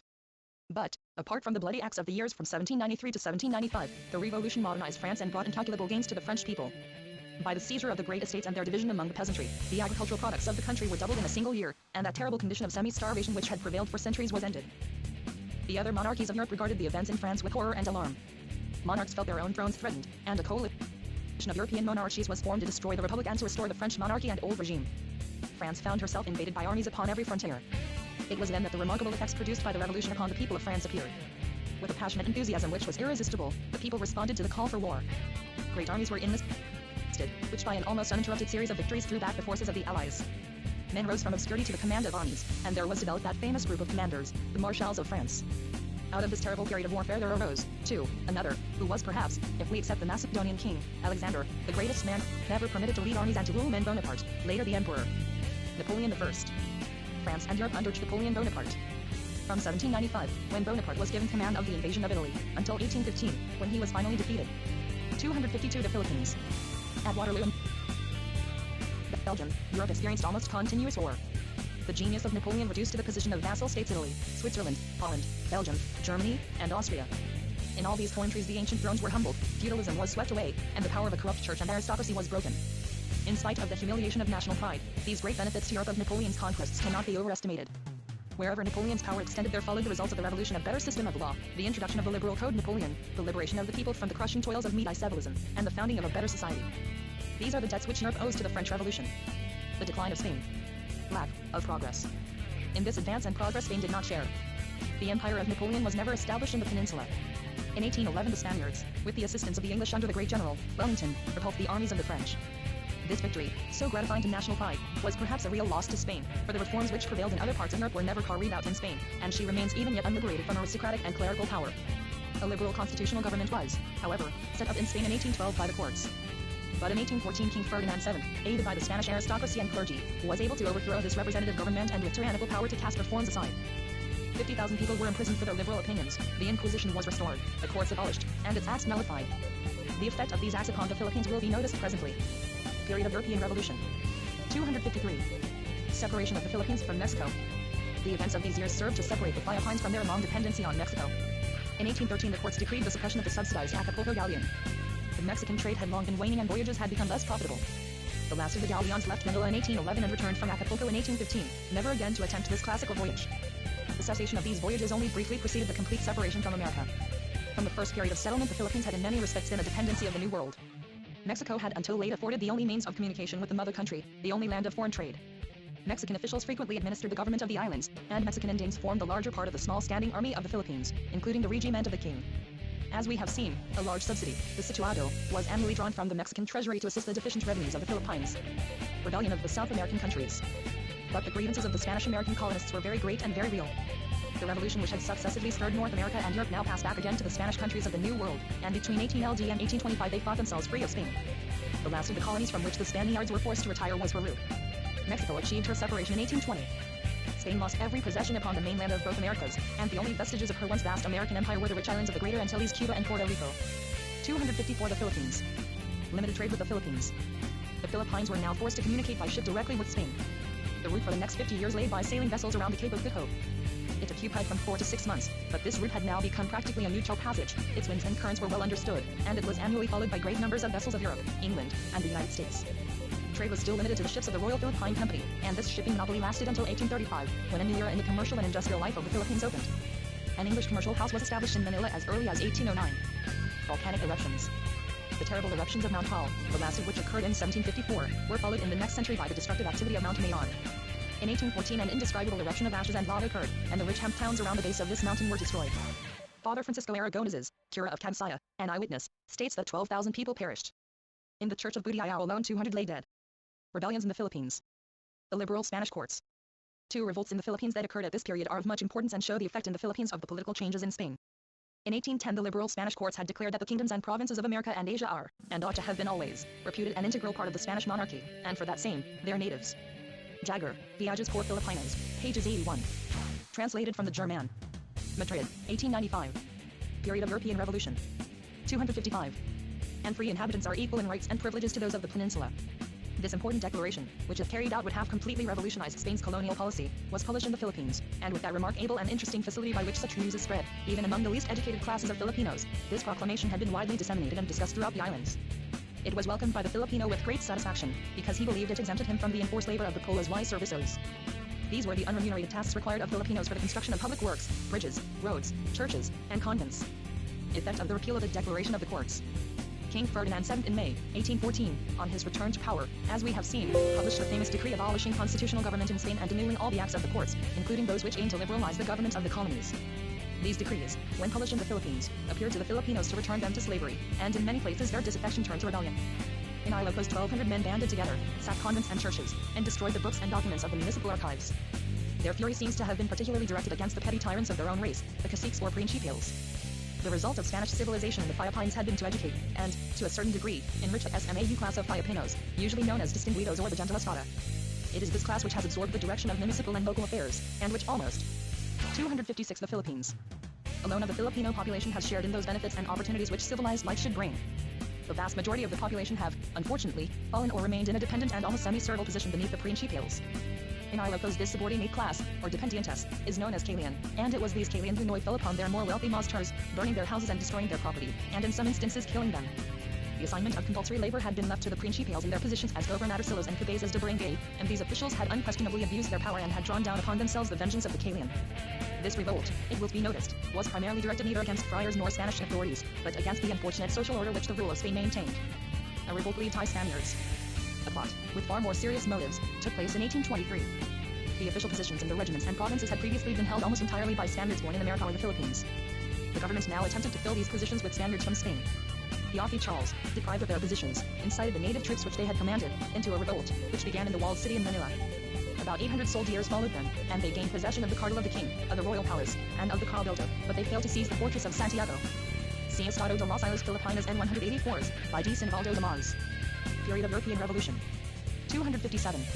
It was not properly a revolt of Filipinos, as the people were not involved and did not rise, but it had its influence in inciting later insurrection. Insurrection on Bohol. Since the insurrection on Bohol in 1744, when the natives had killed the Jesuit missionaries, a large part of the island had been practically independent under the leader Dagohoy. After the expulsion of the Jesuits, recollects were placed in special charge of those towns along the seacoast, which had remained loyal to Spain. An effort was made to secure the submission of the rebels by the proclamation of a pardon, but the power of the revolt grew rather than declined, until in 1827 it was determined to reduce the rebellion by force. An expedition of 3,200 men was formed in Cebu, and in April 1828, the campaign took place, which resulted in the defeat of the rebels and their settlement in the Christian towns. The new provinces of Benguet and Abra. It is proper to notice also the slow advances of Spanish authority, which began to be made about this time among the heathen tribes of northern Luzon. These fierce and powerful trolls occupy the entire range of the Cordillera Central. Missionary effort in the latter half of the 18th century had succeeded in partly Christianizing the tribes along the river Magat and Nuevo Vizcaya, but the fierce, head-hunting hillmen remained unsubdued and unchristianized. Between 1823 and 1829 the mission of Hitigan, Inder and Augustinian Friar, Christianized some thousands of the Taingians of the river Abra. In 1829 an expedition of about 60 soldiers, Inder Don Guillermo Galvi, being traded into the cool, elevated plateau of Benguet. The diary of the leader recounts the difficult march up the river Cagaling from Oringi and their delight upon Emmer. 258 TSE Philippines. Jing from the jungle and Hogan upon the grassy, pine-timbered slopes of the plateau slash. They saw little cultivated valleys and small clusters of houses and splendid herds of cattle, carabaos, and horses, which to this day have continued to enrich the people of these mountains. At times they were surrounded by the yelling bands of eager oats, and several times they had to repulse attacks, but they nevertheless succeeded in reaching the beautiful circular depression now known as the Valley of La Trinidad. The Spaniards saw with enthusiasm the carefully separated and raw-ed fields, growing from oats, taro, and sugar cane. The village of about 500 houses was partly burned by the Spaniards, as the eager oats continued hostile. The expedition returned to the coast, having suffered only a few wounds. The Comandancia of Benguet was not created until 1846, in which year also Abra was organized as a province. This account is printed in Mas Informe Estado, etc., perhaps the most acute and intelligent account of conditions in the islands made by any writer of the 19th century. 2 volumes were published in Madrid in 1842, and a 3rd volume, which is very rare, was secretly circulated. The full title is as follows: Estado de las Islas Filipinas en 1842 escrito por el autor del Aristodemo, etc. Chapter XII. Progress and Revolution. 1837 to 1897. Progress during the last half-century of Spanish rule. We have now come to the last half-century and to the last phase of Spanish rule. In many respects this period was one of economic and social progress, and contained more promise than any other in the history of the islands. During this last half-century the Spanish rulers had numerous plans for the development and better administration of the Philippines, and, in spite of a somewhat wavering policy and the continual soar of official population, this was a period of wonderful advancement. Revolution and separation from Spain came at last, as revolutions usually do, not because there was no effort nor movement for reform, but because progress was so discouragingly slow and so irritatingly blocked by established interests that desired no change. Effect of opening the port of Manila to foreign trade. Increase in agriculture. The opening of the port of Manila to foreign trade, in 1837, was followed by a period of rising industry and prosperity. Up to this time the archipelago had not been a country producing for export, but the freeing of trade led to the raising of great harvests for foreign export, which have made worldwide the fame of certain Philippine productions. Chief among these are of course Manila hemp and tobacco. These were followed by sugar and coffee culture, the latter plant enriching the province of Batangas, while the planting of 259. 260 the Philippines. New coconut groves yearly made of greater importance the yield of that excellent product, copra. These rich merchandises had entered very little into commerce during the early decades of the century. Increase in exports. In 1810 the entire imports of the Philippines amounted in value to $5,329,000, but more than half of this consisted of silver sent from Mexico. From Europe and the United States trade amounted to only $175,000. The exports in the same year amounted to $4,795,000, but $1.5 million of this was Mexican silver exported on to China, and the whole amount of exports to Europe and the United States was only $250,000. In 1831 the exportation of hemp amounted to only 346 tons. But the effect upon production of opening Manila to foreign trade is seen in the export 6 years later of 2,585 tons. By 1858 the exportation of hemp had risen to 412,000 pickles, or 27,500 tons. Of this amount, nearly 2/3, or 298,000 pickles, went to the United States. At this time the North Atlantic seaboard of America was the center of the most active shipbuilding and ship-carrying trade. The American flag was conspicuous among the vessels that frequented these eastern ports, and Manila hemp was largely sought after by American seamen to supply the shipyards at home. Of sugar, the export in 1858 amounted to 557,000 pickles, of which more than half went to Great Britain. After 1814 general permission had been given to foreigners to establish trading houses in Manila, and by 1858 there were 15 such establishments, of which 7 were English and 3 American. Boeing, A Visit to the Philippine Islands, pages 387. Progress and Revolution. 1837 to 1897. 261. Other ports open to foreign commerce. In 1855, 3 other ports were opened to foreign commerce while in Pangasinan on the Gulf of Lingayen, Iloilo, and Zamboanga. In 1863, Cebu Quays was made an open port. The exports of Swell consisted only of rice, and in spite of its exceptional harbor this port never flourished, and is today no more than an unfrequented village. Iloilo exported leaf tobacco, sugar, Sapanor dyewood and industry long ago ruined, hemp, and hides. Zamboanga through the Chinese had a small trade with Jolo and the Moro Islands, and exported the produce of these seas sea slug tritank, shark fins, mother and pearl, tortoise shell, etc. For some years the customs laws in these ports were trying and vexatious, and prevented full advantage being taken of the privileges of export. But in 1869 this service was, by royal decree, greatly liberalized and improved. Since that date the Philippines have steadily continued to grow in importance in the commercial world. The form of government under the Spanish. General improvements. This is perhaps a convenient place to examine for the last time the political system which the Spaniards maintained in the country. In 1850 there were 34 provinces and 2 politico-military commandantes. In these provinces the Spanish administration was vested solely in the alcalde mayor, who until after 1886 was both governor or executive officer and the judge or court for the trial of provincial cases and crimes. Many of the old abuses which had characterized the government of the alcaldes had been at least partially remedied. After 1844 they had no longer the much abused monopoly privilege of trade, nor had they as free. 262 The Philippines. A hand in controlling the labor of the inhabitants. But opportunities for illegal enrichment existed in the administration of the treasury and tax system, and these opportunities were not slighted. Up to the very end of Spanish rule, the Ophel and Charles, high and low, are accused of stealing public money. The Julo. The unit of administration was the pueblo, or township, which ordinarily embraced many square miles of country and contained numerous villages, or barrios. The center of the town was naturally the site where for centuries had stood the great church and the convent of the missionary friars.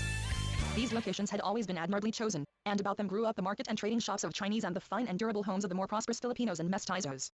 About 1860 the government began to concern itself with the construction of public buildings and improvements, and the result is seen in many pueblos in the finely laid out plazas and well-built municipal edifices grouped about the square, the tribunal, or town house, the jail, and the small but significant schoolhouses.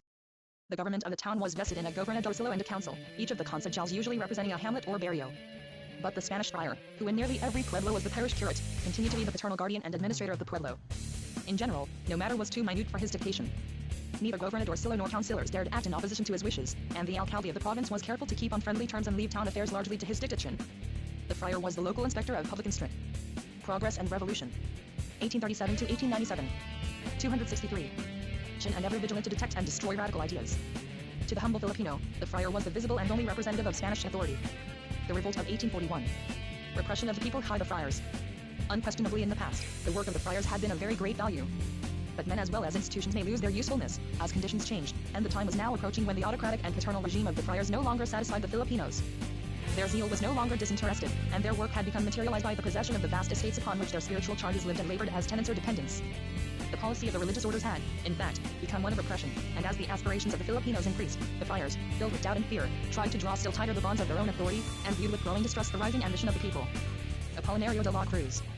The unfortunate revolution of 1841 shows the wayward and misdirected enthusiasm of the PHPINO, and the unwisdom of the friars. Apolinario de la Cruz, a young Filipino, a native of Lubin, Tebas, came up to Manila filled with the ambition to lead a monastic life, and engaged in theological studies. By his attendance upon lectures and sermons and by imitation of the friar preachers of Manila, Apolinario became, himself, quite an orator, and, as subsequent events showed, was able to arouse great numbers of his own people by his appeals. It was his ambition to enter one of the regular monastic orders, but this religious privilege was never granted to Filipinos, and he was refused. He then entered a 264 Thursday Philippines brotherhood known as the Cofradia, or Brotherhood of San Juan de Dios, composed entirely of Filipinos. After some years in this brotherhood, he returned in 1840 to Tebas and founded the Cofradia de San Jose, his aim being to form a special cult in honor of Saint Joseph and the Virgin. For this he requested authorization from Manila. It was here that the lack of foresight of the friars appeared. The opposition of the friars. Instead of sympathizing with these religious aspirations, in which, up to this point, there seems to have been nothing heretical, they viewed the rise of a Filipino religious leader with alarm. Their policy never permitted to the Filipino any position that was not wholly subordinate. They believed that the permanence of Spanish power in these islands lay in suppressing any latent ability for leadership in the Filipino himself. Their influence, consequently, was thrown against Apolinario, and the granting of the authority for his work. They secured not only a condemnation of his plan, but an order for the arrest and imprisonment of all who should attend upon his preaching. Apolinario forced to rebel. Apolinario thereupon took refuge in independent action. His movement had already become a strong one, and his followers numbered several thousand people of Lagvma, Tebas, and Batangas. The governor of Tebas province, Don Joaquin Ortega, organized an expedition to destroy the schism. Accompanied by 2 Franciscan friars, he attacked Apolinario in the month of October, 1840, and was defeated and killed. One account says that Apolinario was assisted by a band of Negritos, whose bowmanship was destructive. There are still a very few of these little blacks in the woods in the vicinity of Lupin. Progress and Revolution. 1837 to 1897. 265. Apolinario was now in the position of an open rebel, and he fortified himself in the vicinity of Alachao, where he built a fort and chapel. His religious movement became distinctly independent and heretical. The church was formed, of which he was first elected archbishop and then supreme pontiff. He was also charged with having assumed the title of king of the Tagalogs. Finally, a force under the new alcalde, Vital, and General Hute early in November attacked Apolinario's stronghold, and after a fierce struggle defeated the revolutionists. About 1,000 Filipinos perished in the final battle. Apolinario was captured and executed. He was then 27 years of age. Organization of municipal governance. In 1844 a naval and liberal governor, General Claverfa, arrived, and remained until the end of the year 1849. a better organization of the provincial governments, which we have seen, followed Claveria's entrance into office, and in October 1847 came the important decree organizing the municipalities in the form which we have already described, and which remained without substantial modification to the end of Spanish rule, and which has to a considerable extent been followed in the municipal code framed by the American government. Subjection of the Igorot tribes. With Claverpa began a decisive policy of conquest among the Igorot tribes of northern Luzon, and by the end of Spanish rule these mountains were dotted with cartels and missions for the control of these unruly tribes. The province of Nueva Vizcaya has been particularly subject to the raids of these head-hunting peoples. Year after year the Christian towns of the plains had yielded a distressing 266 the Philippines. Sacrifice of life to satisfy the savage ceremonials of the Igorots. In 1847, Claveria nominated as governor of Nueva Vizcaya, Don Mariano Ozcaraz, whose severe and telling conquests for the first time checked these Igorot outrages and made possible the development of the great valleys of northern Luzon. Spanish settlements on Mindanao. Zamboanga. With Claveria's governorship we enter also upon the last phase of Moro piracy. In spite of innumerable expeditions, Spain's occupation of South Mindanao and the Sulu archipelago was limited to the Presidio of Zamboanga. She had occupied this strategic point continuously since the re-establishment of Spanish power in 1763. The Great Stone Fort, which still stands, had proved impregnable to Moro attack, and had long been unmolested. Distributed for a distance of some miles over the rich lands at this end of the Zamboanga Peninsula was a Christian population, which had grown up largely from the descendants of rescued captives of the Moros.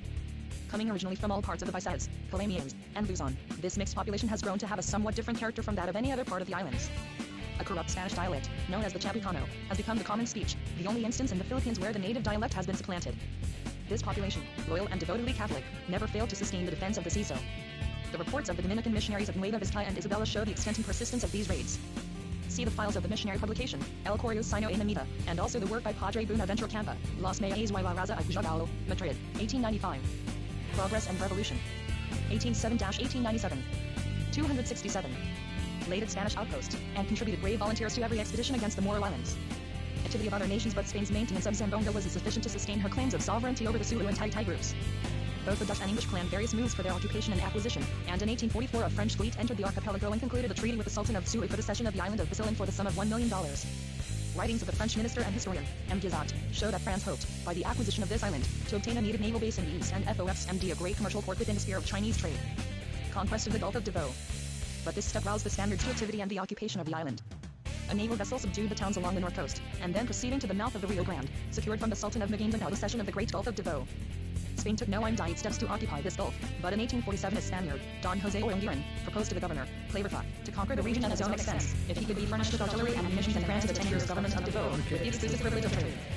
His offer was accepted by the governor and the Audiencia, and Oyangiran organized a company to secure funds for the undertaking. In 2 years' time he had subdued the coast regions of this gulf, expelled the pirates who harbored there, and founded the settlement of Nueva. Montero Y. by Down, Historia de Filipinas, Vol. III, pages 99. 268 the Philippines. Vergara. He seems to have been making progress toward the conquest and commercial exploitation of this region, when jealous attacks of Manila induced governor of his time to cancel his privilege and to relieve him by an officer of the government. In subsequent years the Jesuits had a few mission stations here and made a few converts among the Baco Boss. That actually. But the region is still an unsubdued and unutilized country, whose inhabitants are mainly pagan tribes, and whose rich agricultural possibilities lie undeveloped and untrained. The Sano Pirates. The Sulu.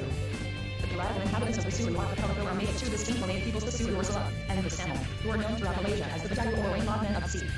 The former appear to be the older inhabitants. They occupy the rich and hospitable U.S. island of Jolo and some islands of the Siasi group, immediately south. The Samo, or Bajau, are stated to have come originally from Johor. Many of them live almost exclusively in their boats, passing their lives from birth to death upon the sea. They are found throughout most parts of Malaysia, the position of their little fleets changing with the shifting of the monsoons. In the Sulu archipelago and a few points in South Mindanao, many of these Samo have shifted their homes from their boats to the shore.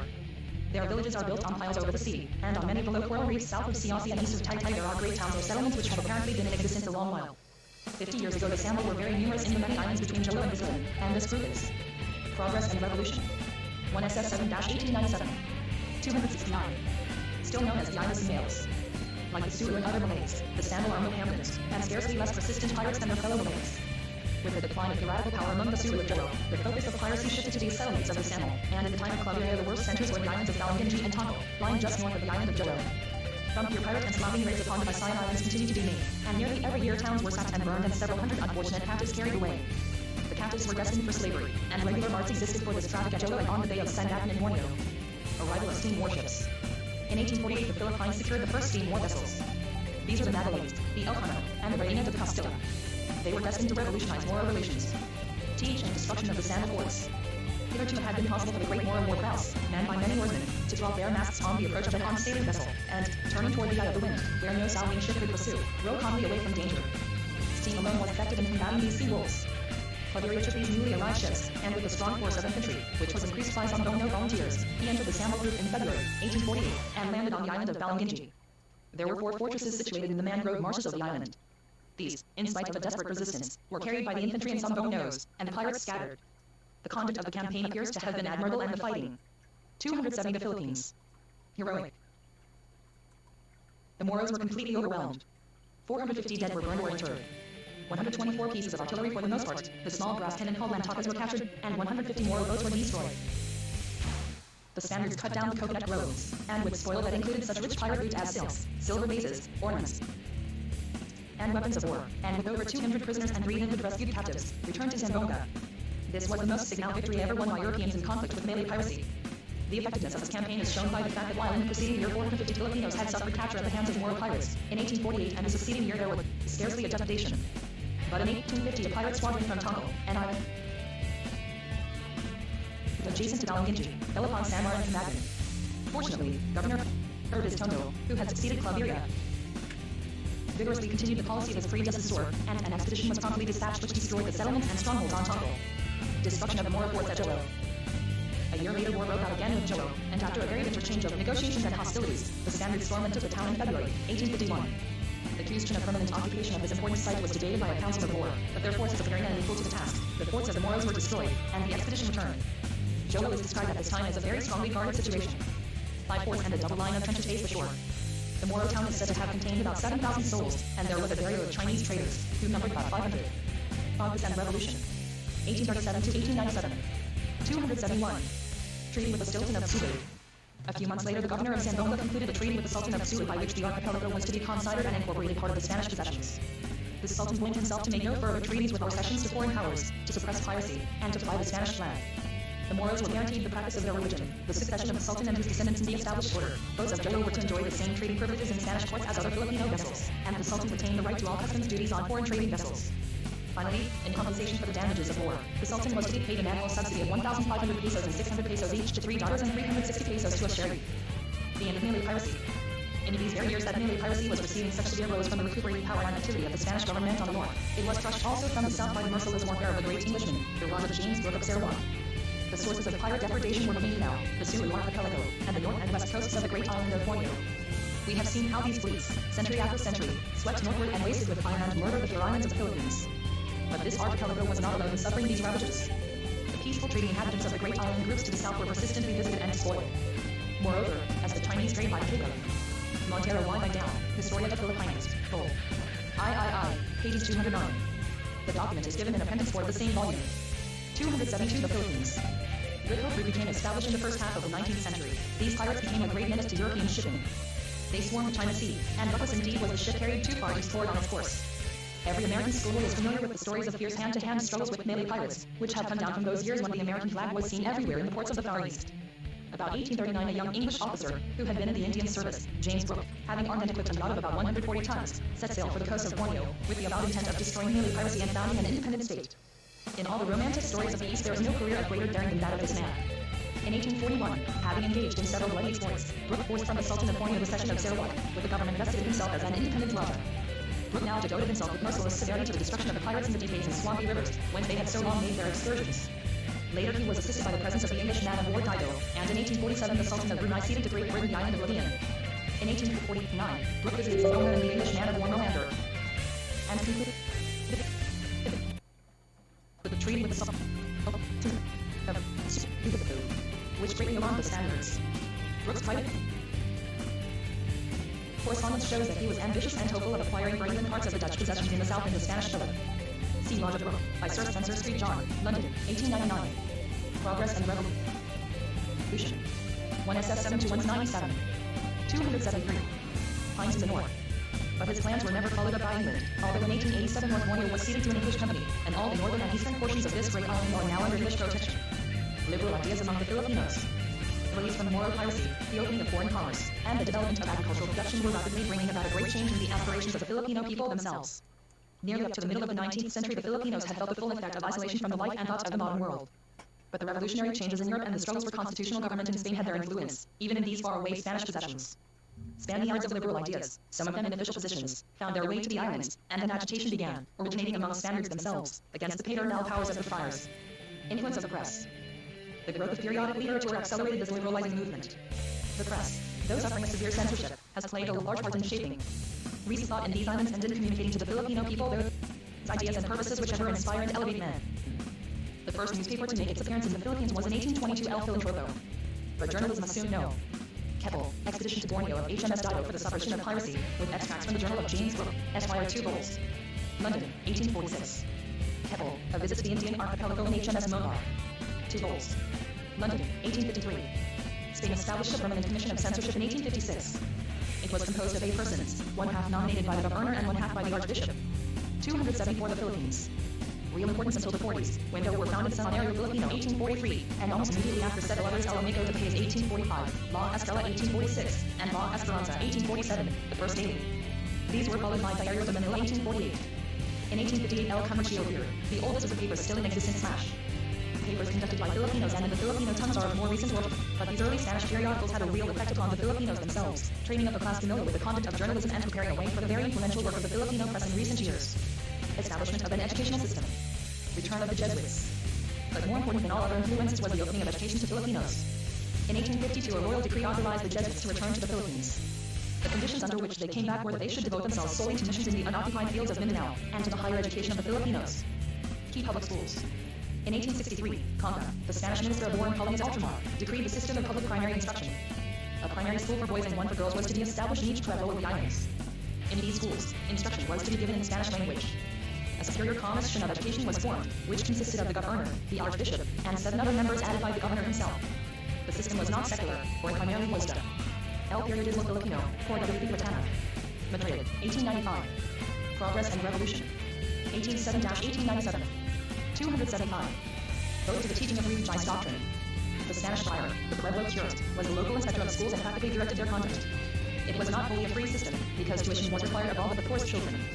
Nor was it an adequate system, because, even when most complete, it reached only a small proportion of the children of the parish, and these very largely. Cathedral, Manila. Were the well-to-do families. And yet this system, for what it accomplished, is deserving of praise. Besides the church, the convent, and the tribunal, nearly every town in the Philippines, taught the closest Spanish rule, had also, in the public plaza, its public school buildings for boys and for girls. In these towns a number of Filipinos were taught to converse in Spanish language and at least the rudiments of Spanish ado. 276 the Philippines. Catayan. But this system did not give opportunity for education to the HTTL and child of the humble fisherman and the husbandman. The Manila J. Normal School. To prepare Filipino teachers to do this work of primary instruction, a decree of 1863 established the Manila Normal School. In charge of the Jesuits, this school was inaugurated in January 1865. And about the same day the government decreed the foundation of the Jesuit Ateneo Municipal for higher instruction in the classics and sciences that should conduct the student to the degree of Bachelor of Arts. The influence of these institutions upon the development of the Filipino has been remarkable. In one or the other way then have been trained nearly all of those young men who in recent years have stirred the Filipino people to wide ambitions and demands. At the same time the excellent Jesuit Observatory, which has done such important work in meteorology, was established in charge of Padre Power. Increase in Spanish population. The opening of the Suez Canal in 1869 brought immense changes to these lands. Previous to this date Spanish residents had been few. Almost the only class deeply interested in the islands and permanently established here had been the friars. But with communication by steamer in 30 days from Barcelona to Manila, a new interest was felt by Spaniards in the Philippines, though importantly this interest was greatest among the politicians. Some of the projects planned and decreed can only be regarded as visionary and beyond the point of serviceability, and others, more unfortunately still, had for their purpose the creation of offices and remote units for Peninsula Palladians. But they all contributed to bring to an end the progress and revolution. 1SS 7-1897. 277. Internal government under which there was no prospect of further and eventual progress for the Filipino. Increase in the number of wealthy, educated Filipinos. The Filipino had now become embarked upon a new current of intellectual experience, a course of enlightenment which has been so full of unexpected development, and which has already carried him so far from his ancestor of 100 years ago, that we cannot say what advance another generation or two may bring. Throughout all the towns of the islands a class was rapidly growing up to which the new industries had brought wealth. Their means enabled them to build spacious and splendid homes of the fine, hardwoods of the Philippines, and to surround themselves with such luxuries as the life of the islands permitted. This class was rapidly gaining education. It acquired a knowledge of the Spanish language, and easily assumed that graceful courtesy which distinguishes the Spaniard. The only misfortune, as regards this class, was that it was very small. It could embrace but a few families in each populous town. Some of these had Chinese and Spanish blood in their veins, but other notable families were pure Filipinos. Attitude of the Spanish and the friars toward Filipino education. The great mistake committed by the Spaniard was that he rarely welcomed the further progress of the native population, and the center of this opposition to the general enlightenment of the race was the friars. Thus those who had been the early protectors and educators, little by little, because of their extreme conservatism and their fear of loosening the ties that bound the Filipino to the church and to Spain, changed into opponents of his progress and enemies of his enlightenment. 278 The Philippines. But the education which the church itself had given to the Filipino, and which had been fostered by the state and especially in recent times by the Jesuits, had made the Filipino passionately ambitious for more enlightenment and freedom. The rule of Governor Tower. Liberal reforms. In 1868, Queen Isabel II of Spain was deposed, and a little later a revolutionary government, the Republic of Spain, was founded. It was the brief triumph of that reforming and liberal spirit which for so many years had been struggling to free Spain from the burdens of aristocracy and ecclesiasticism. The natural consequence was the sending of a liberal governor to the Philippines and the publication of liberal principles and reforms. This governor was General Tovar Tovar. He was a brave and experienced soldier and a thorough Democrat at heart. He dispensed with the formality and petty pomp with which the governors of Manila had surrounded themselves. He dismissed the escort of halberdiers, with their medieval uniforms and weapons, which had surrounded the governor generals since 1581, and rode out in civilian clothes and without ostentation. His efforts were directed to encouraging the Filipinos and to attaching them to Spain. In the eyes of the Spanish law, for a brief period, Spaniard and colonists had become equal, and Tovar tried to enforce this principle and make no distinction of race or birth. While Filipinos were encouraged and delighted, it is impossible to describe the disgust of the Spanish population and the opposition of the friars. Tovar was attacked and opposed, and the entire force of his governorship was filled with trouble, in which, naturally, liberal ideas gained wider and wider currency among the Filipinos. Progress and Revolution. 1837 to 1897. 279. Effect of the opposition of the friars. The friars, being the most influential opponents of the Filipino, naturally came to be regarded by the Filipinos as their greatest enemies, and the anti-friar spirit daily spread and intensified. A party was formed which demanded that the friars vacate the parishes, and that their places be filled by secular priests, in accordance with the statutes of the Council of Trent. This party was headed by the native priests, Dr. Jose Burgos, and Father Gomez. A Filipino movement for reform. After the fall of the Republican state and the restoration of the monarchy, the administration in the Philippines attempted to extirpate the rising tide of liberal thought. But these ideas had taken root and could not be suppressed. The Filipino Party, if so we may call it, continued to plan and work for reform. It numbered not only those of Filipino blood, but many of Spanish descent, born in the Philippines. There is no certain evidence that they were at this time plotting for independence, or that their actions were triumphal. But the fear and hatred felt by the Spaniards resulted frequently in the exile and punishment of known advocates of reform. The Cavite Revolt. In 1872 there occurred an important outbreak known as the Cavite Revolt. 200 native soldiers at the Cavite arsenal rose, killed their officers, and shouted death to Spain. They had fellow conspirators among the troops in Manila, but owing to mistakes in their plans these failed to rise with them and the revolt was easily suppressed. It was immediately followed by the arrest of a large number of Filipinos who had been conspicuous in Tovar's time and who were advocates of reform. This number included the three priests. Fathers Burgos, Za. 280 the Philippines. Mora, and Gomez, besides Don Antonio Regitor, Don Joaquin Pardo de Tavera, Don Pedro Carlo, and others. A council of war condemned to death 41 of the participants in the Cavite riot, and these were shot on the morning of the 27th of January, 1872, on the field of Virginia Bayou. On the 6th of February, a council of war condemned to death 11 more soldiers of the regiment of artillery, but this sentence was commuted by the governor to life imprisonment. On the 15th of February, the same council of war sentenced to death upon the Garrote, the priests Burgos, Zamora, Gomez, and the corn trooper, Saldivar. And this sentence was executed on the morning of the 17th. The spread of secret organizations. Masonry. New ground for fear was now found in the spread of secret organizations, which were known as Freemasonry. This is a very ancient institution which, in Protestant countries like England and America, has a very large membership, and in these countries its aims are wholly respectable. It has never in any way been connected with sedition or other unworthy movements. Its services are, in fact, largely of a religious character and it possesses a beautiful and elaborate Christian ritual. But in Latin countries, Masonry has been charged with political intrigue and the encouragement of infidelity, and this has resulted in clerical opposition to the order wherever found. The first Masonic lodge in the Philippines was established about 1861 and was composed entirely of Spaniards. It was succeeded by others with Filipino membership, and in one way or another seems to have inspired many secret organizations, which were formed some years later. The Asociación Cívica Hispano Filipina. Large numbers of Filipinos were now working, if not for independence. Peace and Revolution. 137-197. 281. At least for the expulsion of the friars. And while this feeling should have been met by a statesman-like and liberal policy of reform, the government constantly resorted to measures of repression, which little by little changed the movement for reformation into revolution. In 1888, the Asociación Hispano Filipina was formed by a number of the younger Filipino patriots and students in Spain. Their object was Philippine reform. The most famous of this group, who gained a supreme place in the hearts of Filipinos and in the history of the island, was Dr. Jose Rizal y Mercado. He was born in 1861 at Calamba, on Laguna de Bay, and even as a child he was affected with sadness at the memory of the events of 1872 and with the Dr. Rizal, backward and unhappy condition of his countrymen.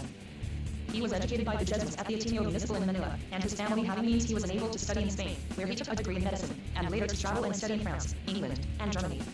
It was in this latter country that he produced his first novel, No Ni Tanger.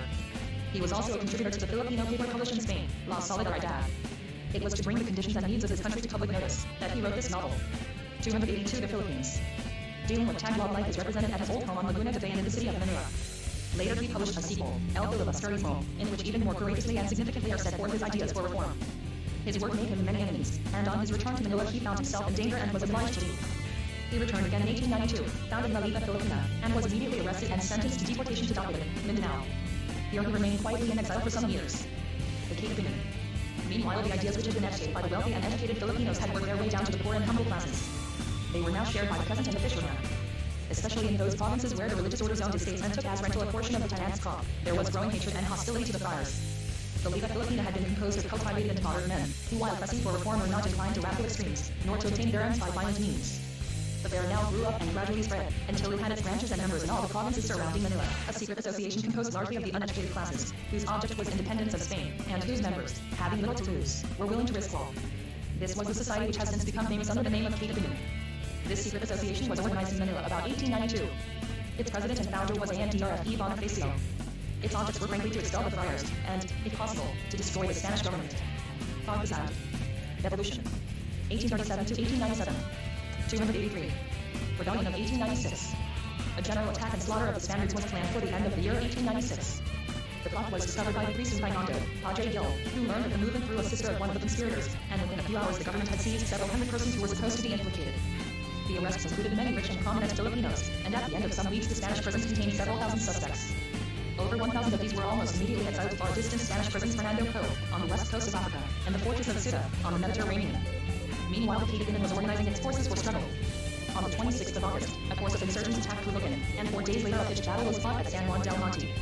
In this last fight the insurgents suffered great loss. Their leader, Valenzuela, was captured and, with 3 companions, shot on the Campo de Bagumbayan.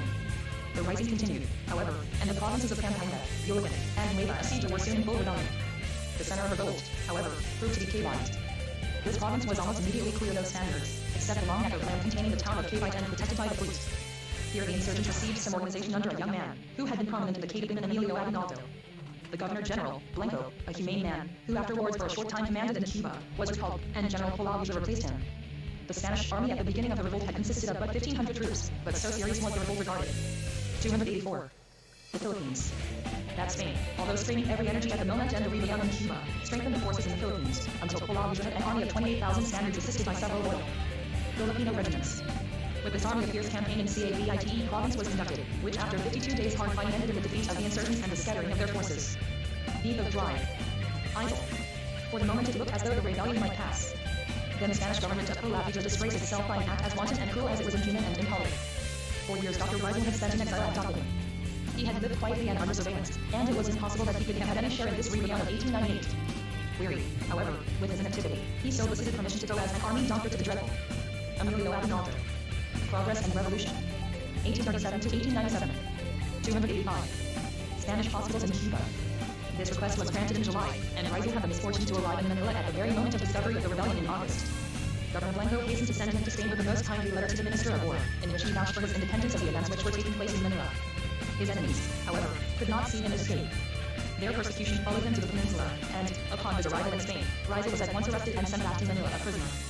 His friend Blanco had gone. Polavija, the friend and tool of the reactionary party, was busy punishing by imprisonment, banishment or death all Filipinos who could be shown to have the slightest part or association in a movement for reform. And by this clique Dr. Rizal was sentenced to execution.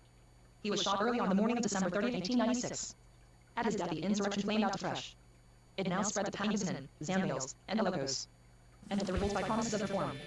Polavija returned to Spain, and was succeeded by Gen. Primo de Rivera, who arrived in the spring of 1897. The Spanish troops had suffered several recent reverses and the country swarmed with insurgents. The policy of Primo de Rivera was to gain by diplomacy where the energy of his predecessor had failed. In July 1897, an amnesty proclamation was issued, and in August the Governor General opened negotiations with Aguinaldo, whose headquarters were now in the mountains of Angat and Ulacan. Primo de Rivera urged the home government. An account of Rizal's trial and execution, together with minute papers on the revolution, is printed by Britannia. See Archivo, Tomo 4th Documentos Costa Actualidad. 286 T Philippines. Meant to make some reforms, which would greatly lessen the political importance of the friars. He was vehemently opposed by the latter, but it was probably in the hope of some reforms that Aguinaldo and his fellow insurgents agreed, for the payment of 600,000 pesos, to surrender their arms, dismiss the insurgent forces, and themselves retire from the islands. This agreement was made, and on December 27, 1897, Aguinaldo left the port of Sal for Hong Kong. The Spanish misrule ended. Conditions in the province still continued very unsatisfactory, and in its very last hours the Spanish government lost the remnant of its prestige with the people by a massacre in Cabo by Nando, of a company of Visayan sailors. 10 days after this occurrence, a revolt blazed out on the island of Cebu. Had events taken their course, what would have been the final conclusion of the struggle between Spaniards and Filipinos it is impossible to say. In the month of April, war was declared between Spain and the United States. On the first day of May, an American fleet reached Manila Harbor, and in a naval fight off daylight, Spanish dominion, which had lasted with only one brief interruption for 333 years, was ended. Chapter XII. America and the Philippines. Beginning of a new era. With the passing of the Spanish sovereignty to the Americans, a new era began in the Philippines. Already the old Spanish rule seems so far removed that we can begin to think of it without feeling and study it without prejudice. Development of the United States of America. The American nation is the type of a new law. Beginning in a group of colonies, planted half a century later than the settlement of the Philippines, it has had a development unparalleled in the history of states. Although peopled by immigrants from Europe, who rigidly preserved both their purity of race and pride of ancestry, the American colonists, at the end of the century, were far separated in spirit and institutions from the old world. Struggled with the wilderness and with the savage produced among them a society more democratic and more independent than Europe had ever known. While their profound religious convictions saved the colonists from barbarism and intellectual decline. It can truthfully be said that in 1775, at the outbreak of the American Revolution, the colonists had abler men and greater political ability than the mother country of England. It was these men who, at the close of the Revolution, framed the American Constitution, the greatest achievement in the history of public law. This nation, endowed at its commencement with so precious an inheritance of political genius, felt its civil superiority to the liberal or ineffective governments of Europe, and this feeling has. 287. 290 the Philippines. Produced in Americans a supreme and traditional confidence in their own forms of government and democratic standards of life. Certainly their history contains much to justify the choice of their institutions. 125 years ago, these colonies were a small nation of 2,500,000 people, occupying no more than the Atlantic coast of the continent. Great mountain chains divided them from the interior, which was overrun by the fiercest and most warlike type of man that the races have produced, the American Indian. With an energy which has shown no diminishing from generation to generation, the American broke through these mountain chains, subdued the wilderness, conquered the Indian tribes, and in the space of 3 generations was master of the continent of North America. Even while engaged in the war for independence, the American frontiersmen crossed the Appalachians and secured Kentucky and the Northwest Territory, and within the richest and most productive regions of the Temperate Zone, the Mississippi Valley. In 1803, the great empire of Louisiana, falling from the hand of France, was added to the American nation. In 1818, Florida was ceded by Spain, and in 1848, as a result of war with Mexico, came the Greater West and the Pacific Seaboard. This vast dominion, nearly 3,000 miles in width from east to west, has been peopled by natural increase and by immigration from Europe, until, at the end of the 19th century, the American nation numbered 76 million souls. This development has taken place without fundamental change in the constitutional form of government, without loss of individual liberty, and with ever-increasing national prosperity. Moreover, the states have survived them. America and the Philippines. 291. Civil War, the most bloody and persistently fought war of all modern centuries, a war in which 1 million soldiers fell, and to sustain which $3.5 billion in gold were expended out of the national treasury. This war accomplished the abolition of Negro slavery, the greatest economic revolution ever effected by a single blow. Such in brief is the history of the American nation, so gifted with political intelligence, so driven by sleepless energy, so proud of its achievements, and inwardly so content of the more polished but less liberal life of the old world. Europe has never understood this nation, and not until a few years ago did Europeans dream of its progress and its power. Relation of the United States to South American republics. To the republics of Spanish America, the United States has always stood in a peculiar relation. These countries achieved their independence of Spain under the inspiration of the success of the United States. Their governments were framed in imitation of the American, and in spite of the turbulence and disorder of their political life, the United States has always felt and manifested a strong sympathy for these states as fellow republics. She has moreover pledged herself to the maintenance of their integrity against the attacks of European powers. This position of the United States in threatening with resistance the attempt of any European power to seize American territory is known as the Monroe Doctrine, because it was first declared by President Monroe in 1823. Sympathy of American people for the oppressed Cubans. The fact that the American nation attained its own independence by revolution has made the American people give ready sympathy to the cause of the revolutionists. 292 the Philippines. The people of Cuba, who made repeated ineffective struggle as against Spanish sovereignty, always have the good wishes of the American people. By international law, however, one nation may not recognize or assist revolutionists against a friendly power until their independence is practically effected. Thus, when rebellion broke out afresh in Cuba in 1894, the United States government actively suppressed the lending of assistance to the Cubans, as was its duty, although the American people themselves heartily wished Cuba free. The war in Cuba dragged along for years and became more and more merciless. The passions of Cubans and Spaniards were, though inflamed, that quarter was seldom given, and prisoners were not spared. Spain poured her troops into the island until there were 120,000 on Cuban soil, but the rebellion continued. The Spanish have always been merciless in dealing with revolutionists. Americans, on the other hand, have always conceded the moral right of the people to resist oppressive government, and in the entire history of the United States there has scarcely been a single punishment for political crime. Although probably the fiercest war in history was the American Civil War from 1861 to 1865, there was not a single execution for treason. Thus the stories of the constant executions of political prisoners on an island in sight of its own shores greatly exasperated America, as did the policy of Governor John Wheeler, which was excessive in its severity. War with Spain. Destruction of the Maine. As the contest proceeded without sign of termination, the patience of the American people grew less. Then, February 15.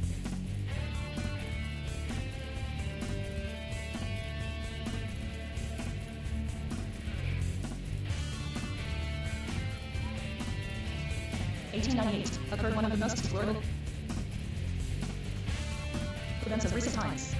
The American battleship Maine, flying America and the Philippines.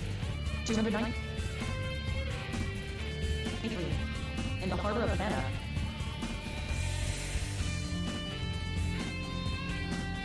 Was, in the night, blown to destruction by Sensor is dug in the system. Check it out. Can't handle it.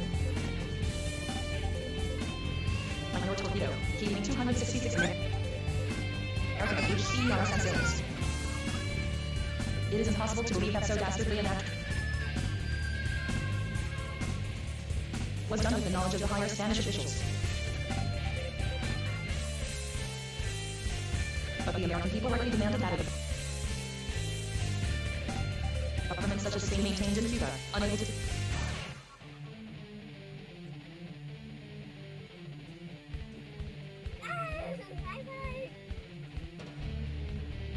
prevent such an outrage upon the vessel of a friendly power,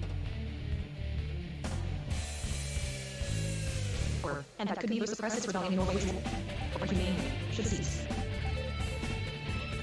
Declaration of war. On April 20, if the American Congress demanded that Spain withdraw from the island and recognize the independence of Cuba, this was practically the declaration of war. Spain indignantly refused and resolved upon resistance. Unquote.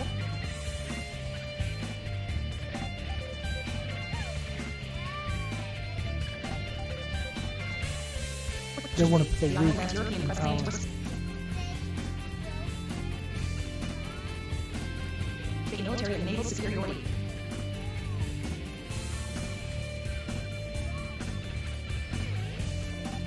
The war was brief and was an overwhelming disaster to Spain. Every vessel of her proud navy that came under the fire of American guns was destroyed. For a few months, battle raged along the coasts of Cuba, and then Spain sued for peace. Joe's victory in Manila Bay. But meanwhile, the war, begun without the slightest reference to the Philippine Islands, had brought about surprising consequences here. At the opening of the war, both Spain and the United States had squadrons in Asiatic waters. The Spanish fleet lay at Cape Light. The American ships gathered at Hong Kong. Immediately on the declaration of war, the American naval commander, Dewey, was ordered to destroy the Spanish fleet, which was steered on the Pacific coast of America. Dewey entered the Bay of Manila in darkness on the morning of May 1st, and made direct for that 294 the Philippines. Spanish vessels at Cape Light. His fleet was the more powerful and immeasurably the more efficient.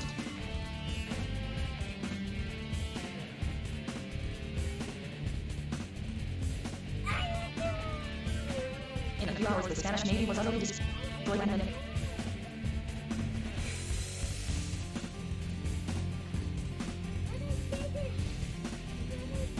Manila lay at the mercy of his GMIS.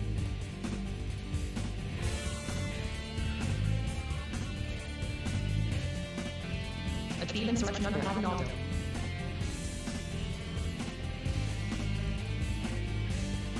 And the signal catastrophe to Spain. The smoldering insurrection in the islands broke out afresh.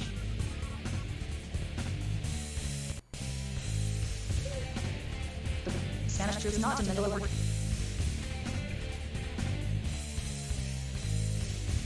driven in upon their posts and placed in a position of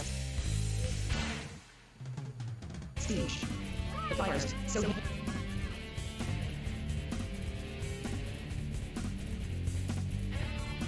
aided by the revolutionists, were captured in large numbers and were in some cases killed.